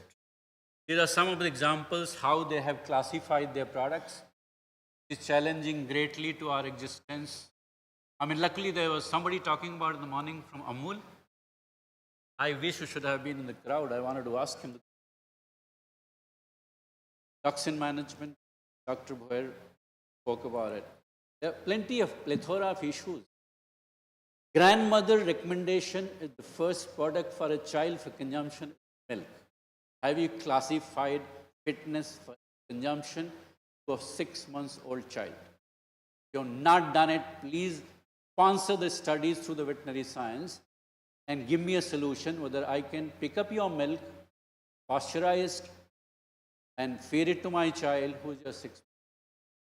Do we have a data? Do we have information? Do we have recommendations? It's a sheer compulsion that we are consuming. R&D investment is missing. Look at this commitment. Companies. Net zero by 2050 by Nestlé's. Danone. Minus 50% 2030. Net zero by 2050. All these are big brands in the world who are going to drive a sensation because they exist here. So they will educate. They will demand more and more greater science from our end. And that is where commit, collaborate, confirm. And that is the reason I said, can we have LCA Center in Nagpur Veterinary College? Sustainability as a dynamics, if you see how the complex roadmap looks like. Food processing, retail, livestock, industry. Largest challenge is coming from feed production, which is the most carbon emitting industry. That is where you as a nutrition group will be targeted very aggressively. You see here livestock emission. I don't know why it is moving itself. I'm not touching it. But what can we do? How to reduce gas emission? Feed is the largest segment. And that is where probably you have to ask your students or ask your scientists to work around it, because congratulations to those people who got scientists. How do I minimize nitrogen? All your feed formulations today are loaded with the, and most of us have started formulating because of the efficiency demand based on digestible amino acids. Now, more digestible amino acids you're going to load the system, more nitrogen efficiency go down. Now, is it not a contradiction? When I talk to Suresh, he needs a better performance. When I talk to a scientist, you need to formulate it better. When I need a demand of the country, I need to bring down the or calculate the nitrogen efficiency factor. If we do not have a research of every grain or every product which gives the answer on nitrogen utilization factor, I have a problem. So this is the area of research for us. Increasing knowledge. We have very limited knowledge on amino acids. Yet, to my understanding, maybe I'm totally unscientific, illiterate, 35 years working in the same industry, but we have to gather knowledge which amino acid is help us to efficientate the nitrogen efficiency factor. And conflict between maximized nitrogen utilization not determined as an institution. As a nutritionist, we will fall into a trap. It will not support your sustainability effort demanded day and day, again and again, next 10 years. So one is the carbon emission, second is nitrogen utilization. Even if you, as a nutrition society, take these two as a research, in future 10 years, I'm more than glad that you will be able to do lots of service to the and to the industry. Look at this, feed production contributes 43% of carbon emission. Excreta only 33%. Waste management and feed production, both are two sides of the coin.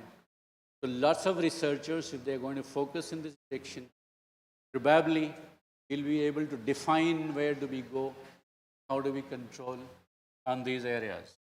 And you will contribute. Use of free, many of slides are there. Optimization of non-essential amino acids, spoken. Hence the gut optimization, so that your delivery at the cellular level is another area of contribution to sustainability. Utilization of non-essential has to be studied and brought out as an amino acid requirement. I will not spend time. If anybody is interested, I can share the data. Lots of information on this. This is another interesting area. Broiler rearing process, have 3-phase feed, 4-phase feed. On what basis? How did you determine the 3-phase feed? Good, a 4-phase. Which genetist has given this formula that my broiler can be fed with 4 phases or 5 phases? What are the efficiency factors which you have chosen to correct it? If not, the subject of research, because it will determine the nitrogen efficiency factor again, because all the data which is being generated in Australia and Europe, Australian continent and Europe, doesn't give me exact answer how many phases good for in broiler genetics. So Nutri-Genomic Research Center is a new area of perspective for you work on if you are talking about nitrogen efficiency. Likewise, plenty of information, Doc. I don't want to waste your time because you're falling paucity of time. Nitrogen, Dr. Bhoyer spoke about the optimization of a technology called enzymology. Now, enzymology luckily has, earlier you had catalytic activity. Now you will be able to use systemic activity. A lot of patents are being rewarded. One of it comes to us as well. But we have developed a range of products of enzyme which have a systemic activity. Can be measured at the blood level, then only catalytic. We have to optimize these resources to endure bigger effects in the performances and the efficiency factor. Now, this is a big issue. I don't know how to start about it. Multi-phase feed. Which supplement to be chosen and why? If there are no LCA for those supplements, how do you choose that product? Because it is going to give you efficiency, but it's going to give you the negatives as well for system. These are area of research probably we need to look at. Protein supply is always a challenging factor. You can imagine this, how carbon emission builds up using products like, all these are nitrogen molecules. So with this, One Health, I wanted to touch it, but I would go ahead. So there's a critical gap in the technology and the articulation for science brought into practice. You would notice that lots of things affected your community, research community. Got it? To come forward, backward and forward both. Industry is ready to cooperate. Get the ICAR and the system cooperate with you. I'm sure we are going to address sustainability more greatly. I'm not under panic. Do not get panicked. Have a strategy in place, but it has to be a scientific strategy in place. Ensure that we are progressing scientifically, greater efficiency to address the global trade simultaneously. Thank you so much for hearing me out. Thank you. Thank you for visionary presentation, I would say. Instead of Europeans and Americans coming to us and telling how our husbandry should be, it is better that we should look ourselves, how is our industry and what problems are there. You have put what problems will be in coming future and we need to address them. So thank you for putting us those problems here. And being a MAPSU employee or a MAPSU faculty, we are ready to work together. Thank you for that. We will be working together. There are many things here. Now, earlier, I look to this is that we were earlier with the security problem, food security. Probably we have make up with it. Now we are thinking about the safety of it, and this is part of it. Later on, environmental safety. Definitely these, many of the scientists working here, they are also working on carbon footprints and all. Also on climate change, I think there is one separate session for methane mitigation and all. So there are like this, there are there. If anyone has question, or my co-chairman and rapporteur would like to say something, or any question? Or if someone wants to get some. Myself, Dr. Bhutan Singh, Emeritus Professor, Animal Nutrition Division, ICAR. Sir, I would like to actually ask one question that in our dairy industry, whatever compounded feed or whatever feed is available, lot of adulteration problem is there. So there is no actually bylaws. Whether it is actually state subject, so it should be passed from each state. Then only it can be implemented. So lot of adulteration is there, and that is why actually we are not getting a good quality. Actually, even wheat bran, even oil cakes, synthetic oil cakes are being prepared. That is there, sir. My suggestion actually. And so whatever you have said, probably our rapporteurs has made a recorded it, and when we will make a proceeding, it will be part of it, which will be submitted to ICAR. Thank you. Okay, thank you, sir. Now I request my chairman or rapporteur if they have some, or you offer a concluding remarks on this. Yeah, please. So it was really a wonderful plenary session being presented by Dr. Ajay Bhoyer, Dr. Suresh Rayadu and O.P. Singh sir. It was eye-opening for, and it gave us new dimensions for nutrition research, particularly for the academic institutions under MAPSU.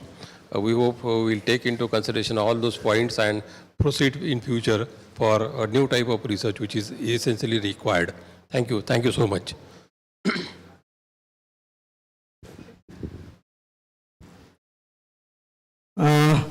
This session is really wonderful and insightful for all the persons related to poultry sectors as well as livestock sector also.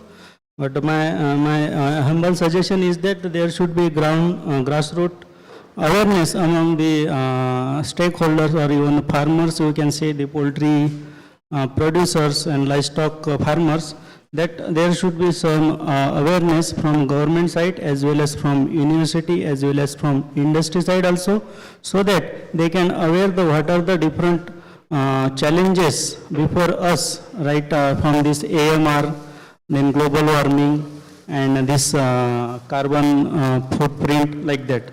So nice presentation from all the speakers. Thank you.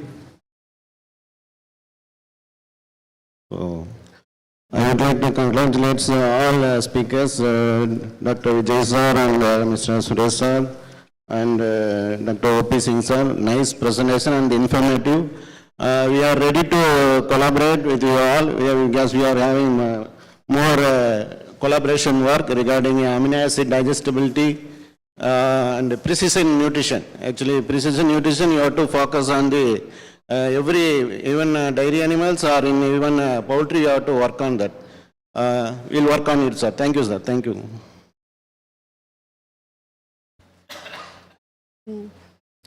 I congratulate all the speakers who has presented their presentations today. These presentations are most like giving the suggestions to the scientific community by highlighting the ground realities to the, and what alternatives we can do and how far they are going to be sustainable in the current scenario, especially in Indian conditions, with reference to the Western practices.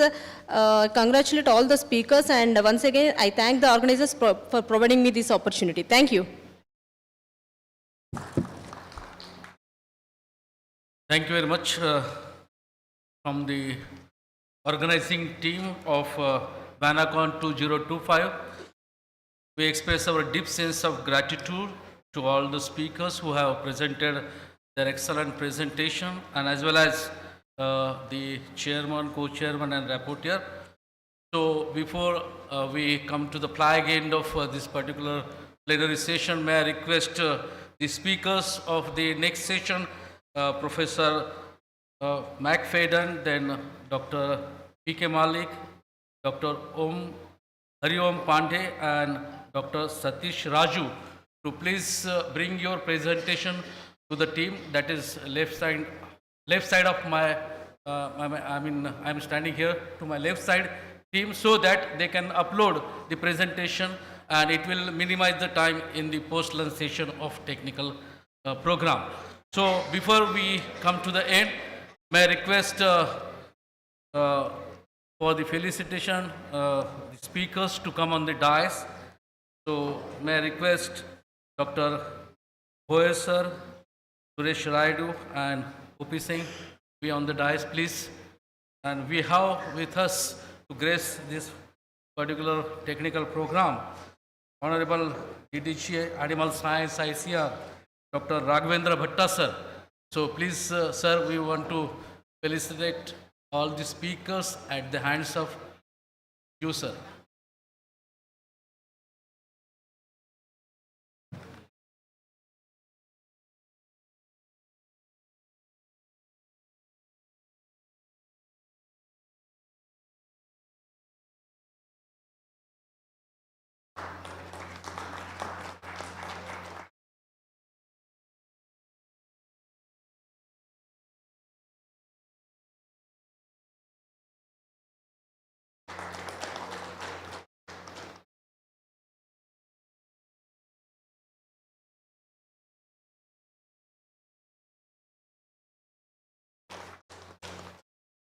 Thank you very much, sir. Sir, please be there.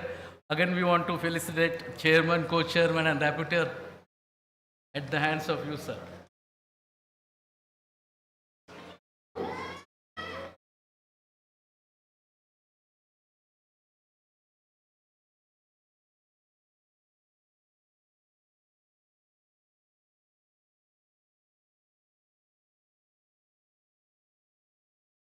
Okay, volunteer team is there. So we will continue. Firstly, I would like to request Bhatta sir to present the memento to our Honorable Dr. Kurkure sir, Director of Research, MAPSU, Dr. S.B. Kavitkar sir, University Head, Department of Animal Nutrition, MAPSU, Nagpur, then Dr. S.B. Katole, Associate Professor, Department of Animal Nutrition, Agriculture University, Anand.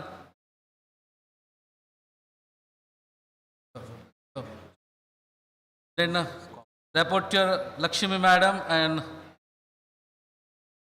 Dr. Thiruminan as a rapporteur.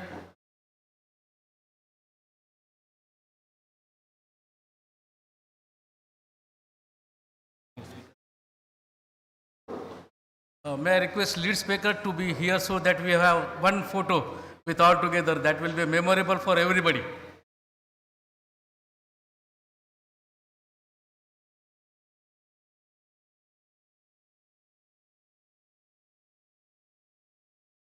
So, may I request respected delegates to have lunch after this.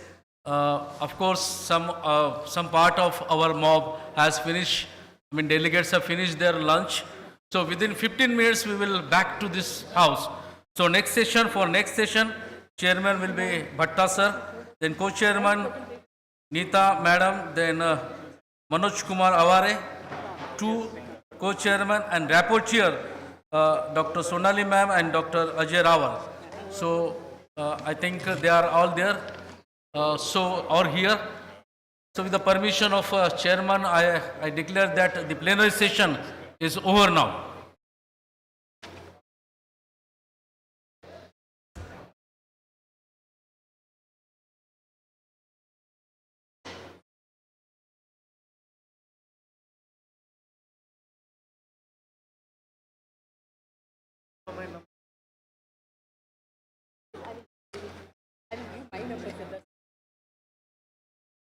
So that I can contact you.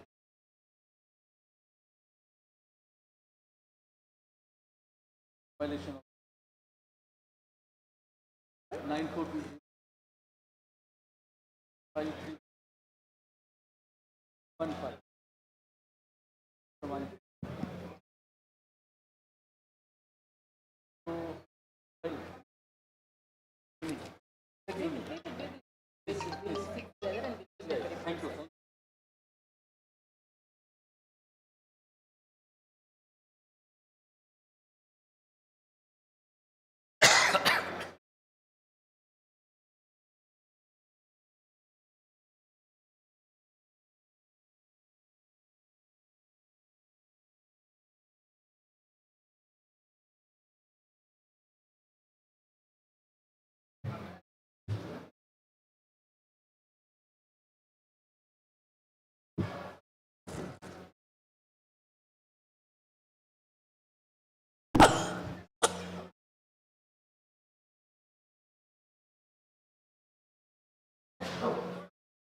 Ah,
So, welcome for the post-lunch session of technical program. On behalf of organizing committee, I welcome you all for this post-lunch session of technical program. There are 4 important topics to be delivered by eminent speakers. The lead paper under the theme Animal Nutrition, Climate Resilience. First lecture would be from Professor Joseph McFadden, Cornell University, United States, and he will be delivering his presentation lead paper on enhancing milk production efficiency in India. The second lecture would be Dr. P.K. Malik sir, Head Division ICAR, NINP, Bangalore. He will be delivering his lead paper on mitigation of enteric methane emission from the livestock. The third lead paper will be presented by Dr. Hariom Pandey, sir, ICAR, IVR, Izzat Nagar. The topic is significance of water footprint in sustainable livestock farming.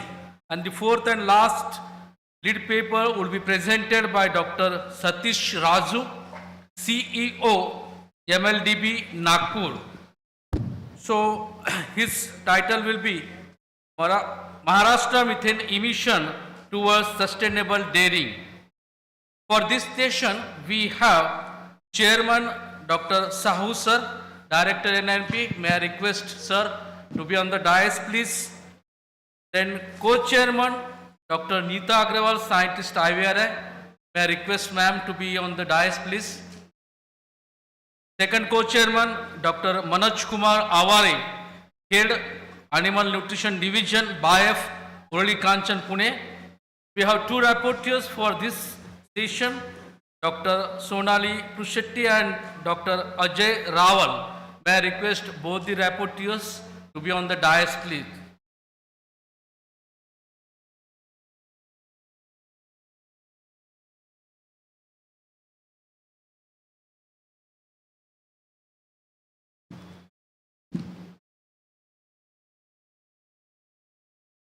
May I request Dr. Sonali ma'am, Dr. Ajay Rawal.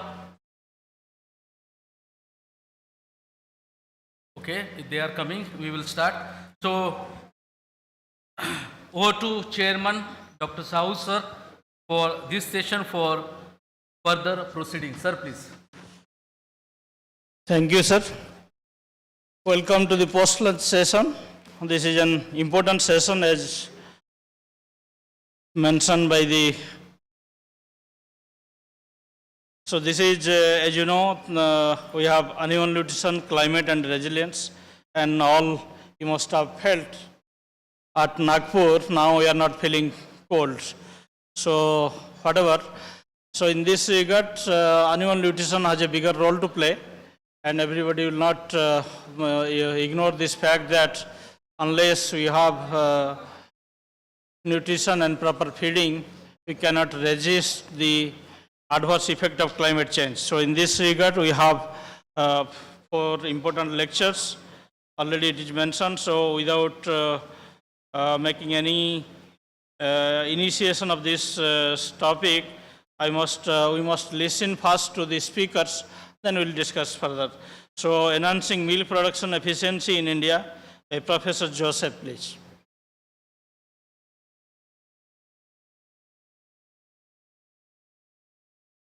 Hey, I'd like to thank the organizers for inviting me to give a presentation. This is my 4th time to India.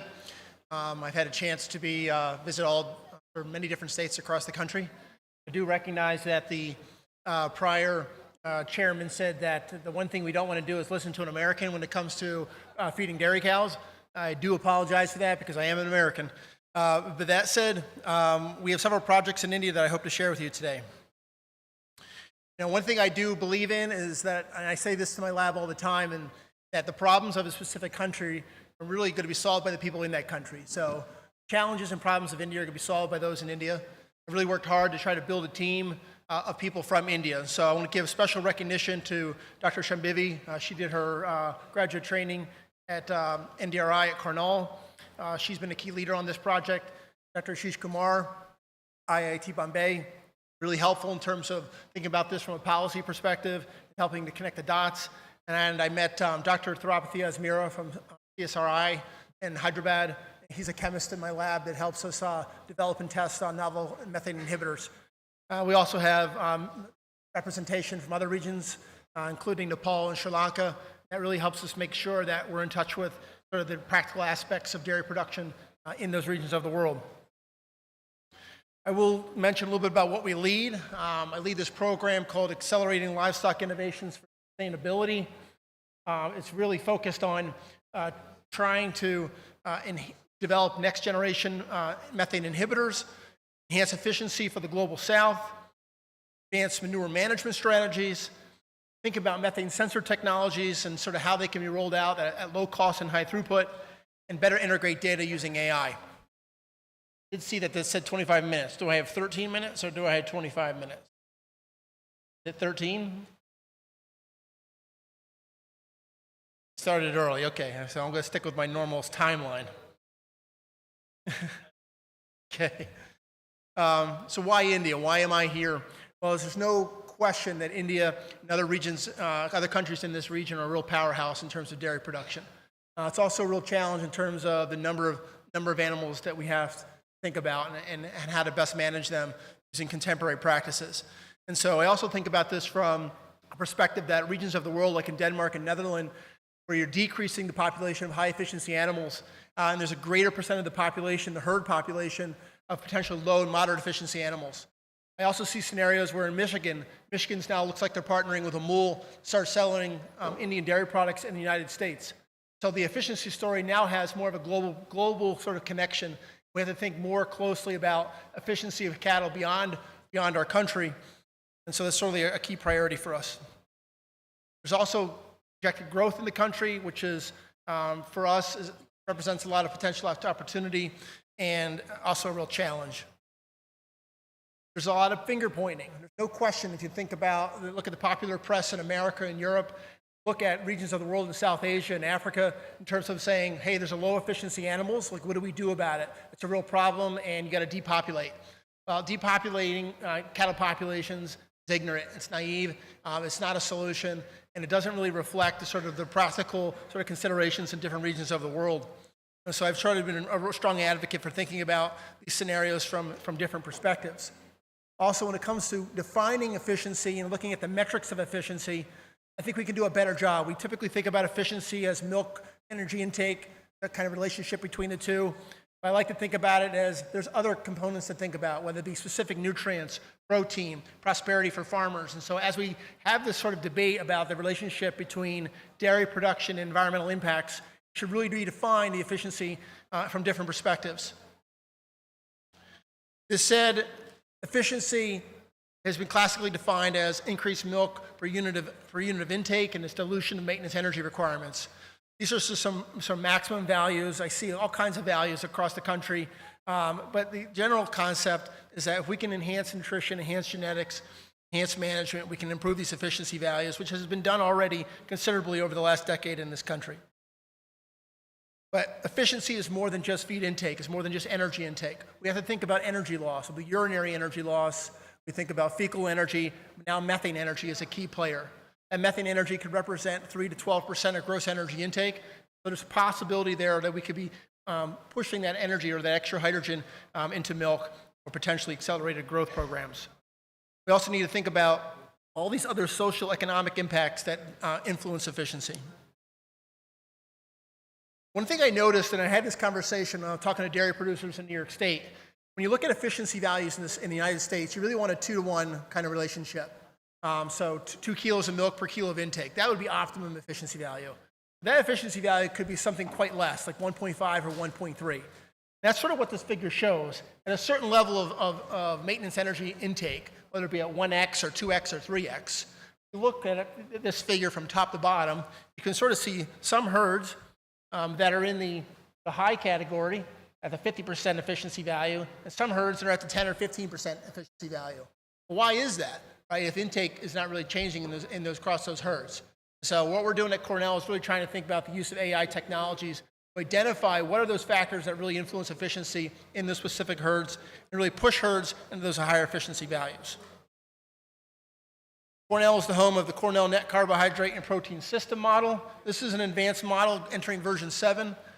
This is certainly not a model that can have immediate applicability in countries like India for several reasons. One, we don't have well-defined nutrient requirements for different breeds of cattle. One, we really lack an advanced feeding library that could be adequate. Also, we lack the capability in terms of trained nutritionists to use the model.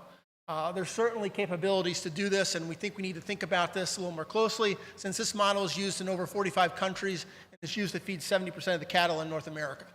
So there's a lot of opportunity to think about this from how do you apply some of this information, and where do we start in a country like India? Well, NDF content is what we're really thinking about initially. It's not just NDF content. Certainly, higher NDF content is going to decrease net energy for lactation and the efficiency to make net energy diverted towards milk. And we have well-defined NDF requirements for high-producing Holstein dairy cows in that 25 to 35% category. But we have to be very careful when it comes to NDF content. And that's also think about NDF digestibility. When I think about a country like India, I really question really no adequate amounts of information regarding NDF digestibility for different forage types in India. I think this is a real opportunity for us. We've got scenarios here where in this case where you can feed a lower NDF content diet, so a 28% NDF content diet, but it has a higher digestibility and I'll have the maximum production. And so thinking about NDF digestibility is really important. I've toured this country now for 3 years, and I know proximate analysis using crude fiber, ether extract, crude protein is pretty common. But I think we have to sort of advance this perhaps to the next level, and thinking about NDF and NDF digestibility could be really helpful to us and you. I also want to say crude protein. I want to take one step back here and mention crude protein for a moment. There was a time in the United States where they were feeding crude protein at 21, 22% crude protein diets. Now when I teach my grad students and postdocs how to develop diets, I never look at crude protein. Just don't do it. I look at it just to see if my grad student's paying attention. If a grad student comes back to me and shows me a diet with 19% crude protein, I know they're not doing their job right. I know they didn't pay attention. Right? So you want, and for me, when I go feed a high-producing dairy cow, that's 14, 15% crude protein. And I'm doing that because I'm feeding for specific amino acids, which I understand is a very advanced level of feeding cattle, but that's sort of where we're at. And it's beyond just on the basis of metabolizable protein. It's feeding amino acids on the basis of metabolizable energy, which is, I'd argue, probably less than 5% of the nutritionists in the United States are doing that right now. So how can we sort of align our efforts at Cornell in terms of trying to enhance efficiency? We recently opened up this respiration chamber facility that I operate. We have 4 chamber systems. The goal here is to define energetics energy use. Certainly this was funded in terms of the enteric methane game, but in reality, this really represented a story to study hydrogen utilization. And back to that efficiency story, if you got a 2% to 12% gross energy being converted to methane, you got something like bromoform or seaweed, it's decreasing methanogenesis 90%. Yet you still don't see a growth or a milk production performance gain. What's going on? That's really the case right now in terms of methane story. All of these additives will be 10, 20, 30, 80% reduction in methane, but you're not seeing performance gains. Certainly hydrogen emissions are going up. There's no question about that. But there's some evidence that hydrogen is being retained. We really don't understand where the hydrogen's going. We like to talk about methane inhibitors. We all talk about it. I've heard comments of the different types of additives being explored. But I guarantee you, at least in the United States, over the next 5 years, it's going to be more about hydrogen acceptors. Think about hydrogen utilization simultaneously while thinking about methane inhibitors. Elanco's already doing this with Bovera 300P. They're going to market it to pair it with Rumensin. Certainly Rumensin, you get about a 4 to 5% decrease in methane, but at the same time, it's also going to enhance hydrogen conversion to propionate. So that's really where this story's going. Well, again, back to the efficiency, though, it's really trying to define this. And so one of the things to try to break down this energetic story is we've had close to $4 million. And you talk about who drives this. Not governments. It's not our National Science Foundation. It's not the USDA. They're not paying for all of this. Over the next 12 months, I'm going to dump $1 million of milk on the ground. $1 million of milk is going to be disposed on the soil simply because we can't feed milk that has bromoform in it. Right? And why is it bromoform? Well, those big companies, Mars, Kraft, Nestle, right? I talk to these folks almost on a weekly basis. Danone, Lactalis, the big global dairy production companies are putting in millions and millions of dollars to get bromoform and other halogenated compounds through a regulatory approval process at a lightning pace. And so we really took an effort here to think about a streamlined approach. Let's think about stability, which I argue is one thing that's not studied well enough. Whether it be aglin or essential oils or other types of plant-based products, understanding the handling properties of an additive has to be studied. Right? So we're doing a lot of that. We're trying to think about dose titrations and defining 1x equivalent levels, but also putting technology side by side. Industry doesn't like that. They know that, hey, McFadden's going to go do a side-by-side comparison of 3 bromoform technologies that are globally recognized, and I'm going to pick a winner. And from that, I'm going to accelerate that technology through very expensive studies. Right? These studies, for us, are about $800,000 US per study. And I'll need probably 5 of those to really support a portfolio packet for the FDA. So we want to work at a lightning pace, look at interactions, look at the health of the animal. I wrote an op-ed a few years ago to this political magazine, The Hill. I said we shouldn't be feeding seaweed and we shouldn't be feeding bromoform, even though the state of California said we should do so.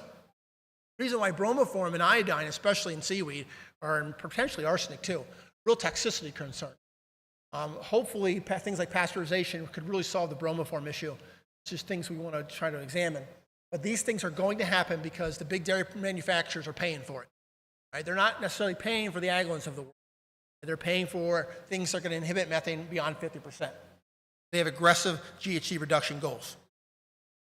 The other thing that we need to be aware of, at least in the United States, and I've started to see evidence of this here as well in India, is think about a carbon credit economy and how this is going to operate. What is the accounting going to look like? Well, I was part of version 2 of the verified carbon standard methodology, where it tries to think about how do you account and how do you measure baseline methane emission reduction factors on individual farms. How do you do this at a low cost? Really not a good way to do that right now. They argue the meta-analyses are necessary, but I'd argue things like bromoform, there's just not enough data. 300P, yes, but bromoform, probably not. We have to think about methane measurement simultaneously. Certainly there's different ways to do this. You know, SF6 is very popular in this country, and it's sort of a good thing. Besides respiration chambers, I'd argue SF6, very high degree of accuracy. But everything else underneath that umbrella, not look very good. Unfortunately, green feed, something that I do use, and I'm going to talk a lot about this, green feed has a low sort of accuracy. They only have 2 minutes left. Yes. So I'll just mention that we've done studies to look at this, look at the accuracy of green feed. Does not look great. We have to develop some correction factors for using green feed. Correlations are quite poor. Green feed is something that's going to gain traction though. So what are we doing in India? We have an aggressive plan. We're focusing on Maharashtra and Haryana. Really, we're starting with advanced cattle nutrition.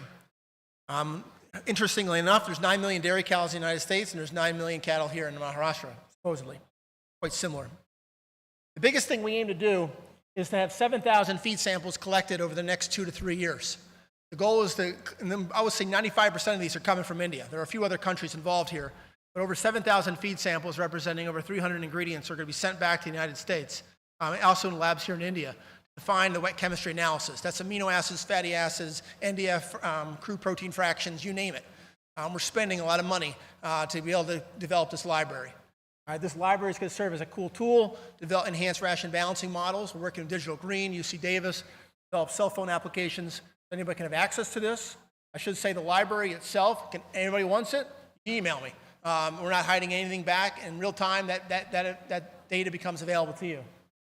We're also going to do field testing, look at this in the field to see how these things work. How can ration balancing be really, what are the barriers for using it, and what are some of the sort of the benefits of using it? I know NDDB has already been working in this area, but we want to get to version 2.0 beyond TDN, crude protein, calcium, and phosphorus. There's going to be a whole system here where you can log on and you can have full access to the library. If you're interested in any of this, I would encourage you to reach out to me. Last 2 slides. We are thinking about enteric methane mitigation and monitoring. Certainly these inhibitors, what can be scaled up in this country is of high interest to me. Really thinking about something that has broad applicability, low cost kind of scenario. Those green feed units, I just ordered the first 2. They're actually on a shipping container. They're on a boat, I think in New York City or New Jersey, some port. They're going to get shipped out on Friday. I think it takes a couple weeks, and it'll be the first 2 green feed units in India. They have like a solar system on the back of a trailer. We have different sort of partners involved here to start to use these, to help reevaluate some methane inventory data, look at the various feed additive strategies, and explore, start to study this using indigenous and crossbred cattle. Partnering with individuals in the methane sensor space, and thinking about sort of milk fatty acids as well. I mean, I was impressed when I visited Amul. I'm not sure if other dairy plants are doing this, but they're already studying fatty acids. Fatty acids like iso branch chain fatty acids, short and odd chain fatty acids, really moderately strong predictors of methane emissions. They're not great, but it's something that's low cost. We really don't have funding yet on the genetics side, but we are thinking about genetic strategies and sort of mastitis prevention and heat stress resilience. I'll finish by saying that it's a real key concept for me. I've sort of really made a career move, all right, a big career move to focus on India. I did it because I felt very welcome when I come to India. Felt like I love cattle. I've loved them since I was 5 years old, and it's an amazing challenge, right? And so it's such a major powerhouse. We have to figure out ways to work together. It took me 3 years to collect my first sample here. I feel like we finally got to a key point where we're actually collecting samples, we're starting to work. And it really helps to have people from India to make this positive change happen. Granted, these are the people that really drive all this. These are our funders, corporate world, but it's our reality. Thank you. Thank you, Joseph. We are all following CNCPS system of evaluating the protein and energy fractionations. Now we are listening from a person, Joseph, how actually the milk energy, which can be transmitted into from feed energy to milk energy, how efficiently we can maneuver the feed energy to milk energy, reducing the emission aspects, particularly heat incremental also. And he has given various methodology. So we took 2 questions from the audience. Please. I congratulate you, Mike Fedin, for very nicely presenting the talk. So in the conclusion slide, you told about milk fatty acid and as a predictor of methane. Can you just throw some more light on that? It's very interesting. Yes, so in the United States, they're using MIR, so sort of dairy cooperatives that are sort of measuring for components like lactose, protein, and fat. You can use the spectral data to be able to look at the fatty acid composition of milk. Unfortunately, the main fatty acids like palmitate, stearic, oleic, linoleic, they're not really good predictors. It's the short and medium chain, odd chain fatty acids that you can only measure using gas chromatography. That is sort of a pitfall. I do think there's probably still opportunity when you think about the common fatty acids like palmitic, oleic, and looking at that, but it's the iso-aso fatty acids like C15s that's a really strong, moderately strong predictor. We're not the only ones to show that. Washington University came out with data before us that showed it. It's gaining a lot of traction, especially in Canada. Thank you.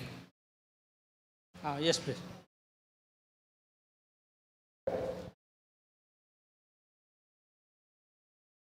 Thank you. In your last slide, you mentioned that you have to converge these two technologies, combining both mastitis and methane mitigation. So what is the hypothesis behind? Yeah, we have a really cool study that's starting next month. Again, I'm an open book typically.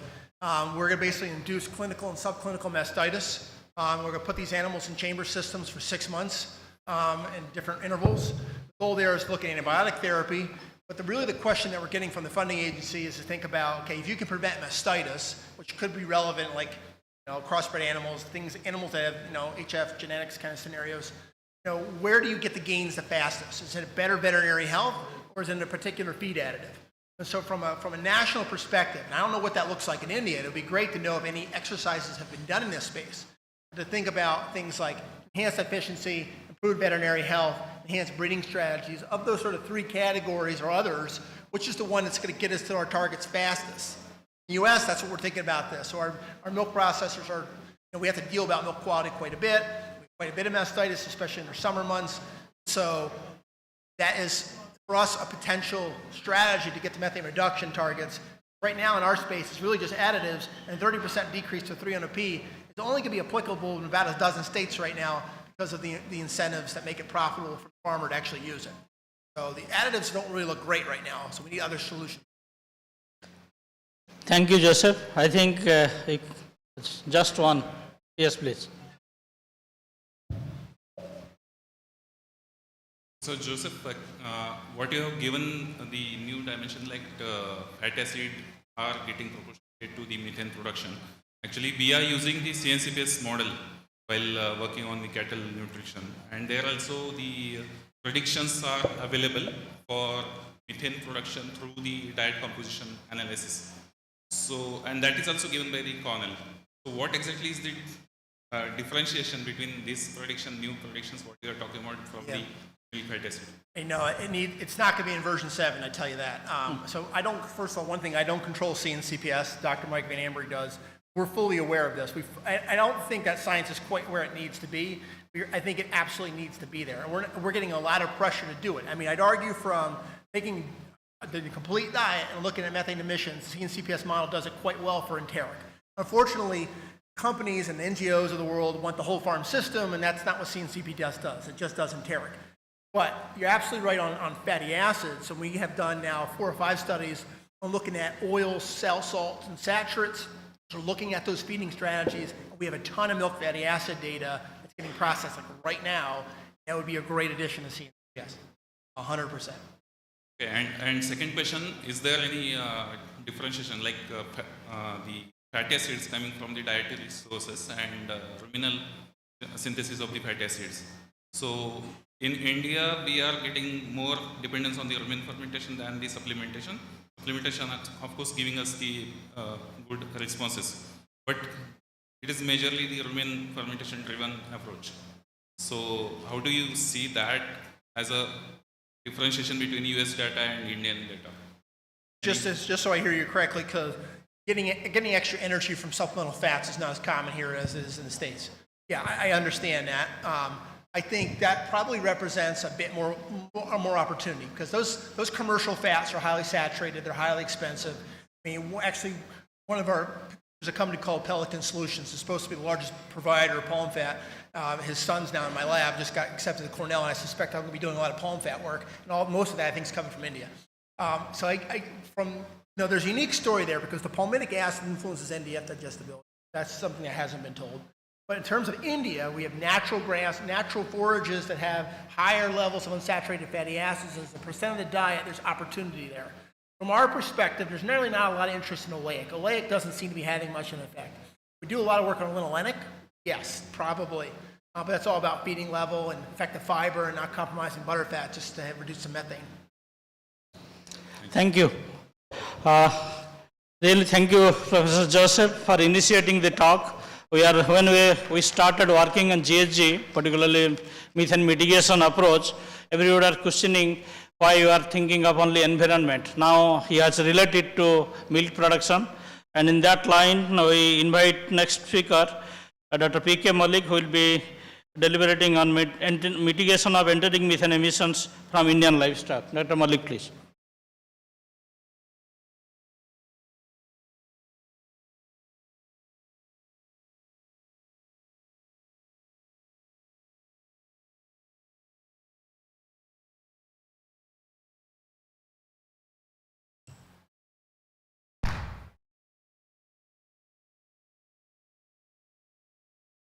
Respected Chair, courtiers and seniors present in the hall, I'll be making presentations on the livestock methane emissions from Indian livestock.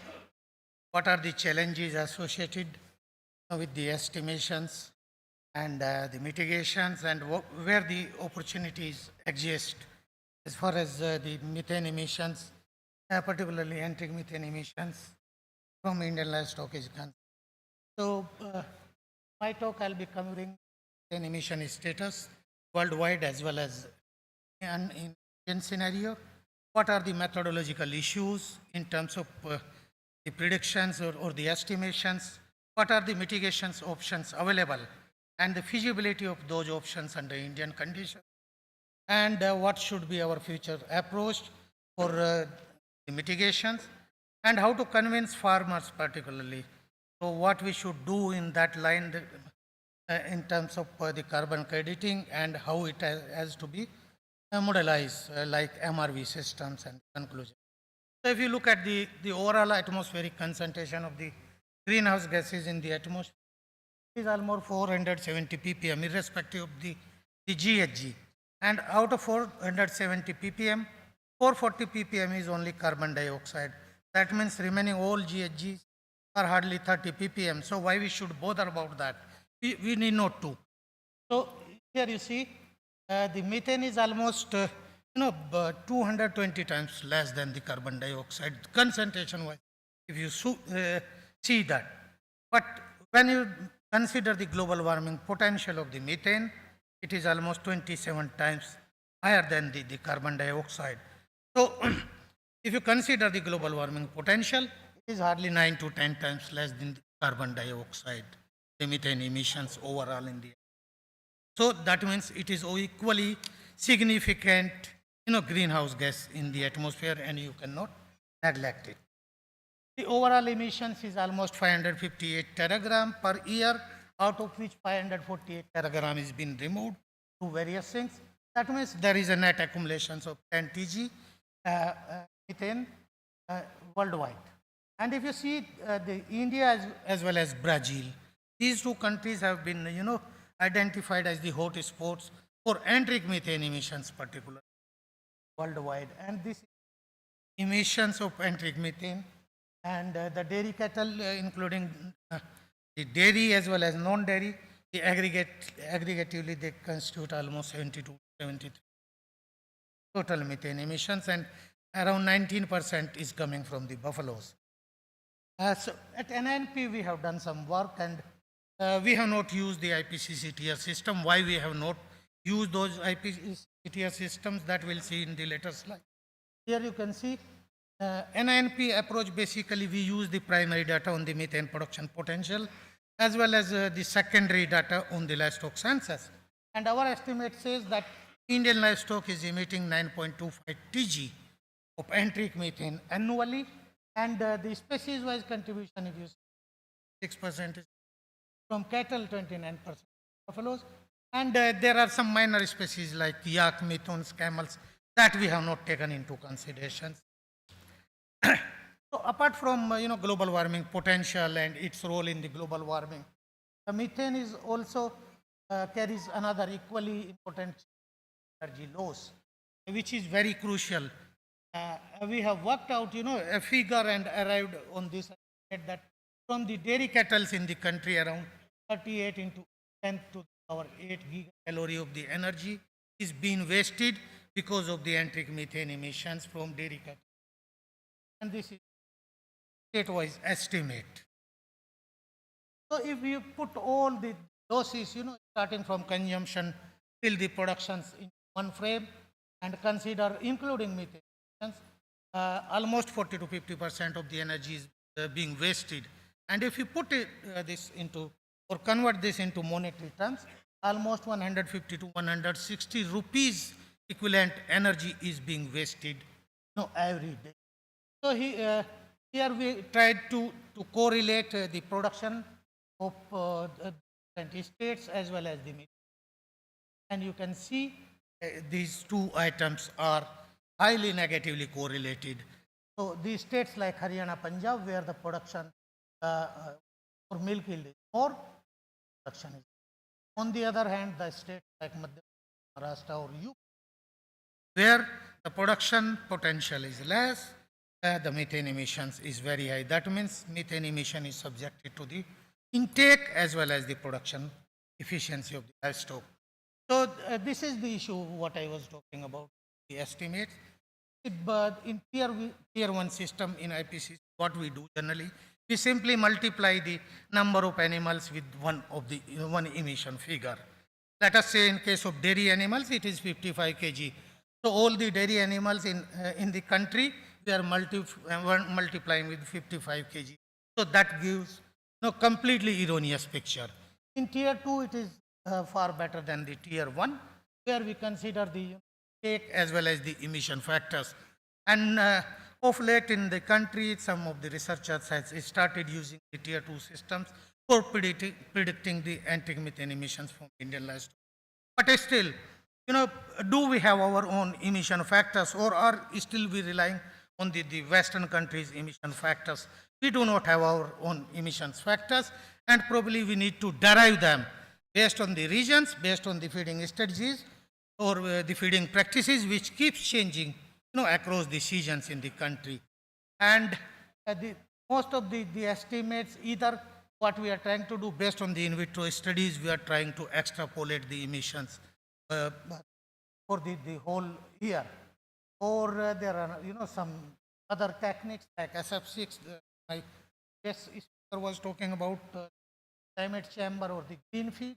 So we need to validate the data probably in field conditions, and the green feed is only available options because there are some constant using the SF6 in field conditions. There should be gas chromatograph available with the ECD and FID. So there are some challenges. As far as the mitigations are concerned, these are the 4 lines by which you can achieve the mitigations, and mostly the first 3 are most preferred. The methane oxidations doesn't happen in the rumen because it is completely anaerobic fat. So once you start mitigating the methane emissions from the livestock, you need to focus on the flow of the metabolic hydrogen, where it is going. This is the usual practice. Most of the hydrogen is going towards the methanogenesis. But once you start mitigating and you cut down the hydrogen utilizations from the methane, it will start accumulating, and proportionally it is not redirecting to the other pathways. And this is the third scenario. So while mitigating, there should be something to stimulate the another pathways for the hydrogen utilization. And when you are studying the mitigations, basically this is the basic research part. And this work when we have done, we didn't find acetoclastic pathway. And we found that in our livestock, mostly the methylotropic as well as the hydrogenotropic pathway. Hydrogen was most prevalent. So if we look at the commercially available anti-methanogenic products worldwide, the first product, the Bower, which was first licensed by the DSM, and later on the Elanco has licensed this product into the US. NOP-based product has the capacity or potential to decrease methane emissions by 30-35%. And the Ruminate is another Australian seaweed-based product based on the tribromomethane or the bromomethane. And these are the Indian products. Haridwar is NNP product licensed to 4 firms, including the BIF, the co-chairman himself has licensed the product. And this product basically is being implemented or adopted in 14 states through the BIF, and they are doing There are some other products like Tamarind Plus, an NP product, but this is in the process of licensing, not yet. The IVRI methylo product is one of them. DASMI, developed by the CIRB. So, there is, I should say there is no scarcity of the anti-methanogenic products worldwide or in India. We do have, but the implementation or adoption of these products is a major challenge under Indian conditions. So, mitigation approach is, if you see, the ration balancing is one of the best approach, because there you need to simply balance the ration with whatever is available at the farmer's doorstep. It will have, it will be very economized, but when you are targeting a moderate reduction, so a low, reduction percent of 10 to 12%, because it is mostly happening through the shift in the volatile fat. There are other technologies like seaweeds, tannins, saponins, essential soil. All these are the Indian reference. Lot of work has been done in India. As a seaweed, in today's time, this is a buzzword, and most of the people are working on it. And the first technology which was licensed was asparagopsis, or a red seaweed-based technology, which they claim more than 90% reduction in enteric methane emissions. And this future feed of this is Australia-based CSI Aero company, basically, like Agri-Innovate in ICAR we have. So this asparagopsis is been licensed and very high reductions. The NNP has also licensed one technology, basically the bio-waste of seaweed, this technology. And one interesting thing I found from the experiment, that these seaweeds has got the potential for ameliorating the stress, heat stress also to some extent. So if we compare these anti-methanogenic products, different products, over Indian products and all those, there are reduction percents. Of course, the asparagopsis based has got the highest, and ruminate. Our product has moderate 15, 20, 25%.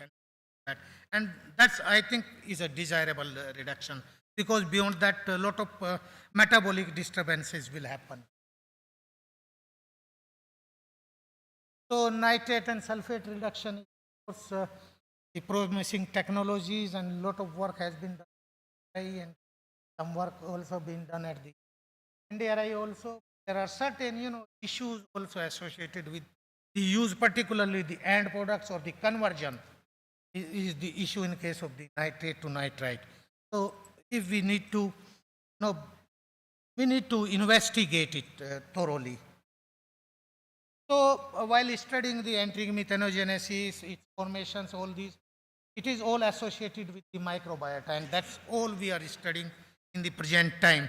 But what should be our approach? Recent times, mostly either we are doing the metagenomics or the metatranscriptome. So in one of the study, I have compared both metagenome and transcriptome, and I found that this archaea is hardly 1% of the total microbiota, but at functional level it is constituting around 10%. So that means if you do the functional abundance studies, that would be far better than the studying metagenome. Breeding for low methane emissions, another important approach.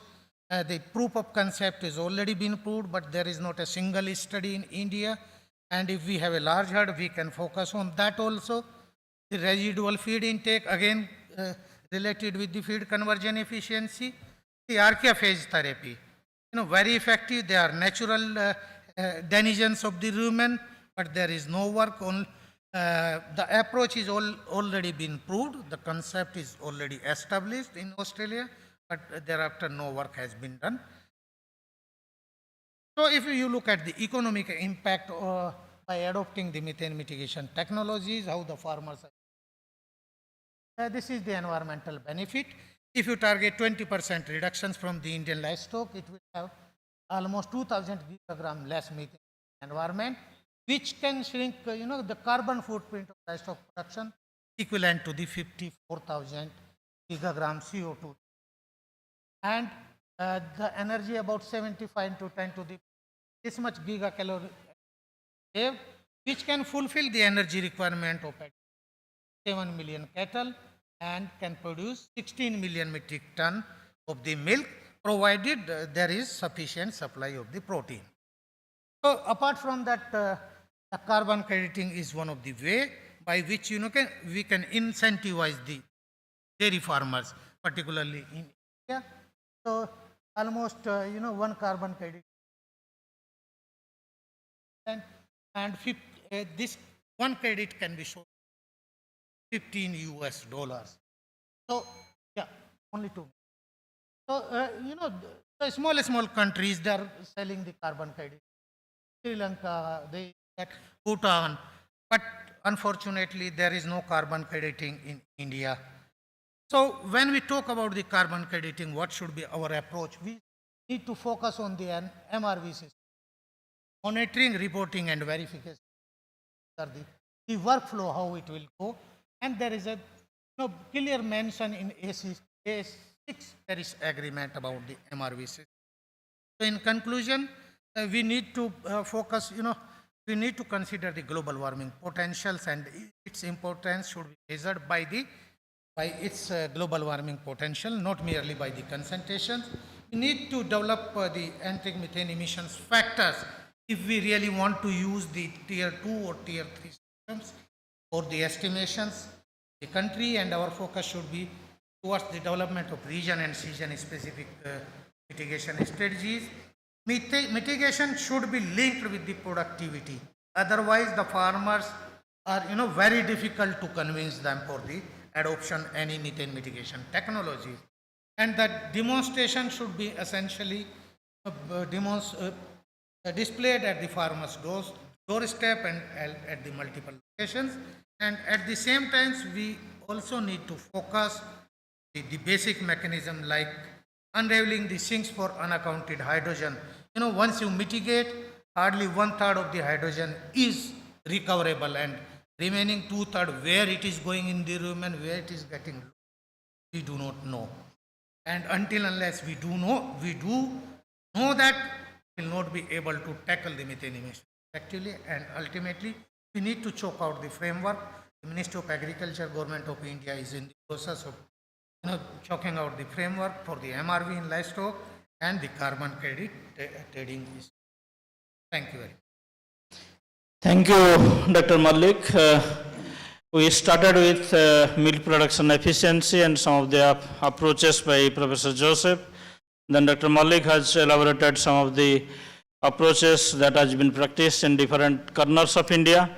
And as they have started studying the Maharashtra, similarly through BAF and other agencies, NINP has studied in 12 different states, and hopefully we will come out with some of the relevant information on methane emissions.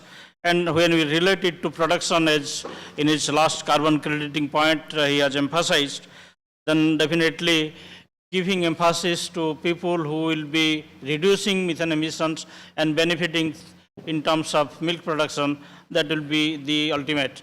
So in that line, thank you, Joseph. One or two questions from the audience, please. Yes, please.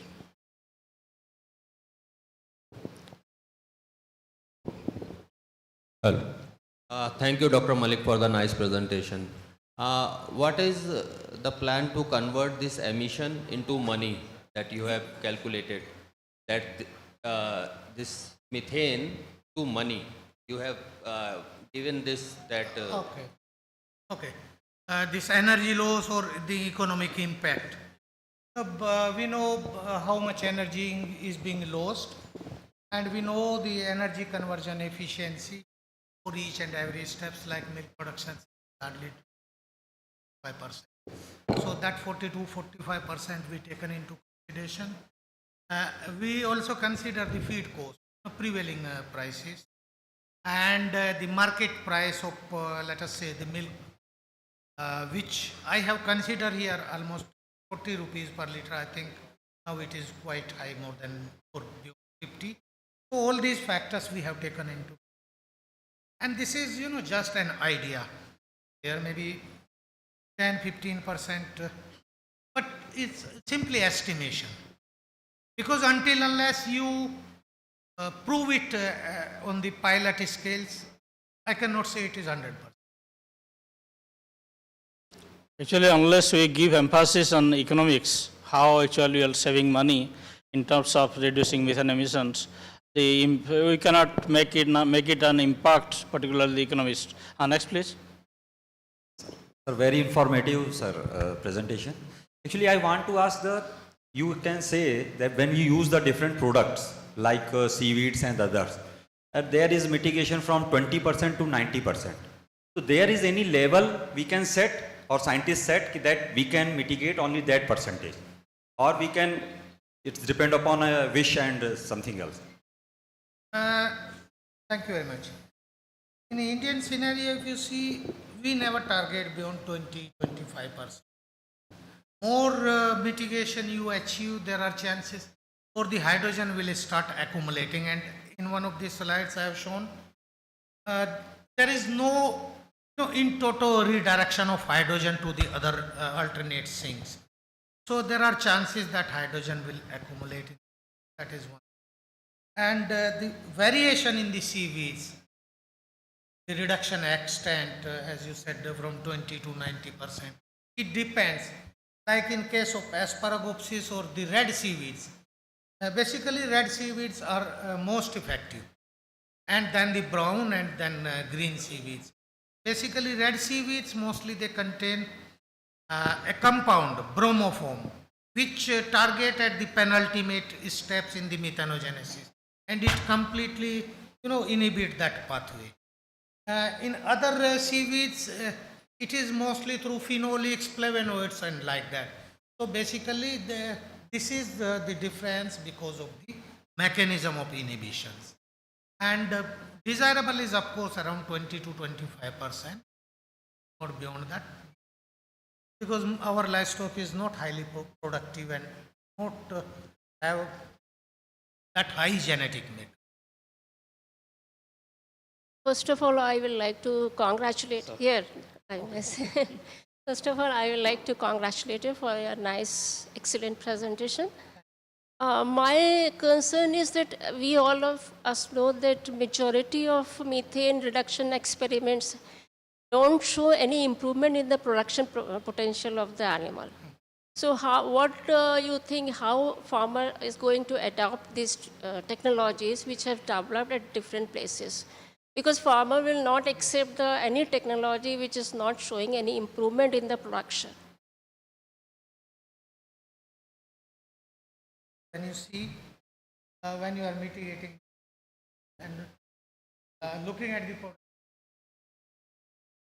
mostly or in majority of the cases, there will be no improvement in the, or if there is improvement, it will be marginal.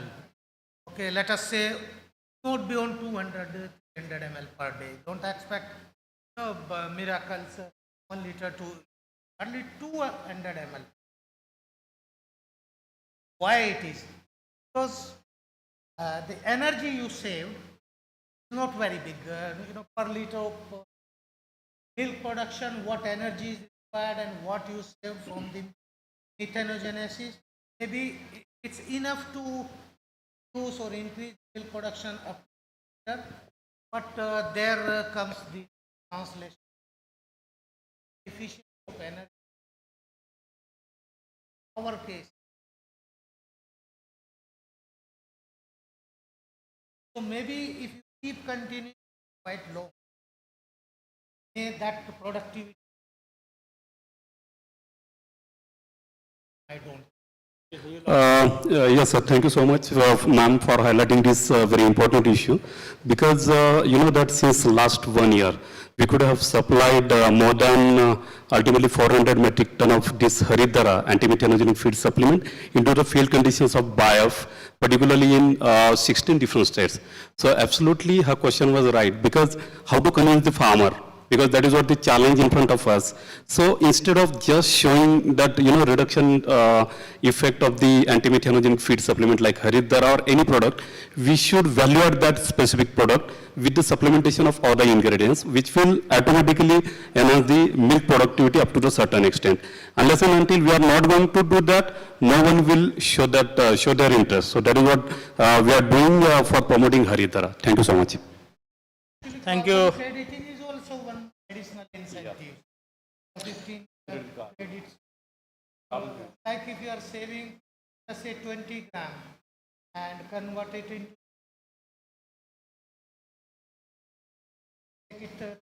maybe in a month they will have some.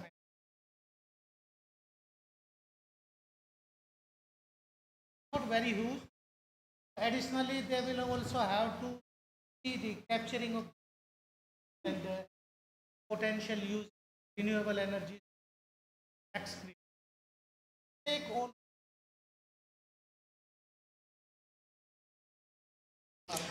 Thank you, Dr. Malik. So he had related to carbon crediting. So in that lines, you must be knowing carbon footprint. So now we have a speaker who will be speaking on water footprint, Dr. Hariom Pandey.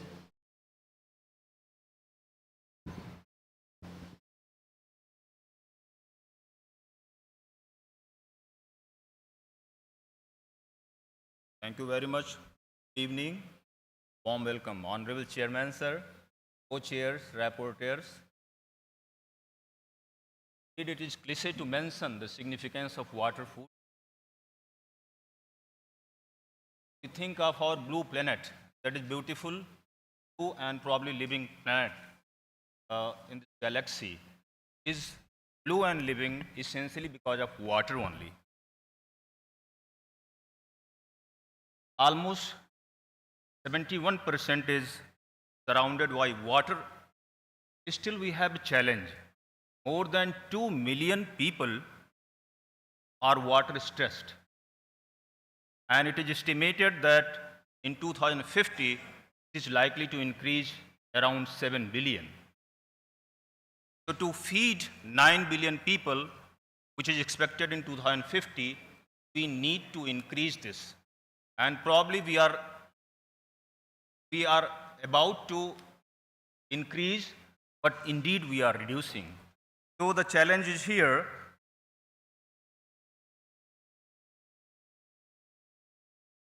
Why the challenge is coming? So we have 97% of water which is indeed non-drinkable. It is saline water. 3%, 2.5% is in the form of glaciers, which is again we cannot use these fresh water. So 0.5% is left with us. And that is our groundwater, rivers, aquifers, and some other water bodies. India is blessed with more than 16% of human being. However, when it comes to the natural resources like water, we are bestowed with only 4%. Land, 2.5%. So these resources are indeed finite. When we talk about water, water is definitely renewable, but the rate is not the way we consume. So here we can see that gap between the demand and supply exists. So we are, most of the places we see that we are moderately or severely, in the more demand or water stress zones.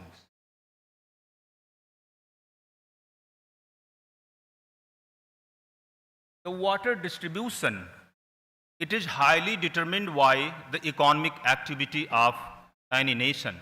So countries which are low or middle income countries, their primary activity is in fact agriculture. So agriculture driven countries, they have much more water used in agriculture. So you see, low and middle income countries, they have around 80% water going towards agriculture. Industries, only 10%. Rest 8% goes to domestic. Contrary to these high income countries, since their secondary activity, that is industrial activity, The secondary, primary economic activity uses a lot of water, that is 59%. Agriculture is using only 30%. The rest, the tertiary sector and domestic uses are also little bit high. So have you ever thought that how much we commonly consume water to various eatables and maybe commonly used articles? If you are not aware of, if you are not acquainted with this, you may be a little surprised. However, when we consume 1 cup of tea, we almost consume more than 35 liters of water. Likewise, in case of 1 cup of coffee, we take 130 to 140 liters of water. It's not only like this. We are consuming water probably for each and every article. You will be surprised to note that when a packaged 1 liter mineral water we are consuming, it is almost taking around 17 liters of water. And probably every day we are encountering with A4 sheet, 1 A4 sheet costs around 10 liters of fresh water. So likewise, lots of things. So here are water footprint for various countries. And when we see, so India is usually known as having the largest water footprint. That is around 987 cubic meter cube per year. However, when we see the per capita consumption of water in case of India is not so high compared to some of the high income countries. You see USA, they are consuming more than 8,000 liters of water per person per day.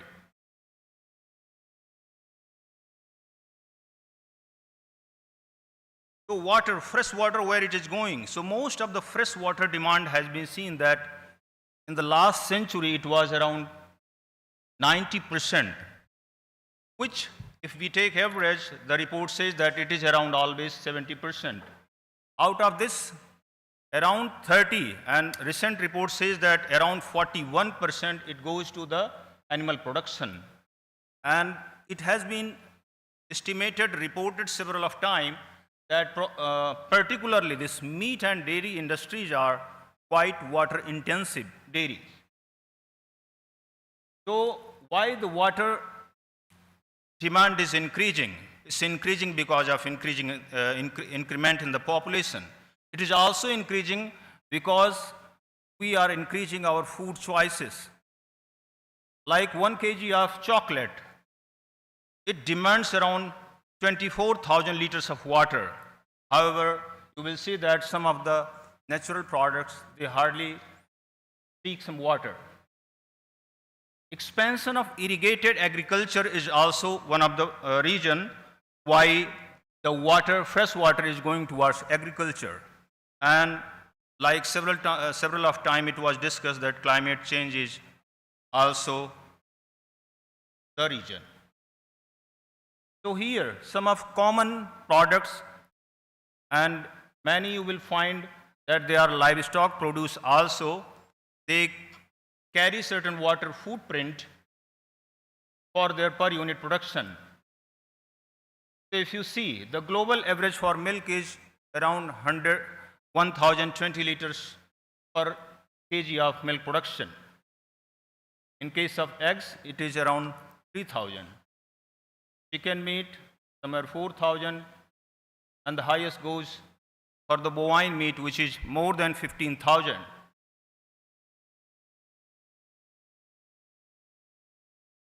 So then what is water footprint? It is nothing but the total volume of fresh water utilized or used for production of goods and services.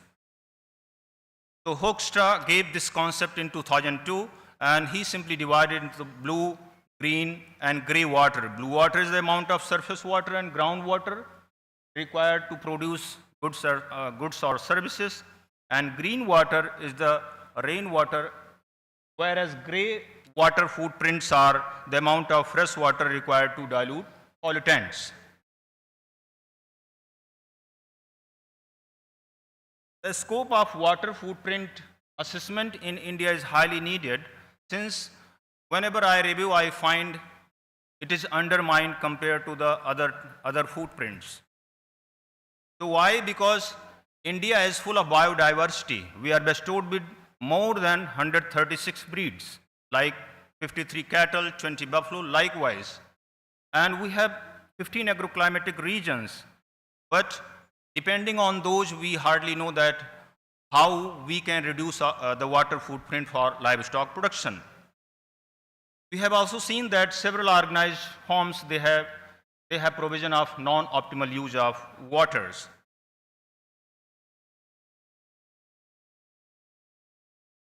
We have conducted one study at organized dairy farms, and we found that average water footprint from birth to the AFC was like 3,000 for the crossbred, 2,456 for Thar-Parker cattle breed, and around 2,440 for Sahiwal, which was 3,116 for the Murrah buffaloes.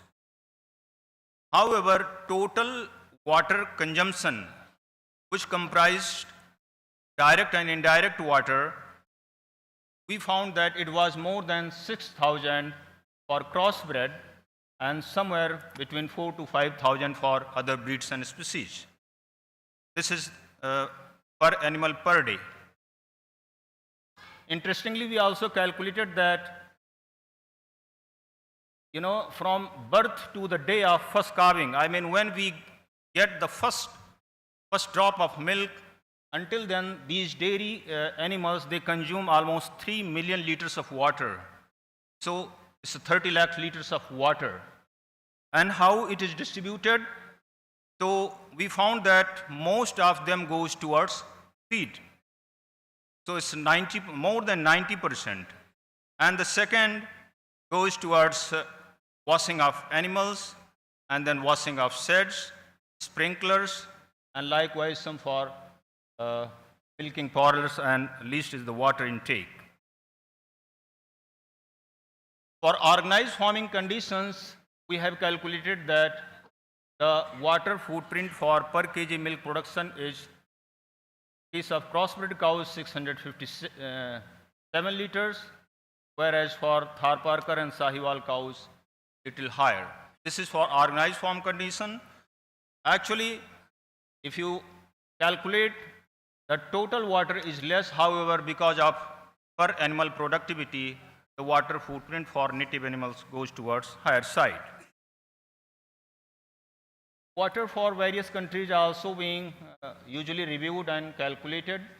So most of the developing countries, because of productivity, they have little higher water footprint for per kg milk production.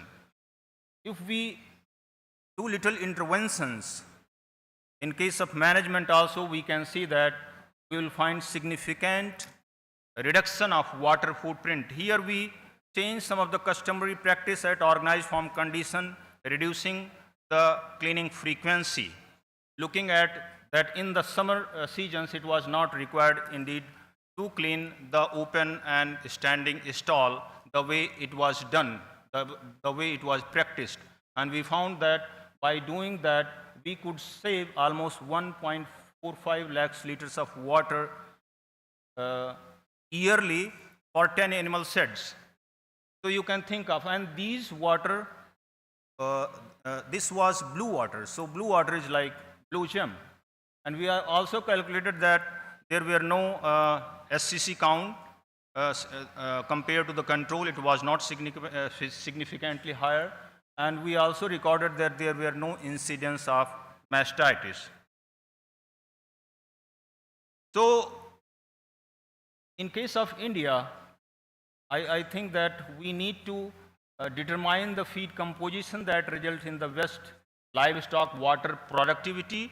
And to increase the livestock water productivity, we should increase the feed water productivity and feed use efficiency. And that study should be done in relation to the water.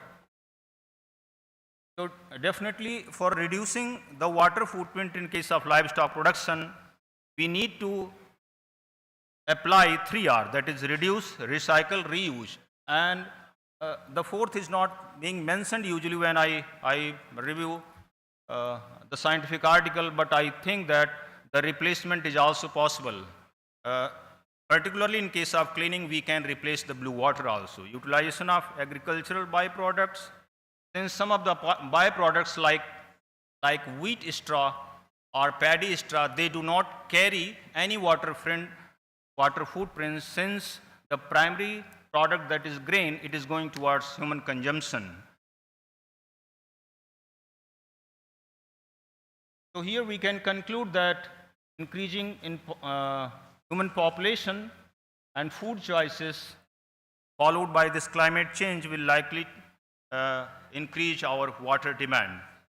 Assessment of water footprint, particularly in case of India, should be done for all the 5 agroclimatic regions, and importance of livestock breeds and species in respect to water footprints should be studied, and particularly blue water footprints should be reduced by newer interventions, some of the scientific techniques.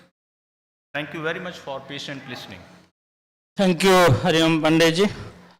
I think this is a topic of interest, but if you start from deliveries on this topic, it will take time. So we will not take any questions in this topic. We'll take next. Thank you, Dr. Pandey. Thank you, sir. We'll have a practical experience from Satish Raju, who is Maharashtra Methane Mission towards sustainable dairying.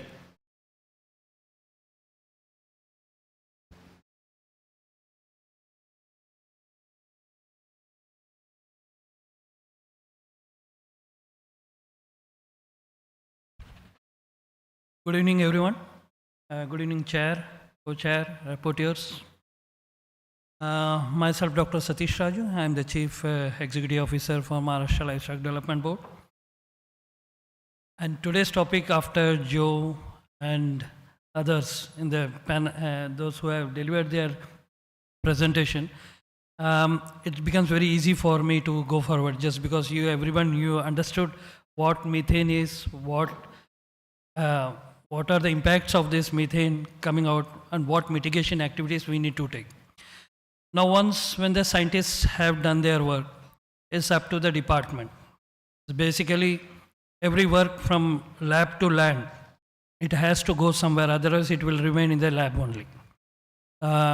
This problem, every institute might have faced this problem. From past 1 year, we had been working for this, along with our partner, Evers.ai. And while working, we had conversation with Colonel Mac also, Joe also. So, and with BIF also we had been talking regarding this one. So what actually we want to do regarding the methane mitigation mission, this 3M that we are talking about towards a sustainable one. We all know our goal is to reduce a 30% reduction in the methane emission, which is possible, needs so many factors to be taken into consideration. And basically Maharashtra, we are having a 9 climatic zone. So one formulations won't work everywhere. The 9 climatic condition, and for me, it's very easy for me to go for the pilot project, just because in the board, we have got 9 farms. Out of the 9 climatic zones, 7 climatic zones we are covering with the 9 farms. We have around 1,800 cattle, from the indigenous breed to the crossbreds, from the buffaloes also. So we have got a diverse livestock population down with us. And every project that will come out, we can come out with some good results, so that once we keep a standard with our farms, we can escalate it to some region, and then in total we can escalate to the whole of the states. So our aim for the next 5 to 10 years, we have kept a long one, short durations, long durations zones. We need to reduce the methane emission by 30% with all the intervention that's possible with us. So I don't want to waste much of my time regarding this. All the speakers have talked about this. that how much the enteric fermentation is contributing towards the methane and how much the manure management is contributing towards methane. So if you totally add, it comes around near about 36% for the contribution of these things. And we know the potency of methane as compared to the other gases, of the greenhouse gases. So the livestock development, the largest produce of this methane reduction program, it will be we'll be focusing the livestock. So just if you look at that, near about, if you have in Maharashtra, we are having about 2 crores animals, 1.4 crores of the cows and the 60 lakhs buffaloes. Even if you take as an average emission percentage of 6 metric ton per year per animal, so the emission is near about 12 crores metric ton equivalent per year. So if we reduce it for that 30%, there are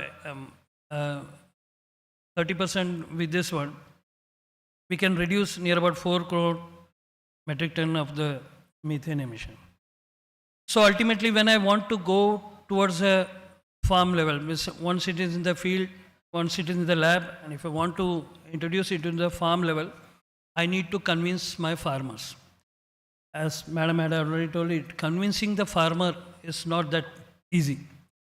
If I say that you use this produce, if you use this product, and that will help in mitigating this methane, he will definitely don't come forward.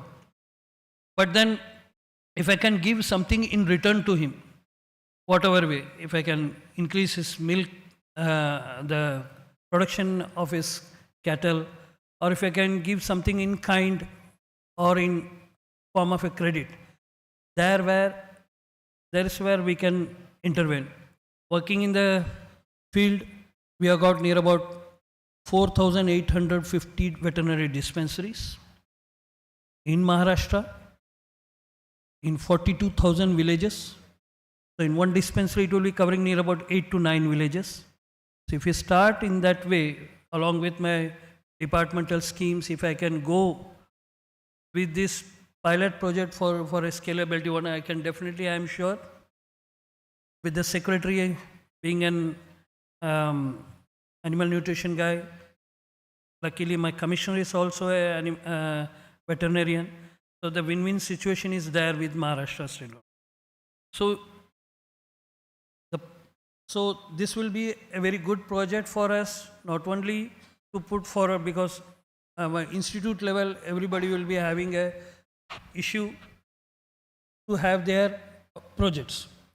We, MLDB, are ready to cooperate, collaborate with all the stakeholders who are ready to go for this methane mitigation program.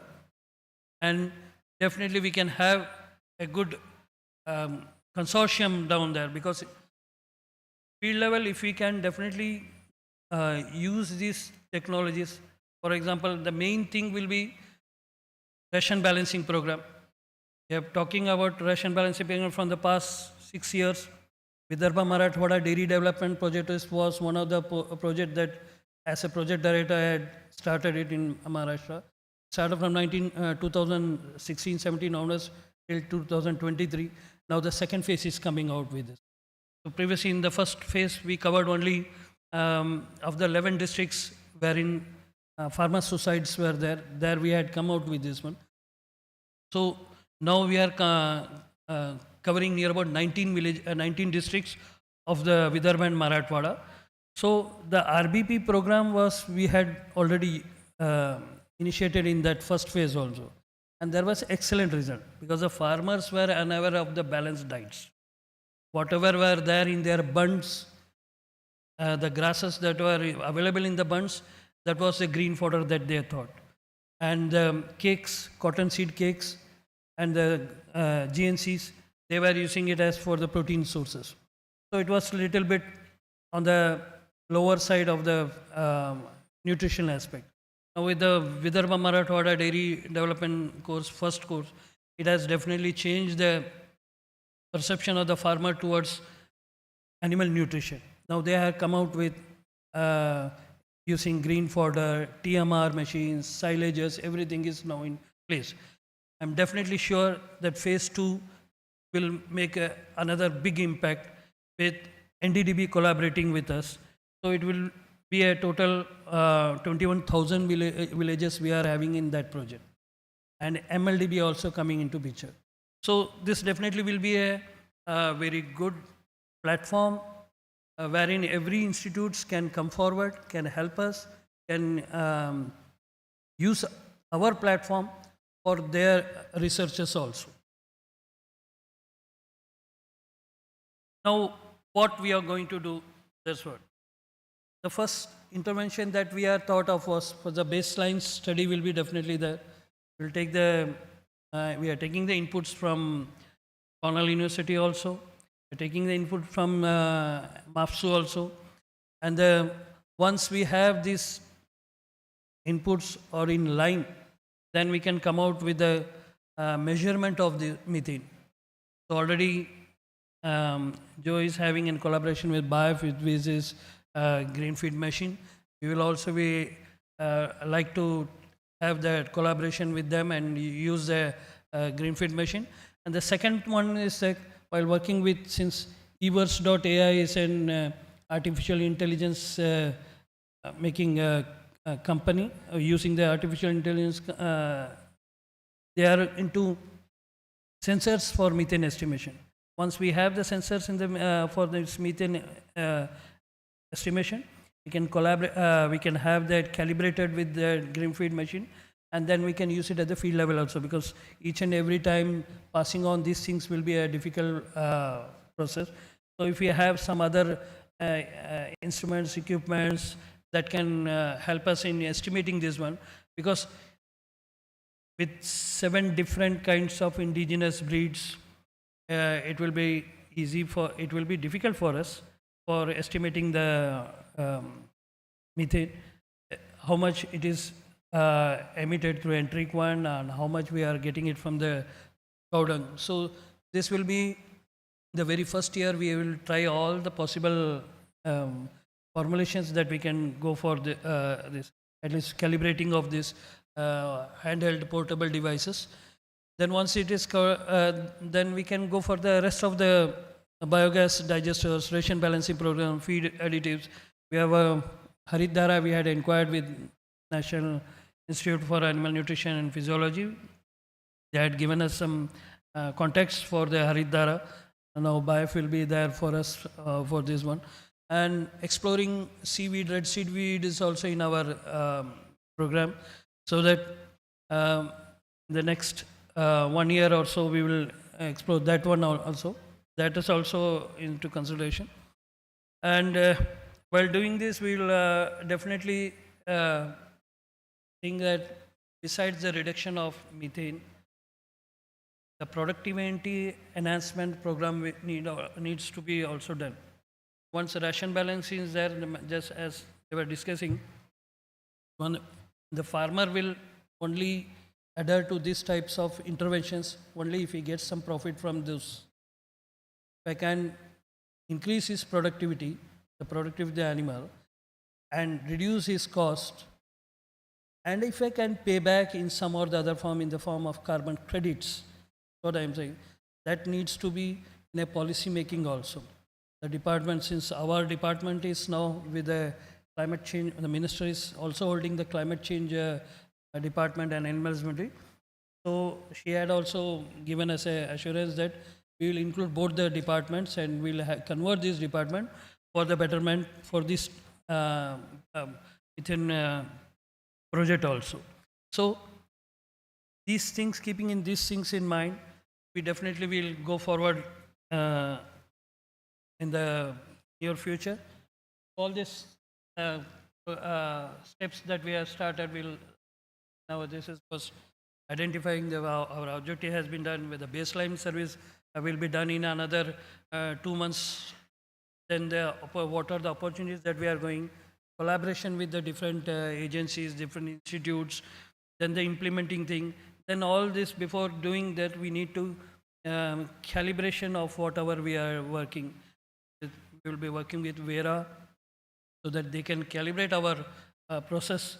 And then once they come into picture, then carbon credits also will be available for the farmers. And that will definitely be a good game changer for the farmers of Maharashtra at least. Then if everything goes well, we will definitely go towards the country level also. Thank you very much. Thank you for the, thank you. Thank you, Dr. Satish. So now we conclude these sessions, and as you know, there are the different strategy how, please, there are different strategy to reduce GHG in the environment, and at the same time, when you can most efficiently use the feed energy to production energy, definitely when we are going for unit production of methane per unit output, there will be wide variation that ultimately reduce the burden on in the environment. And so far as it is not only methane, there is other emissions like say ammonia we cannot. So the manure management strategy, that is another area where we need to work. So the PE ratio always there is an emphasis for ration balancing. Unless you go for a balanced ration for milk productions, the efficiency will always be less. And on that efficiency, that is the feed energy to milk energy transmission is always there. And in that regards, the more the efficiency we can go through balanced ration feeding, and also some of the additives whatever described in different starting from plant additives to bromochloromethane and others, even nitrates, all those chemical additives. When we are going through these additives, definitely we are reducing the methane emissions, and at the same time there is a concern also that methane emission, when we are reducing, that energy is being diverted towards production or not, and how much it is being diverted, as Dr. Malik has also emphasized. Suppose the whole energy is not being diverted, then where it is going? That is hydrogen sink. So this is all the questions needs to be answered, and I must thank all the four presenters, starting from Professor Joseph, Malik, Hariam Pandey, and Satish Raju for deliberating on this important topic. And nonetheless, we need to have a carbon footprint as well as water footprint for economizing, or you can to save the earth when you are thinking of agriculture production, livestock production, or industrial production. Thank you very much. If anything, my colleagues.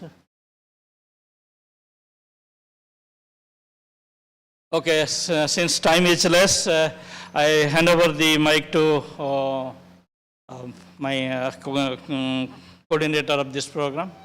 Thank you, Please. sir. The next plenary session 2, these eminent speakers are Kaushal sir, Sahu sir, Barbuddhe sir, then Paye sir, and Samanta sir. I request them to please hand your presentation the left side of the guys sitting here, so that they can upload the presentation in the laptop, and it will be better for you to present, and it will also minimize the time. So we are at the flying end of this post-lunch session technical program, plenary session 1.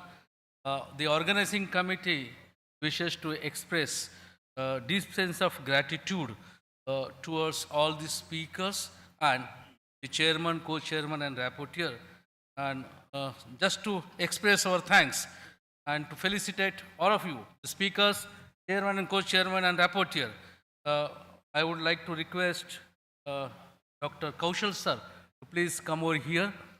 So he is going to felicitate and express our thanks from the organizing committee of WANACON-2025 by offering a memento to all the speakers. First, Dr. Professor Joseph McFadden, please. Then Dr. Malik sir, Hariom Pandey sir, please be on the dais. Satish Raju sir, please.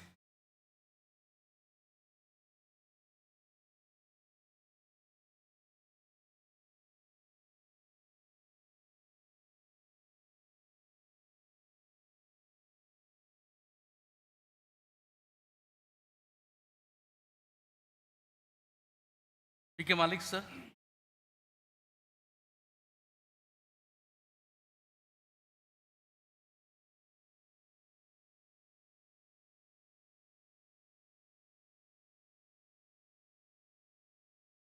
Malik, sir. Ram Pandey, sir.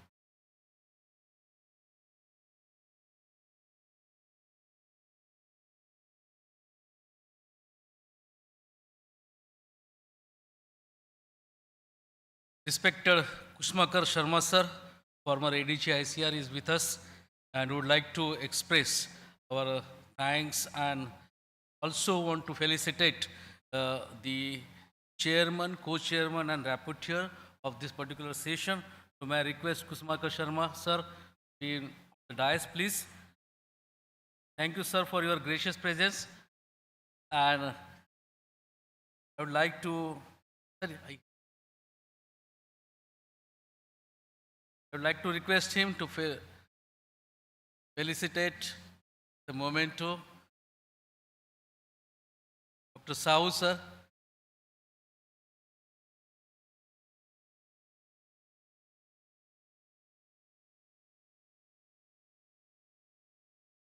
Geeta Agrawal, ma'am.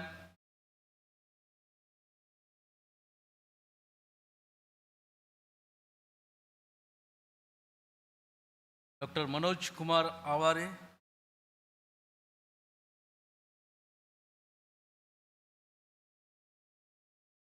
Dr. Monica Karkani, ma'am.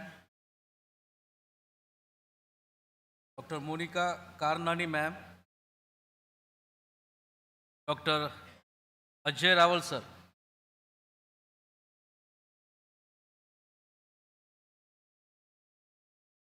Thank you, sir. With the permission of chairman, I declare that the session is over. Thank you. Thank you, everybody. Thank you, one and all.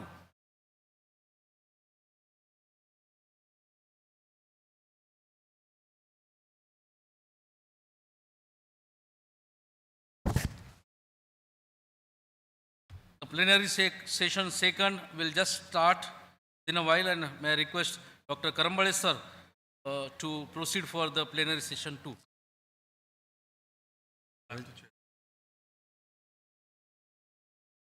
For this session, plenary session 2, we are inviting the chairman, Dr. Kusumakar Sharma sir, co-chairman, Dr. G.B. Deshmukh sir, Dr. N.M. Soren sir, and rapporteurs Sonali Prusti and Rinkesh Makwana. I request Dr. G.B. Deshmukh sir, Dr. N.M. Soren sir, Dr. Sonali Prusti and Dr. Rinkesh Makwana as a rapporteur. For this plenary session 2, we have 5 speakers. Dr. Pankaj Kaushal, who is Director ICAR IGFRI Jhansi, will be delivering lecture on border scenario in India, challenges and way forward. The second speaker is Dr. A. Sahu, Director ICAR NINP Bangalore, Nutrient Gene Host Interactions to mitigate the impact of climate change on livestock. The third speaker is Dr. S.B. Barbudhe, Director ICAR NMRI Hyderabad. Then we have the fourth speaker as Dr. Bernard Fay, CIRAD EMVT France. And then the last speaker for this second session is Dr. A.K. Samanta, Head Division ICAR NDRI Karnal, who will deliver a lecture on the harnessing agriculture waste and crop residues for the production of prebiotics. Now I hand over this session to our beloved Kusumakar Sharma sir, who will be chairing this session.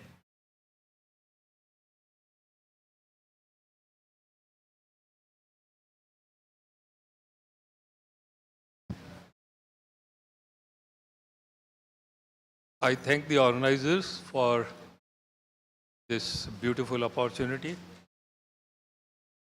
share this important session, which is especially related to the feed resources availability and how best we can manage these resources for animal nutrition. We are having shortage of time. Organizers have repeatedly requested that. Already we are late by more than an hour. So I would request all the learned speakers to kindly strictly adhere to the time schedule. We can take the questions at the end. Let us be able to finish all the presentations, and then if there is any important query that can be addressed with the learned speaker during, here or later at the time of tea or dinner. I think you will all agree and cooperate with me to conduct this session. Without wasting much time, I invite Dr. Pankaj Kaushal, Director, Indian Grassland and Fodder Research Institute of ICAR.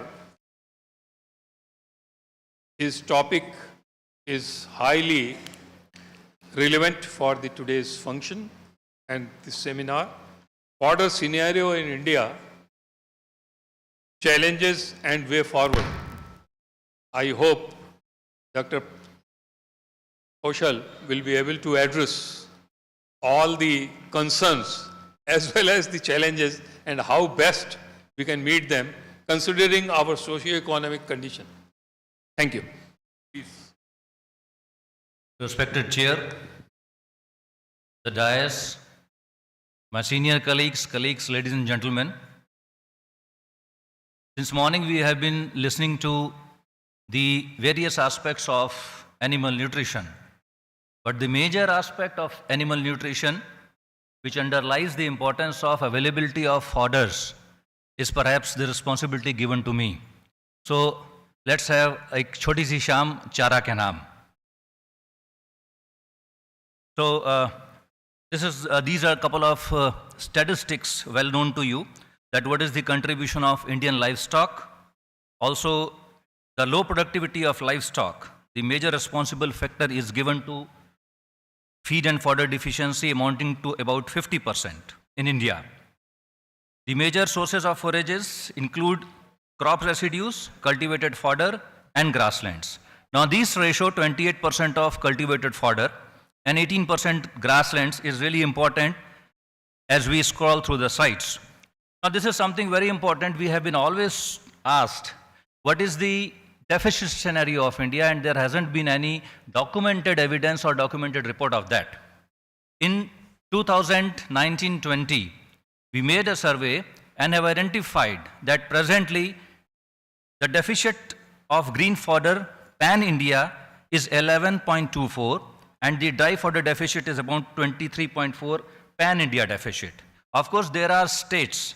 We have evaluated the situation in every state of India, and this is the average. In some states, the deficit is as high as 85%, and in some cases, it may be as low as 5% or something, something equivalent to that. The key concerns regarding fodder production and its utilization includes the competition of food crops for land requirement.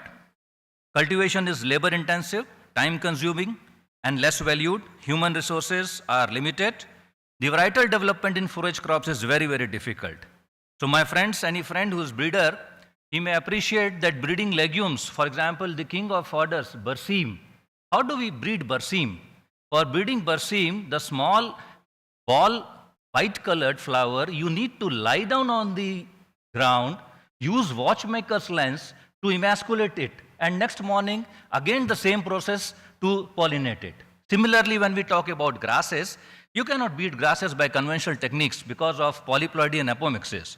So the varietal improvement procedures in fodder crops, be it legumes, grasses, or other commodities, is really very difficult. That restricts the number of attempts made to do that. The seed accessibility and availability, the cultivation is different, the inter-institutional and intra-institutional linkages are limited, the shrinkage of cultivable land under fodders due to presence of pressure of agricultural land for food, lack of large-scale dissemination, insufficient financial resources, and then issues related with fodder conservation and management. We represent ICAR, Indian Grassland and Fodder Research Institute, established in 1962. We have 4 research stations in different regions, agroecological regions, temperate, Himalayan, west coastal, semi-arid, with regular centers of 22 in AICRP and about 27, totaling to 49. So our concerted efforts of last 62 years have led down to the improvement of fodder scenario in India, and also to answer a couple of questions which have been really very difficult to answer in the past.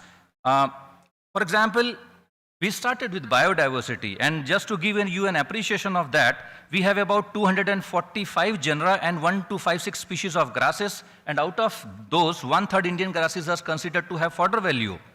We have 400 species and 60 genera of legumes, and out of which 21 genera are important. So you can just have that appreciation that how many species or plant material that we need to breed or we need to manage once we talk about the overall improvement of the fodder scenario.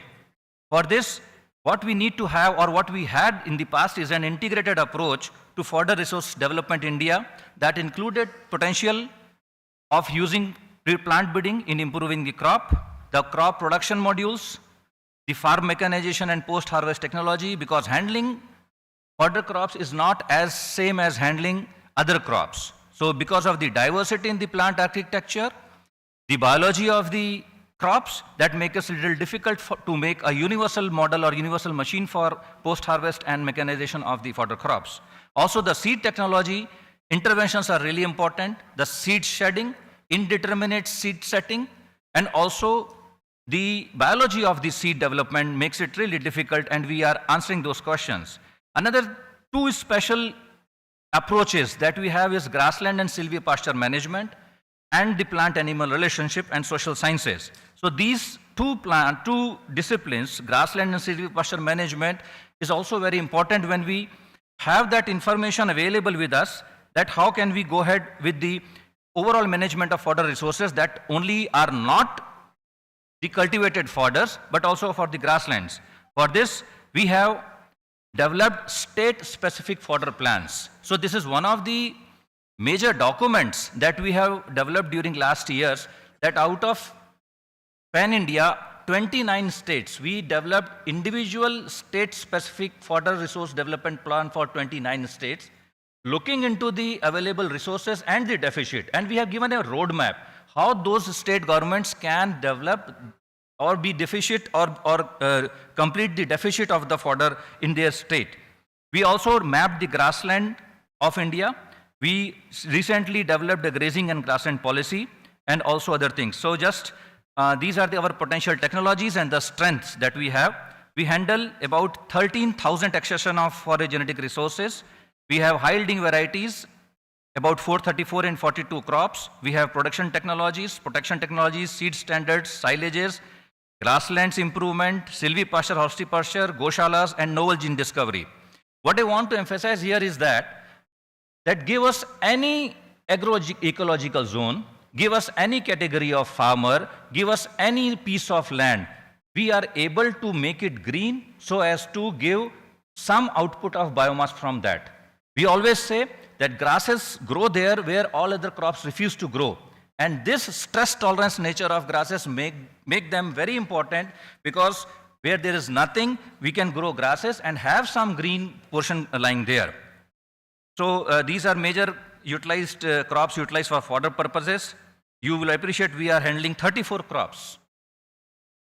And then varietal improvement, we have genetics and plant breeding approaches to improve legumes, following polyploidy, apomixis, male sterility systems, stress tolerance, nutritional security, biotechnology, and crop protection. This is the lead role. I mean, we have a lot of varieties available with us, but these varieties are not going exactly to the farmers because of many reasons. So very strong social science component is required. Very strong policy interventions are required both at national level and at state level. For this, as I mentioned, we had developed state-specific fodder plans for 29 states. We have mapped the grasslands of India as far as their area and productivity is concerned, and also the rangeland and grassland conservation and restoration policy.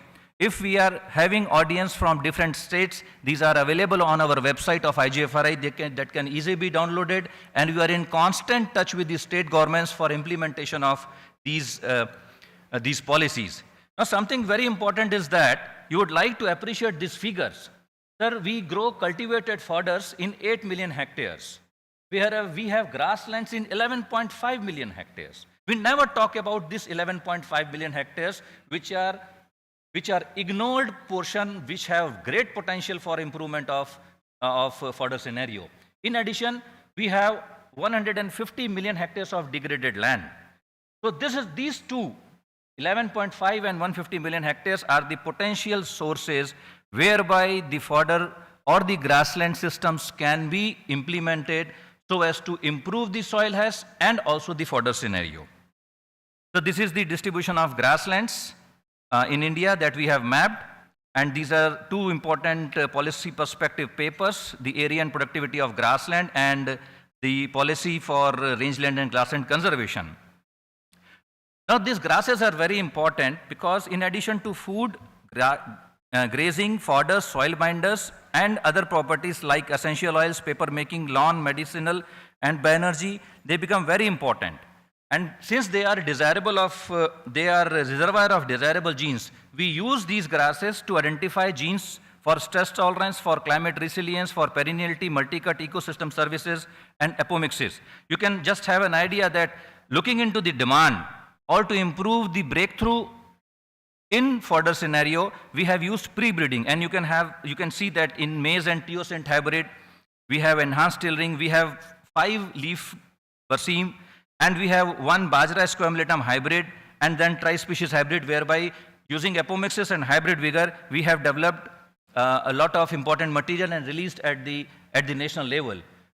So as I told that breeding grasses is not so easy because of polyploidy and apomixis, and we at IGFRI, with the concerted efforts of our research for last 15 years, we are the only person in India and abroad who can breed apomictic grasses. Otherwise, they are regarded as dead and in the LA of evolution. We have that technology available, and now we are ready to sell and use the technology for our research and extension purposes. For example, you can see that this is pearl millet bajra, and this is another species squamulatum, which were earlier not compatible. We made some hybrid. You can see the array of variability released, and out of this array of variability released, heterosis was there, and we fixed that heterosis, and this is now released for commercial cultivation, which is the world's first hybrid in interspecific cross, whereby the heterosis has been fixed using apomixis alleles.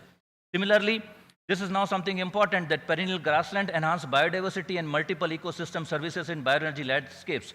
It improves plant species, methanotrop species, herbivorous species, predatory arthropods, bee species, breeding bird species. So these ecosystem services which are offered, governed by grasslands, are very important to us, which also have been recently shown empirically from the results from our institute. And hence, we are exclusively developing into various grasslands in India and abroad, in India and in various states, also using drone technologies, whereby we have optimized the pellet making of the grass and legumes, and then ultimately developing the grasslands. You can see this was the position earlier, and now this is the grassland that we have developed. So we have optimized every single thing required for development of the grassland, which could definitely give us the importance likewise. So looking into this, perhaps the UNO has declared 2026 as International Year of Rangeland and Pastoralist, and we have developed a calendar and activity chart, and whereby I would like that these two societies, we have a Range Management Society of India, and also we have now Animal Nutrition Society of India. Unfortunately, we don't have linkages with us. So that would be one of the requests to the organizers of or the executive of this society, that it would be possible that we can, both the societies can come together for the overlapping interests in common research areas. Similarly, we have livestock-based IFS models available with us. We have production technologies for non-available land available with us, fodder tree-based silvipastures, non-conventional, and then we have biofertilizers and biochar available with us, forage technologies using forage pellets and coating available with us, silage from potential forage crops, including apple and non-conventional grasses such as sancras. And then what do we need now? We need to have a natural grassland ecosystem monitoring system, ensuring quality parameters for silage using unconventional sources, rapid estimation of mitigation of toxin contamination, mechanization, genome editing of desirable traits, seed producing and seed propagated BN hybrids, and novel discovery. So this is way forward. Now this is something important. Then someone asked us what forage research impact is there. So we have made some economic impact of forage varieties, and you will be happy to know that out of 434 varieties that we tested for economic importance, only one variety, maize African tall, contributed to 33,812 crore of rupees to the Indian economy. So this is the strength of forage crops that we are contributing indirectly or directly to the national GDP. Similarly, another breakthrough, we all know about Bajra Napier hybrids. So that is produced vegetatively, and for example, for an area of 1,000 hectares, you need 44 crore of tillers, which may cost you about 15 to 20 crores. Our research of 15 years now, it's a pleasure to me to share that we have now produced seed-producing Bajra Napier hybrid. And this is the productivity of this seed-producing Bajra Napier hybrid is more than the conventional available resources of Bajra Napier hybrid. You can see the comparison, and also you can see it goes up to 16 feet. This is how we pollinate, or how we use the selfing bag. 16 feet tall, great biomass, and now available to released for the farming community. Similarly, this you can see the development of seed of this Bajra Napier hybrid, and this is our slogan that utilizing various aspects of breeding, biotechnology, and others, we move towards fodder plus India. Chara Atmanirbharta ko agresar. This is what we are trying to do. Given the ideas we have in coming 5 years, we would like to get down this deficit of 11% green fodder to maybe 5% or something. And we are very happy to share that we are getting a lot of support from government and also from industry people to achieve this target. So White Revolution 2.0 on the go, which cannot be done without fodder revolution 1.0. Similarly, now you can see this is Panch Patti ka Barsim, just to have the appreciation of the house that Barsim is a 3-leaf structure, 3 leaves, but we have developed 5-leaf Barsim, and this is the grassland that we developed in Urdu Valley of Srinagar. Thank you very much. Thank you very much, Dr. Kaushal. You were only late by 44 seconds. I'm so sorry about it. So we can discuss more later on. Let me please Thank you. Take your seat.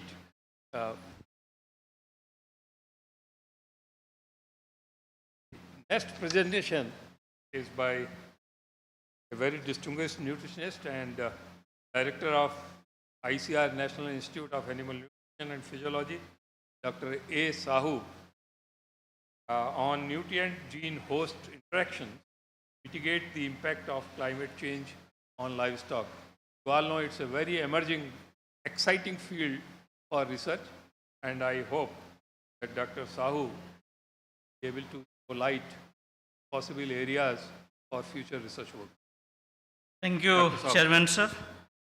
Chairman, co-chairman, rapporteurs, my learned delegates. So, as highlighted by Chairman, this is really a nutrient-gene-host interaction to mitigate the impact of climate change in livestock. New theme, thought into the topic.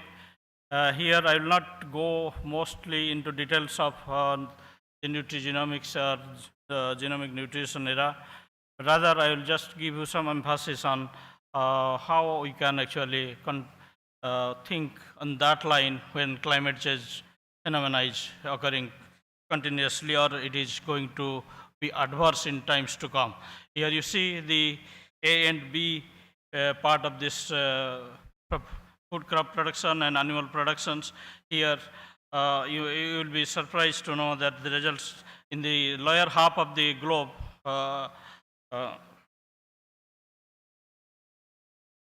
this part becoming more orange type. So things are getting worse. So heat stress impact on livestock production, definitely the climate change and livestock production, we need to live with this. So, but we cannot compromise growth, we cannot compromise milk production, reproduction, meat production, and we have to challenge also with disease occurrence, that is novel disease occurrence because of climate change scenario. So in all these, particularly when there is a the climate change effect on livestock production, we have only two approach. One is to reduce the burden on climate, another is to make the animal resist the adverse effect of climate. So in that adaptation strategy, another is amelioration strategy. Here genetic makeup of the horse, that is important, where you have to look for the native breeds. Then innovative breeding strategy to promote adaptation to climatic stress. Dr. Malik also has emphasized that some of the animals which they emit less methane, can we go for selecting those animals? Similarly, animals, Professor Joseph was told, most efficient animals. So most efficient animals means definitely they will produce less in terms of production. So in those, can we go for that RFA based selections, less methane producing based selections, like that.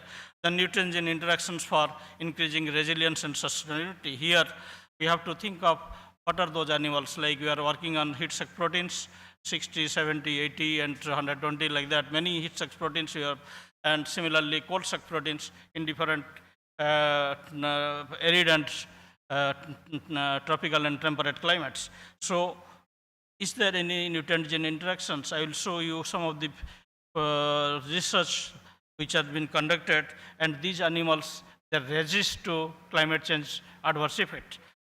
Then amelioration strategy here is definitely focusing on animals outside environment, that is inside. So in this developing microenvironment, that is a shelter management, all controlling environment for providing comfort. In this, the best example, you must be agreeing to me that the poultry sector, how it is growing. We have all developed microenvironment for poultry. Similarly, now dairy development is going on, and we are also able to, when we are going for stall feeding, we are providing all sprinklers, coolers and others. Then feeding and nutritional intervention for neutralizing negative impact and sustaining productivity. Strategic supplementation to enhance resilience to cope up with adverse climatic stress. So these are some of the desert animal species based on the genetic makeup of these animals. Must be knowing they are thriving years together in the desert climate regions. These are many species. Among these, so what should be the strategies? These adaptation strategies is, if you start from, as I told, breeding, then strengthening meteorological services, water resource management, disease surveillance measures, early warning system, that is another forecasting and for training. So then women empowerment, because particularly in India and in many of the South Asian countries, the women are the main rearer of animals, and they are contributing to that. So they should be empowered, they should be make knowledge of the climate change scenario. Strengthening extension services, capacity building programs. So in this, as I told, there are many breeds which are resistant to climate change. You just visualize the breeds in India, those are in arid climatic regions, particularly Rajasthan and Gujarat, hot desert, you can say, they are the best milk producers in India. So be it Gir, Sahiwal, Red Sindhi, Third Pakistan, there are many others. Similarly, we studied, particularly in climate control chambers, the Salem Black, Kaniadu, Kotiadu, and these animals, they try to resist climate change impact. Similarly, at CSWR, we studied even Malpura sheep, there is Gaddi sheep, you must be knowing, in temperate climatic regions, and there is Dumba sheep, or you can say the Awasi sheep of Israel. And there are many sheep. I think yesterday, one sheep breed is registered, that is Kheri sheep. This is a mixture of, you can say, Marwadi and Magara. And these Kheri sheep population, they are adapting to these adverse climatic conditions. So, sheep, goat, and camel as ideal climate animal model. As I here emphasize this, then another animal is camel, that you must be knowing, that the desert animal. So, better thermotolerance, unique feeding behavior, better drought tolerance, potential to produce less methane, ability to survive on low pasture, better feed conversion efficiency, high disease resistance. Definitely, in all these advantages, we have low investment to maximize profit.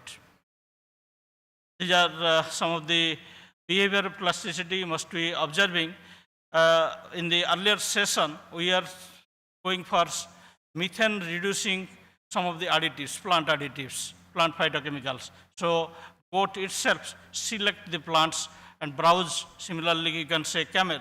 And in desert animals, there is no other pasture except the tree forages and some of the wren, that some pastures evidently grown during when there is fast rain.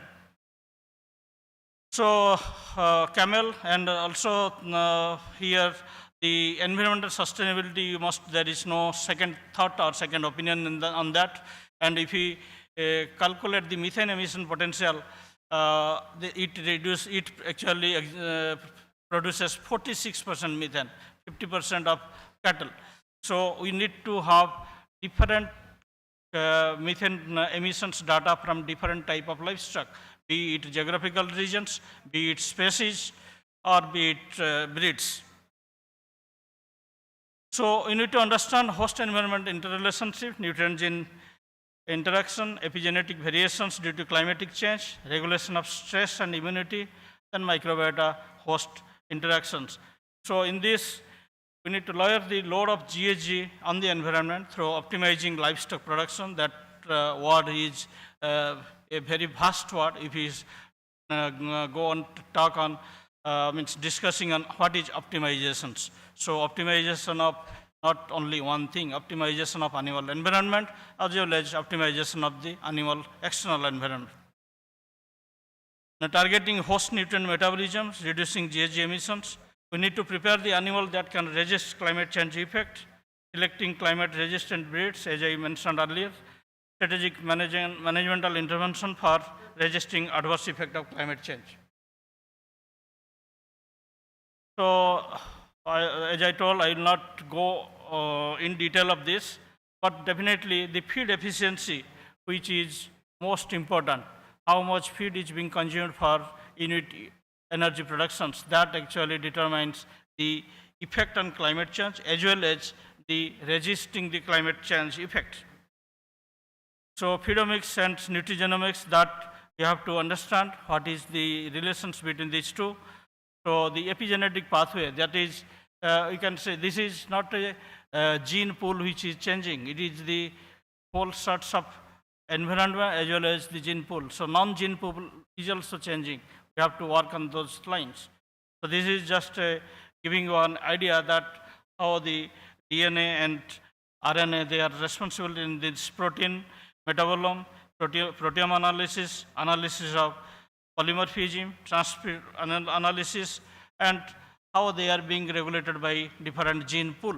So, on years of adaptation, these animals, they used to adapt to such adverse climatic conditions. So, the native breeds which are there, particularly if you can think of Indian tropical climates, those can be reared for resisting this climate change effect. And wherever we can go for microenvironment, definitely we can go for the exotic breeds, crossbreds, or high producing animals.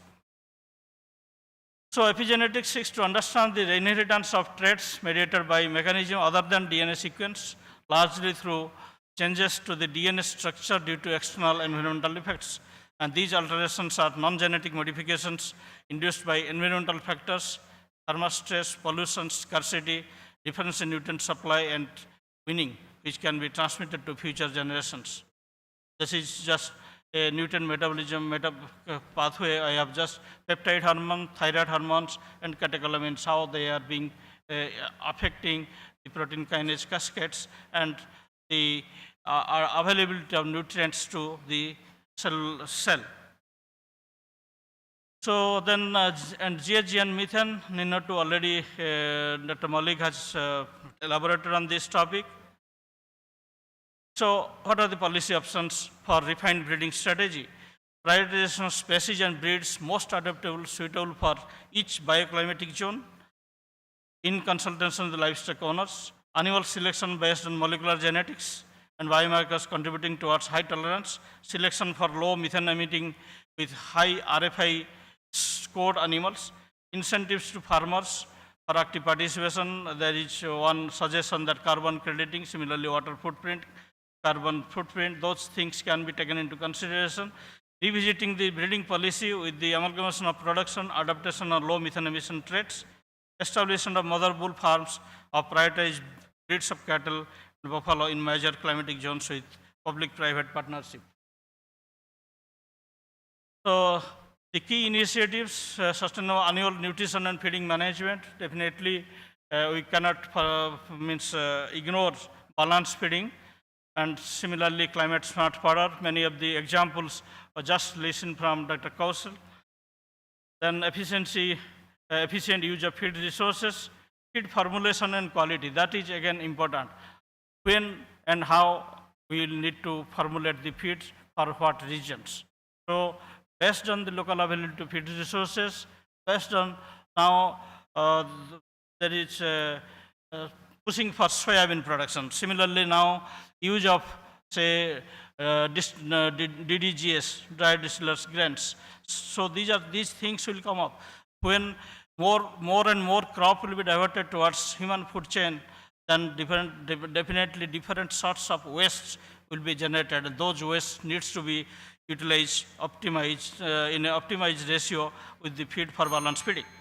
So we need to promote precision livestock farming practices, housing and grazing systems. So this is, I will not go into these topics.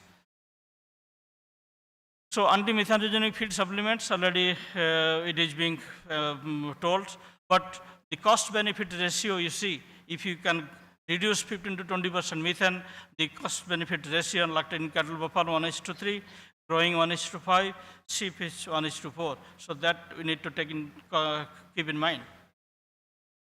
So in this, already Director I.J. Ferry has elaborated. I will not elaborate on these topics.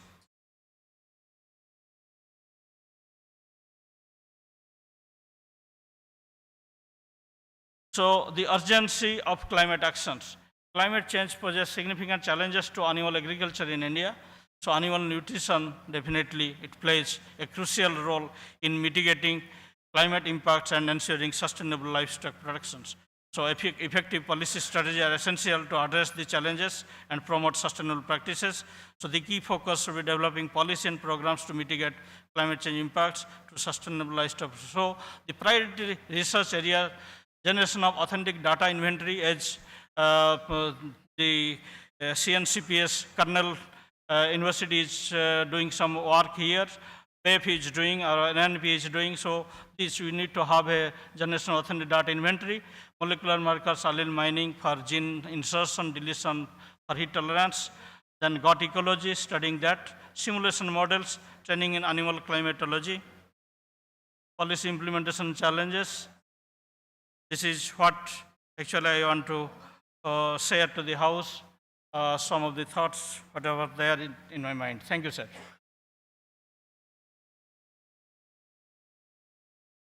Thank you very much, Dr. Sahu, for keeping the perfect timeline. It was a very informative deliberation. Can take up some points later on. Now, I have the pleasure to invite Dr. S.B. Barbude on organic farming and meat production. Very challenging area, especially for our country. He is Director of ICAR, National Meat Research Institute, Hyderabad. Dr. Barbude. Good evening all. respected chairman, co-chairman, all the reporters, distinguished delegates.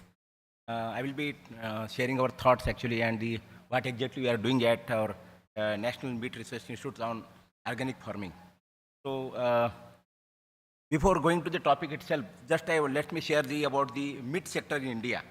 So this is actually the globally more than 40% contribution from agriculture output, and India, if you see, around 31% is the contribution to the agricultural GDP from the livestock sectors. And the livestock sector itself, it contributes around more than the 14 lakh crore rupees national GVA. And as far as the meat sector is concerned, we are around more than 4 lakh crores. It's a contribution. And if you see the meat industry in India, last year's data, almost we have exported the meat worth around 37,000 crore rupees, which is more than around 7,000 crores in that previous year. And as far as the production, other things are concerned, now as on date, West Bengal is the state which is that produces maximum meat actually in India, followed by UP, Maharashtra, Telangana, Andhra Pradesh. These 5 states, they produce more than 50% of the meat in India. And now present production is around 10.2 million metric tons, and more than 50% about meat is contributed by poultry sector itself. And if you again see the growth sector, meat sector in India, it is growing around 5 to 6% last 7 to 8 years, as against if you see the agriculture growth 3 to 4%. Meat sector is around 5 to 6% constantly. So there are but issues actually there. Now we are talking about the sustainability and consumer preferences or technology adoptions. When it comes actually, because a lot of problems of antimicrobial resistance and other things, they are being discussed, and it is harming this industry, particularly meat industry, poultry industry. So now shift towards environmentally friendly practices, reduction in green GHG emissions, my colleague has talked about this. Also demand from clean label products, animal welfare, then also so many things are coming. So among all this actually, one of the major, you can say, sustainability comes to organic farming. So you all know what, I don't want to define it actually. So organic farming, and there are actually International Federation of Organic Agriculture Movement. They have formulated the different guidelines for this organic farming for crops and for animal and other issues also. So why we need organic feed? Just I mentioned, we are talking about actually residues, antibiotic residues, pesticides residues, so many things are coming. So that helps, that hampers the growth of this particularly meat sector, particularly sheep and goat or maybe poultry sector in India. So organic food is grown and processed to natural inputs, natural processes, and it's absolutely free from chemical residues and considered safe and healthy for animals. So health concerned people particularly, they are, and if you see, they are sold at a premium price in many of these shops also. So that's the advantages, and of course some disadvantages also we'll discuss later. But what the principles of the organic farming, it depends on the 4 principles particularly: respect to ecology, or health for all, fairness for all, and also care for all. These are the actually principles. And if you see the work organic production area, production and producers, almost 74.9 million hectares of the land. It is old data. In India, around 7 million hectares in crop sector particularly. And growth, if you see again, organic production, it is around 4%. And their growth rate also in 2019-20 around 7.6%. So it is growing actually here. And if you see again the market, that projections, as per the projections, actually research foreign markets, actually they have projected USD around $553 million of this organic product market in India. So now coming to the organic milk and meat market world, actually there are. So there is data is available, but as far as our country is concerned, we are still in infancy about this particularly milk sector, livestock sector particularly, we are in infancy only. So, but it is expected to reach globally, if you see, 32 billion by 2026 by CAGR of around 6%. So a lot of growth going to happen in the world market about the organic milk and meat demand. So some of the actually companies also in Telangana and other states, they are coming with poultry particularly, and also dairies, they are now being registered as organic. So again we can say that organic meat industry is organic livestock farming is a growing sunshine industry. domestic market is growing, informal market channels are getting established, local markets vending perishable products, they are also getting there. And government focus on organic production, particularly Government of India is much focusing on particularly organic farming and also natural farming. And there is separate program, particularly NPOP, National Program for Organic Production. So under that also a lot of data is available now. But again, it is related to only crops. In livestock sector, particularly we are lacking much thing. And another scheme, particularly PGS, what we call it, Participatory Guarantee Scheme system. This is also not much in case of that livestock. And if you see other 5 top states in India, which are Madhya Pradesh, Maharashtra, Karnataka, Rajasthan, Uttar Pradesh, and some of the countries actually, and which are the products actually which are being sold as organic products from that our country. Now coming to the organic livestock products in India. So this I mentioned about, this is still in infancy, and organic milk market was worth 450 crores in 2020. Now it is growing slowly actually because of the awareness and other factors. Then organic meat sector is yet to take off in India. So that is actually drawback. Still actually we are working on it, but still it has to take up. Then a few recently certified organic poultry and sheep units are taking up. And the most important requirement, particularly in organic livestock or animal livestock growing, is the fodder. That is limiting factor actually here. So many of the actually availability of the organically grown fodder and other inputs actually, that is hindering the growth of this organic livestock sector. Of course, then affect the meat sector and other things. That's the hindrance actually here. So these are some figures actually, old data, but now this data is not much updated in APIDA also. Then coming to the organic certification. So it is a quality assurance initiative intended to assure the quantity and prevent fraud. We have 2 terms in India now we are much discussing about, whether organic farming or natural farming. So many people they take it as the same thing, but in natural farming there is no third-party validation or certification. That's the main difference actually where this lies actually here. So why we need certification? There is wider market, third-party assurance for producer to consumer, then uniform labeling and all these things comes. That's why we need third-party validation and certification of these products for the as organic. Now, NPOP certification that I talked about, third-party validation is involved.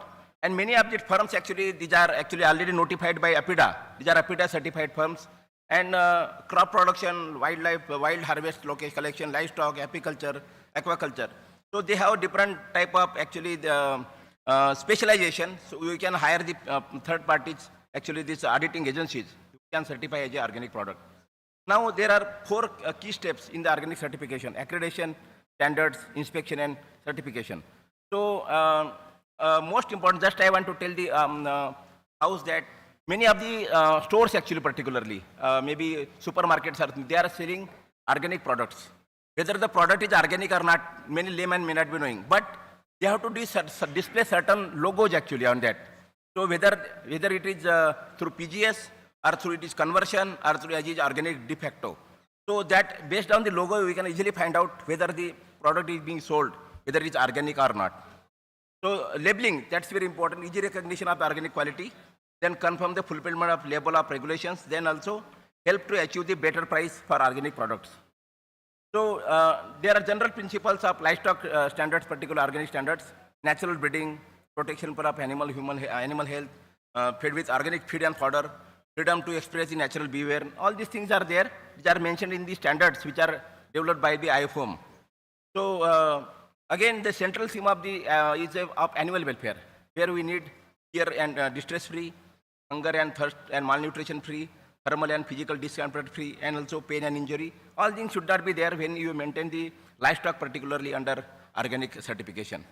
Then for animal management, all the principles of good animal management, particularly sufficient food movements, and all these things have to be followed to be certified as a organic farm.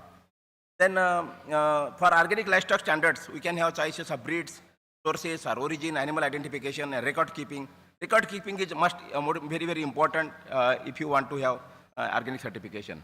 Then also housing, feeding, breeding, and healthcare, all has to be taken care accordingly.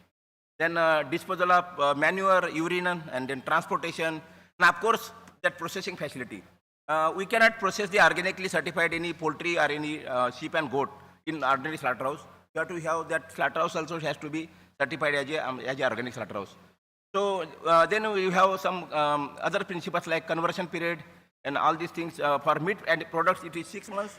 For milk products also it is 6 months. So sheep and goat, if you want to convert the animal as organic, at least 6 month conversion period has to be followed there. Now then inspection and certification is there. There are different agencies which are accredited by APIDA. So they can have with this. So my institute, National Meat Research Institute, is the first institute in India we have developed the organically sheep. My colleague Dr. Baswareddy is sitting here. We are the first actually, and we are working with our sister institute KIRDA, and we are maintaining Nellore breed of sheep now as on date. And we have converted the fodder actually, 0.4 hectare of the fodder land. Then we have different shade for that, animal rearing, then inspection, and it is accredited by actually third-party valuation through the APIDA certified agency. So we are maintaining it, and also we are creating a lot of awareness programs in Telangana and other states, and also through our other programs also, to our India-wide actually. So this is actually, anybody actually want to venture, we are always very free to share our technologies for this purpose. These are certificates for that. So what are the issues actually? So there need to be double certification. You need to certify first fodder, then the animals. Then weak PGS mechanism. We have a very strong PGS mechanism in case of crops actually, particularly. Crops, they have certifying as under PGS. But as far as the livestock is concerned, because in tribal areas particularly I can say, they never feed any pesticide or antibiotic through poultry or any sheep and goat also. But still we are not considering under the PGS system. So that has to be strengthened by the NPAP or APIDA, the government agencies. We are working on it. Then organic feed availability and cost. This is also one of the issue. Healthcare expertise, then tagging up animals, slaughter and processing facilities, false organic claims, and so many things, awareness creations. So these are the particular issues we are facing in India.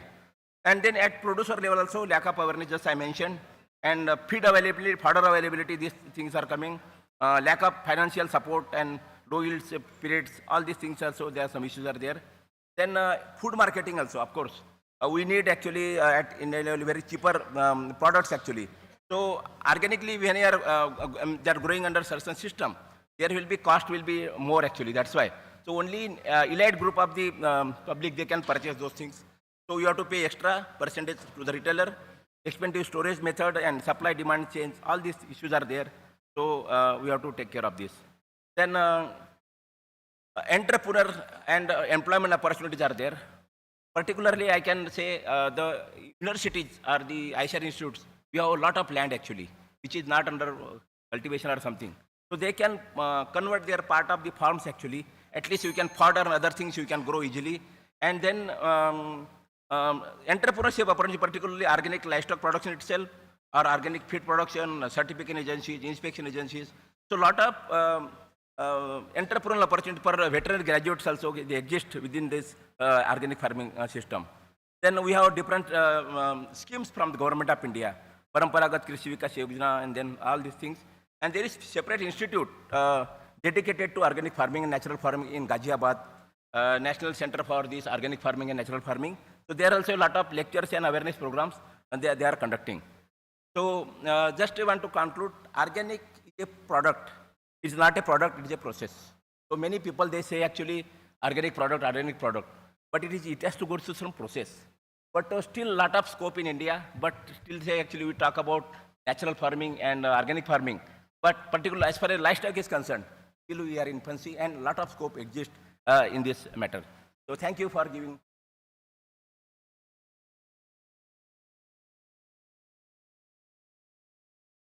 Excellent presentation. Thank you. Dr. Barbude. Please have your seat.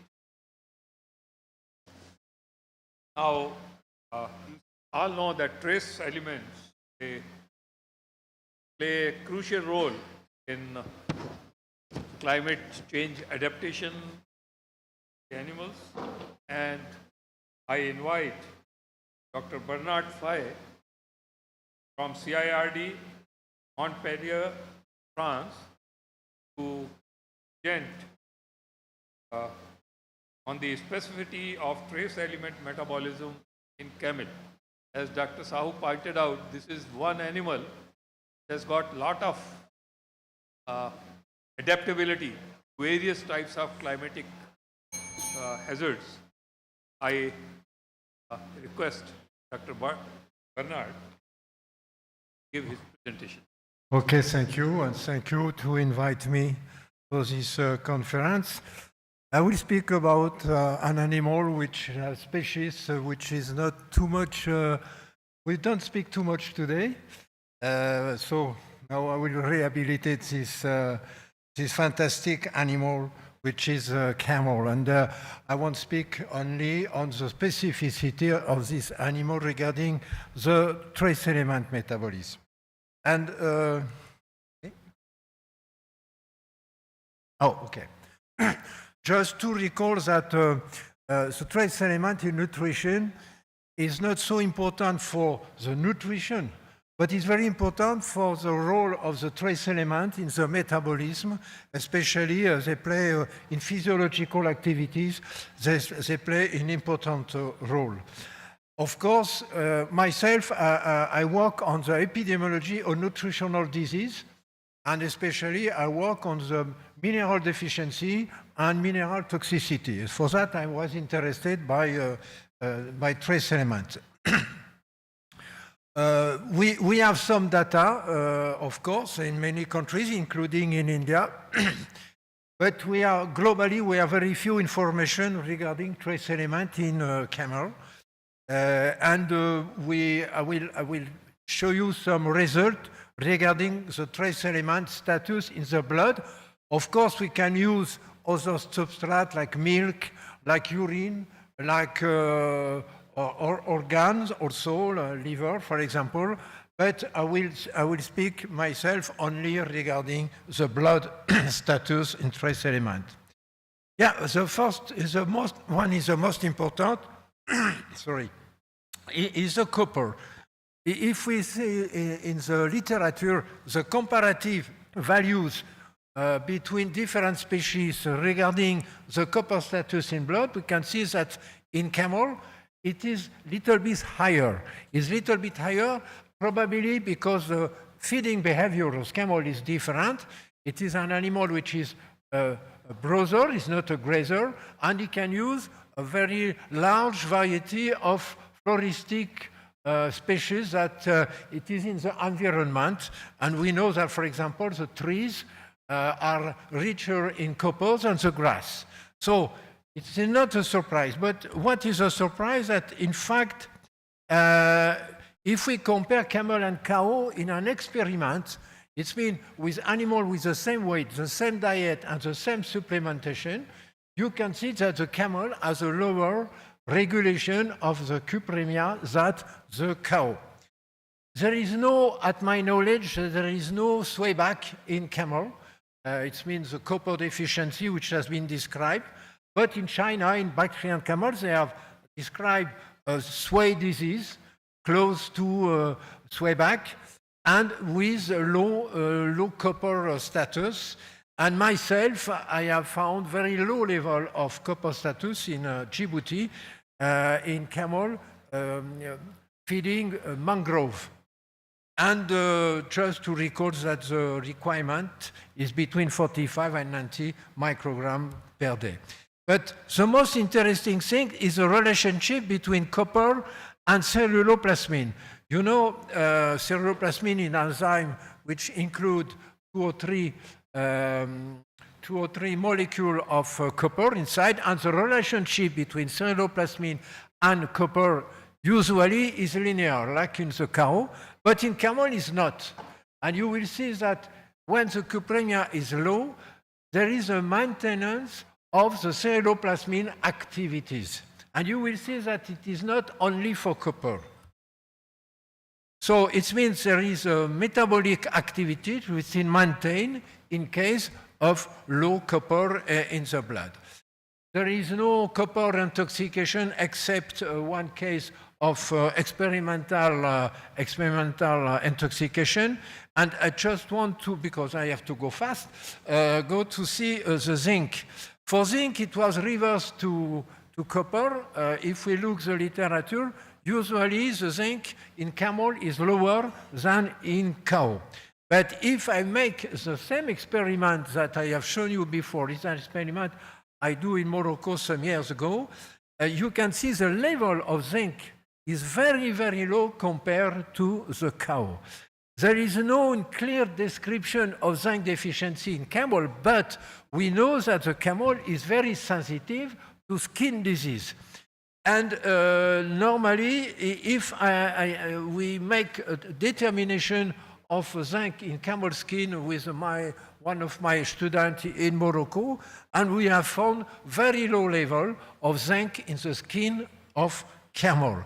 And probably it could explain why there is high sensitivity of camel to skin disease like mange, like ringworm, and so on.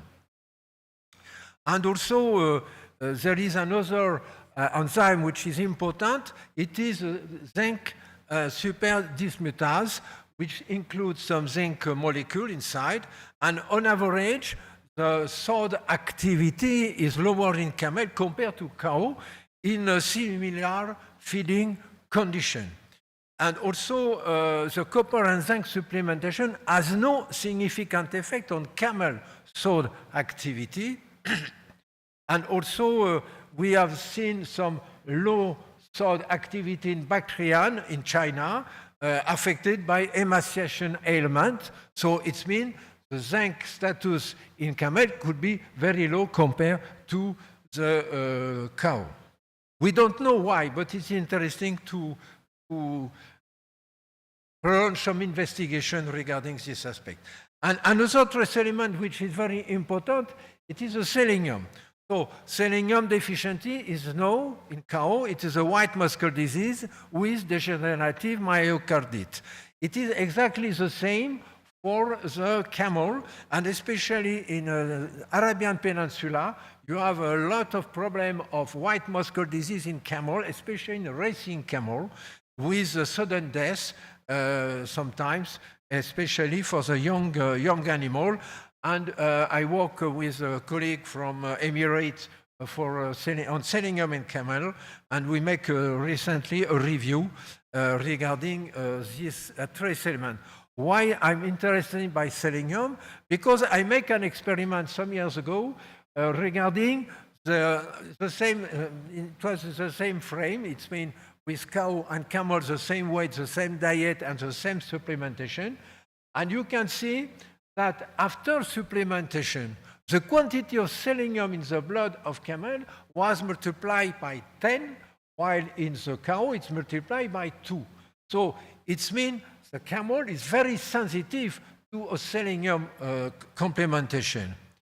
And of course, if we look the glutathione peroxidase, which is enzyme which includes a selenium molecule, and it is exactly the same than phosphoryloplasmin. You see, in this graph, we have experiment with the selenium supplementation, and when we stop the supplementation, the activity of glutathione peroxidase in cow is stable. It is a graph below, and at reverse, in a camel, you can see the activity which is continue to increase.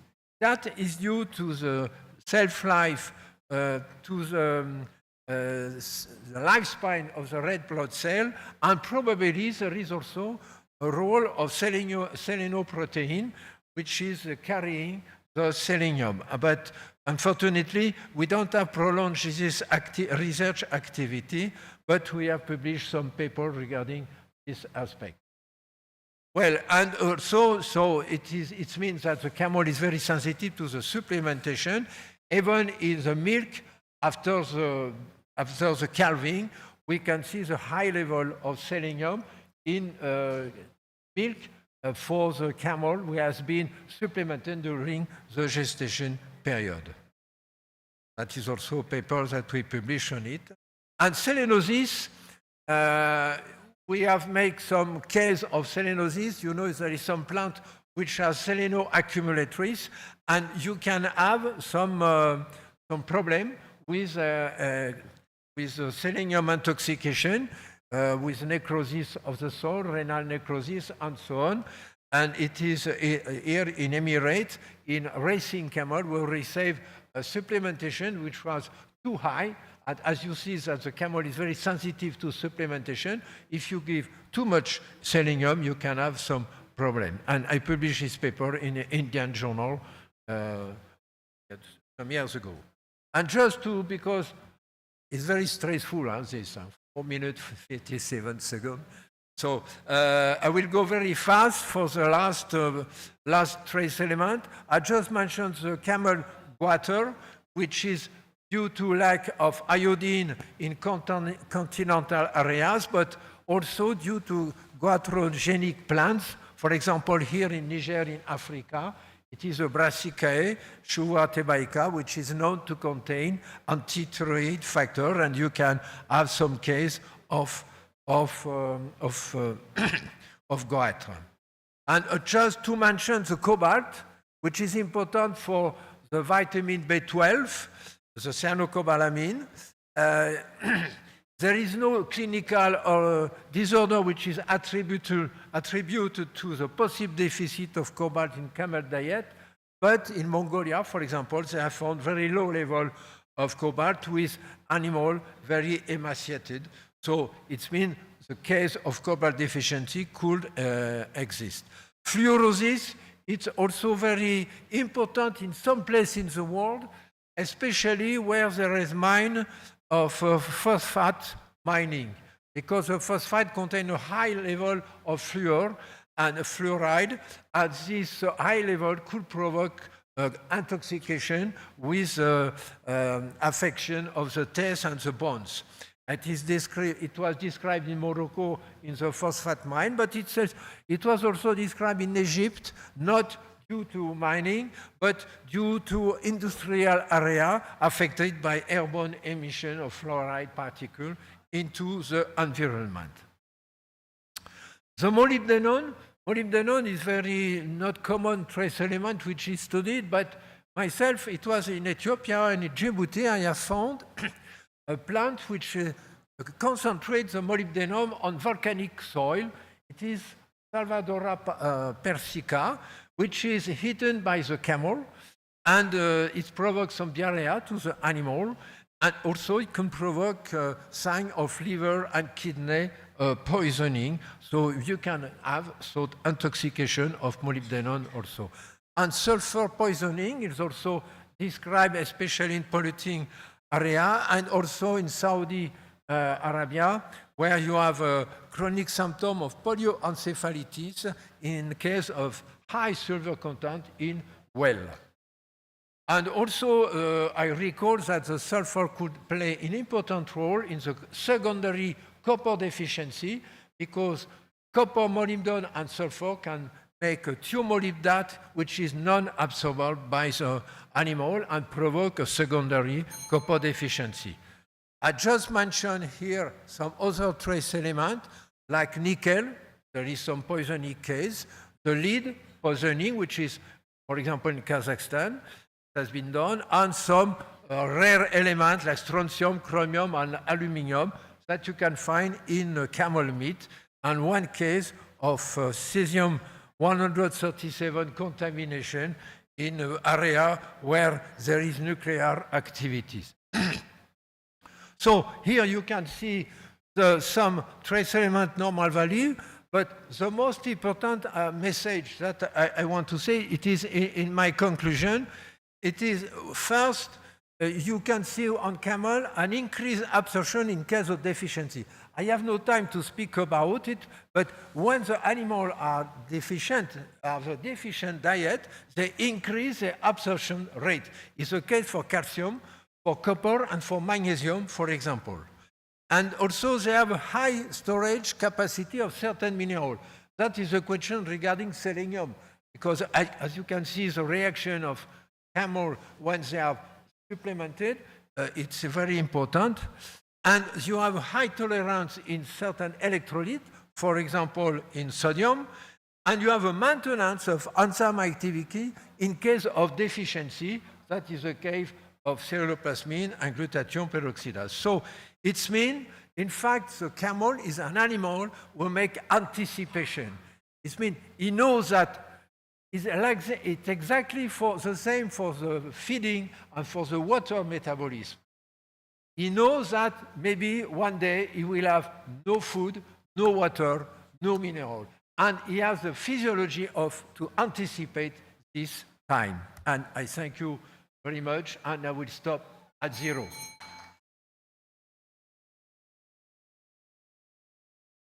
For beautiful presentation. Now we are moving towards the last but not the least important presentation by Dr. A.K. Samanta, Head of the Department of the Division of Animal Nutrition at ICAR National Dairy Research.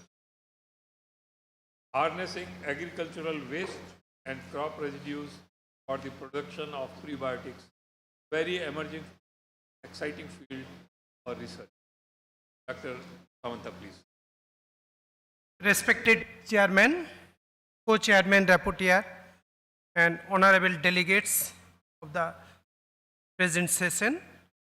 So, for a couple of minutes, good evening and namaskar to each and every one. For a couple of minutes, we are going to travel on the journey of harnessing agricultural waste and crop residue for the production of prebiotics.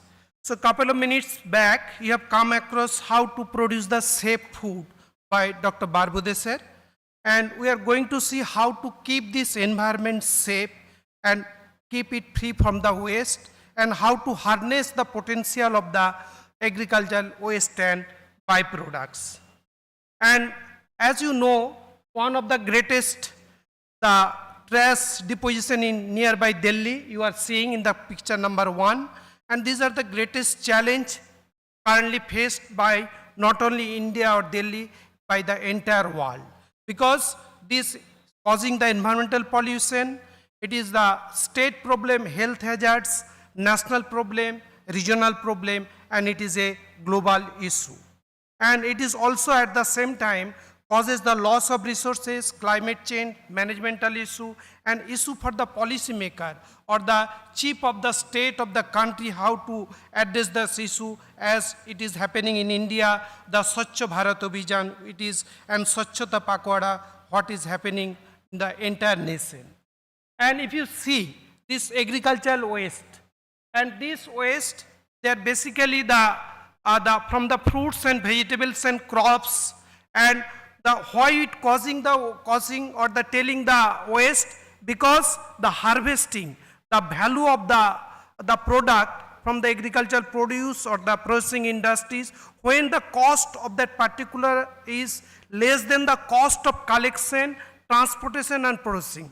So there is no taker, that is very cheap. And if you look to the global picture, so 1,300 million tons of the agricultural waste is produced every year. That is a renewable in nature, and every year it is contributing. And if you look to the picture of the India, so in India, it is the second largest producer of the agricultural waste, and it is produced near about 350 million tons of the agricultural waste. And by the Ministry of New and Renewable Energy, they classified this waste, if you convert to the energy, that can generate 1800 megawatt of power.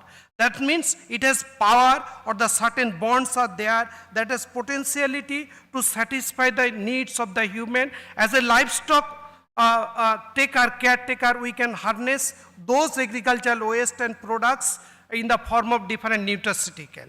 And if you look to the paddy straw itself, the waste, that is 130 million tons every year India is producing.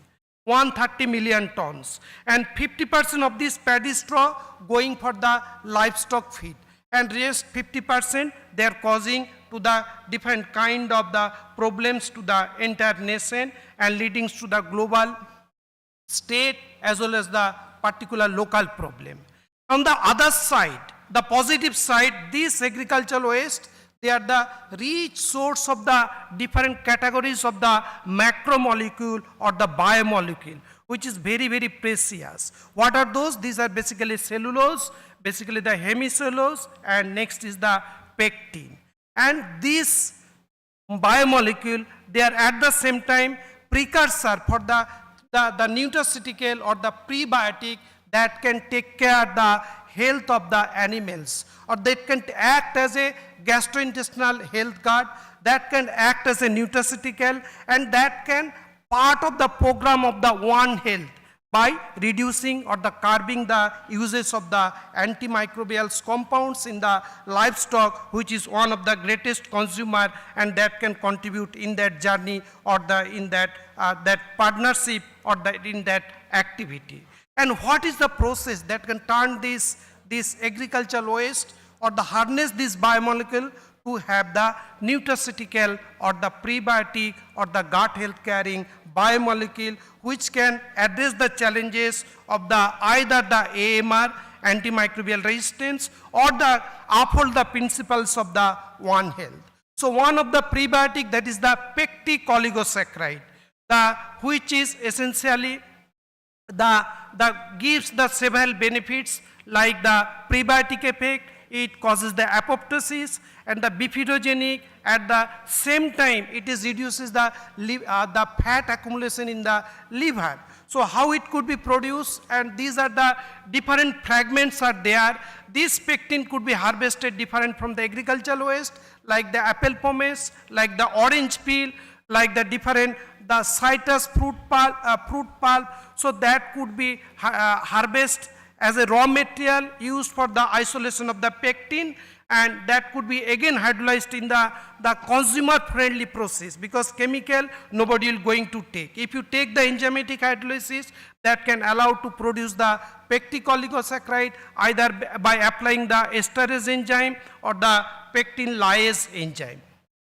And in an estimate, that is given that 100 gram of lemon peel, which is some tons are produced, and that you can get 3 gram per 100 gram of the pectin, and near about 10% yield of the pectin to pectic oligosaccharide, and which could be part of the basket of the nutraceutical or the prebiotic or the gut health carrying the compound or the biomolecule.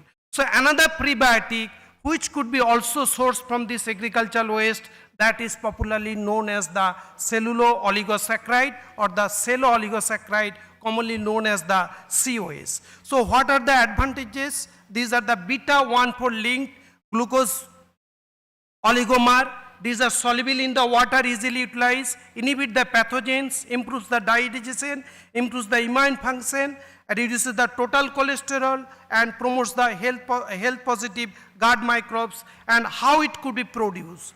The cellulose is one of the richest or the highest containing biomolecule on this planet Earth. So it could be easily harvested from any of the agricultural waste or the byproduct, either it is sugarcane bagasse or the straw or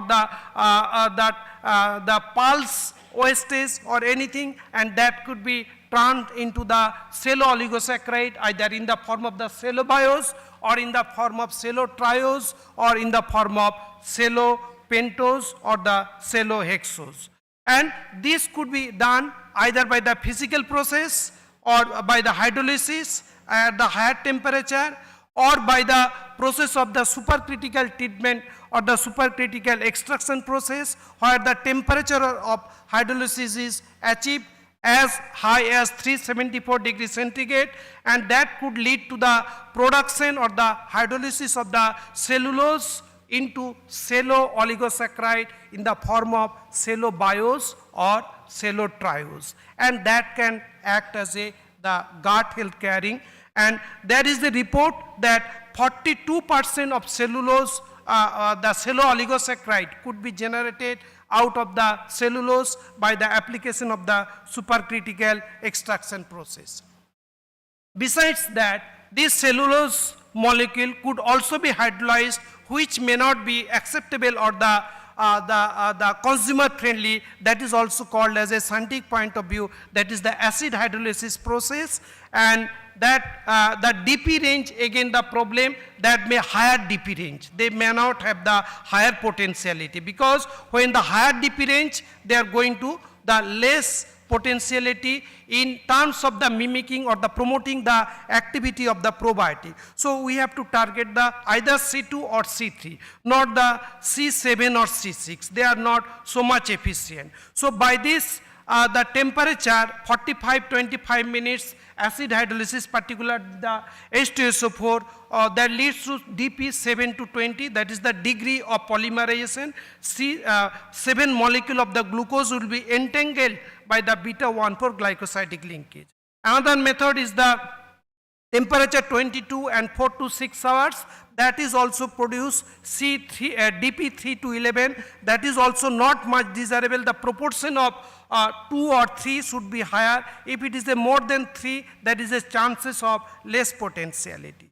And this is the schematic steps to produce the cello-oligosaccharide. Next is the xylo-oligosaccharide. It is very common, and globally it is also industry scale. It is produced in the name of XOS by the different manufacturers, and that is already proven, and our team, either NINP and presently the NDRI team, they are working on the xylo-oligosaccharide, and this is also sweet taste and 92% of sucrose, and they are also equivalent to the sugar taste. They have got the antioxidant, bifidogenic, the lipid lowering effect that has been established in human and animal model. Even the trial is going on whether that could be used as a anti-diabetic molecule also. That clinical trial is also on the way. And what are the agricultural waste? Any waste which is rich in the either hemicellulose or the xylan, that could be taken as a ideal raw material for the production of the xylo-oligosaccharide. It is basically of the pentose sugar linked by the beta-1,4 linkage, having the bifidogenic, gut health carrying, and several beneficial effect, and in the livestock as well as human health. How it could produce? Before the going to the steps, first you need to identify the raw material which is rich in xylan, and then xylan has to be extracted, and that has to hydrolyzed into the form of the xylo-oligosaccharide or the prebiotic, either by the chemical or the enzymatic process. In that journey, several raw material has been tested. We have found that highest content of the xylan or the hemicellulose, it is 38 to 39% in corn cob and corn husk. Besides that, one grass is there, that is called the vetiver grass, which is used during our worship, Hindu culture, used in the puja. That contain near about 50% xylan. That is also one of the richest source. Besides that, corn cob, corn husk, near about 40% xylan they have been reported, and this is the extraction, and that method that has been worked out that can giving almost 90% yield of the xylan. If suppose 30% hemicellulose is there, 90% means 100 gram you take, you will get the 27 gram of xylan by the alkaline extraction method, and they are free from either reducing sugar or the glucose or any other extractive material. So after that, that has to be hydrolyzed into smaller molecule, that is the 2 or 3 molecule, that is called the biose or triose, and that has that to be assessed either by the colorimetric method or the TLC method or the HPLC method. And different yields has been reported. Our team has reported near about 8 to 10% yield of the xylo-oligosaccharide for the different crops. In world level also there is a report near about 10 to 12% yield of the xylo-oligosaccharide, either biose or triose from the different kind of raw material. And recently the Global Center of Excellence for Millet, that has granted one research proposal. You might know that last year we celebrated the year of the millet.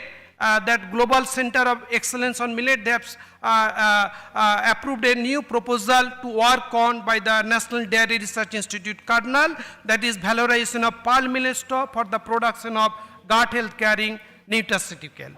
And finally come to the conclusion that agricultural waste, as somebody is talking of the safe food, we also take care of the safe health or the safe gastrointestinal health. It is possible once give the gastrointestinal health guard either in the form of prebiotic or the probiotic or the symbiotic or the mixture of that or the herbal mixture. So we need to take care and we to address the twin thing. One is the animal health, at the same time is the environmental health. And this agricultural waste are renewable, abundantly available, cheaper raw material. And recent initiative clearly illustrate the growing political commitment. Head of the state, they are all committed to address the waste, the highest level nationwide scientific disposal of the agricultural waste, either from the farmer's field or from the industrial unit. And the urgent need is the cost-effective method that is still lacking. And next, it will not only address the AMR, it also going to address the One Health challenge. And finally, the recommendation of the CISN is the exhaustive research on prebiotic production and evaluation that different food producing animal could be initiated across the country. And thank you.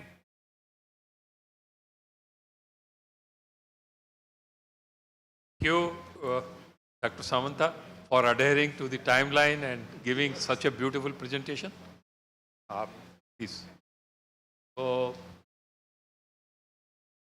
we are now near the conclusion, and before I conclude, I request all of you to give a big hand of applause to all the learned speakers. They have strictly followed the timeline and made a very crisp and informative presentation.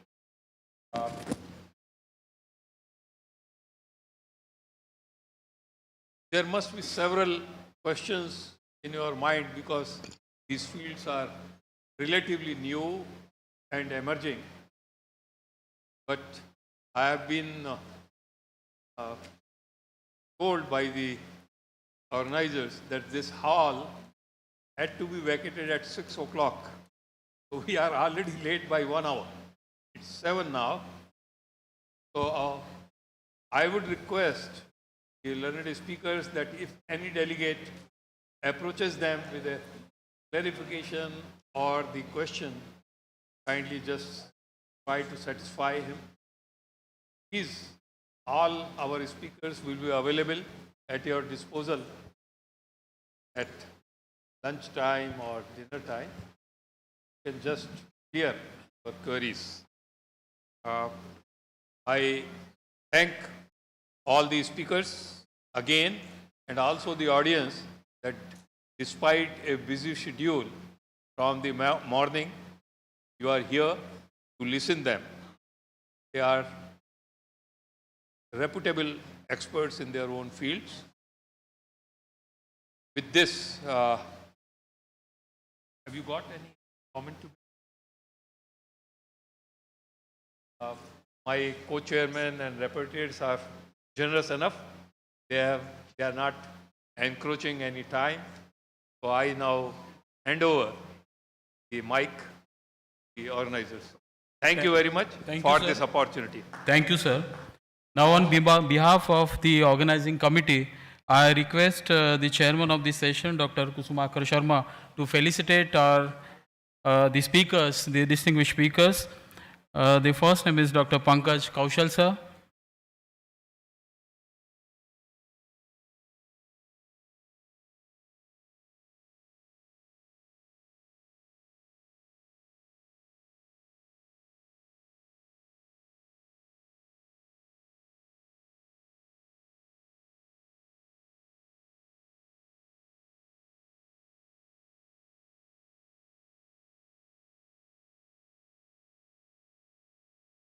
Dr. A. Sahu, sir. Dr. A. Sahu, sir. Yeah. Dr. S. B. Barbude, sir.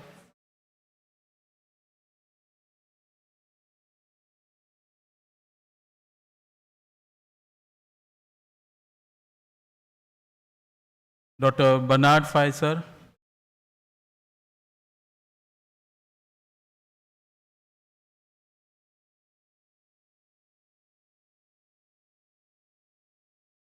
Dr. A. K. Samanta, sir.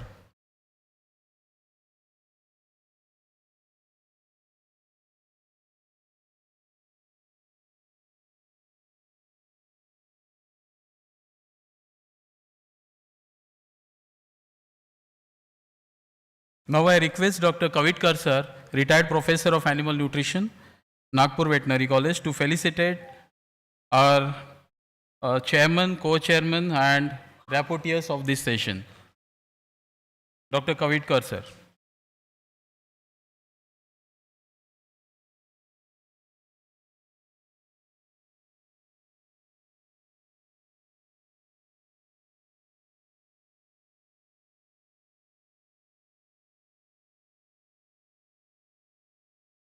Deshmukh sir.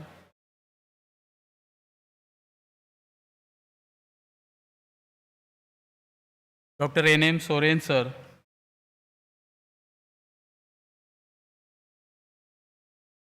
Dr. Sonali. Dr. Inkesh Makwana.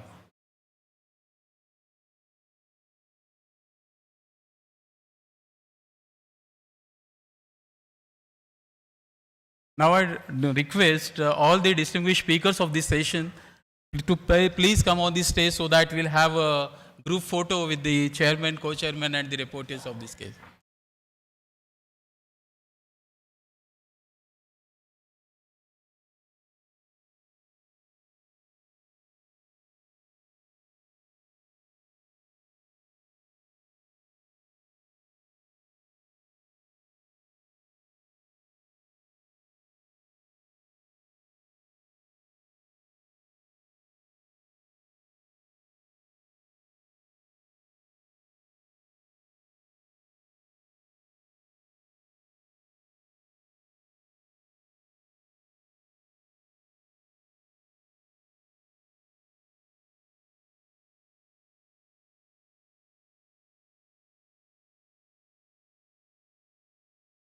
Now with the permission of the chairman, I declare this session is over. Thank you.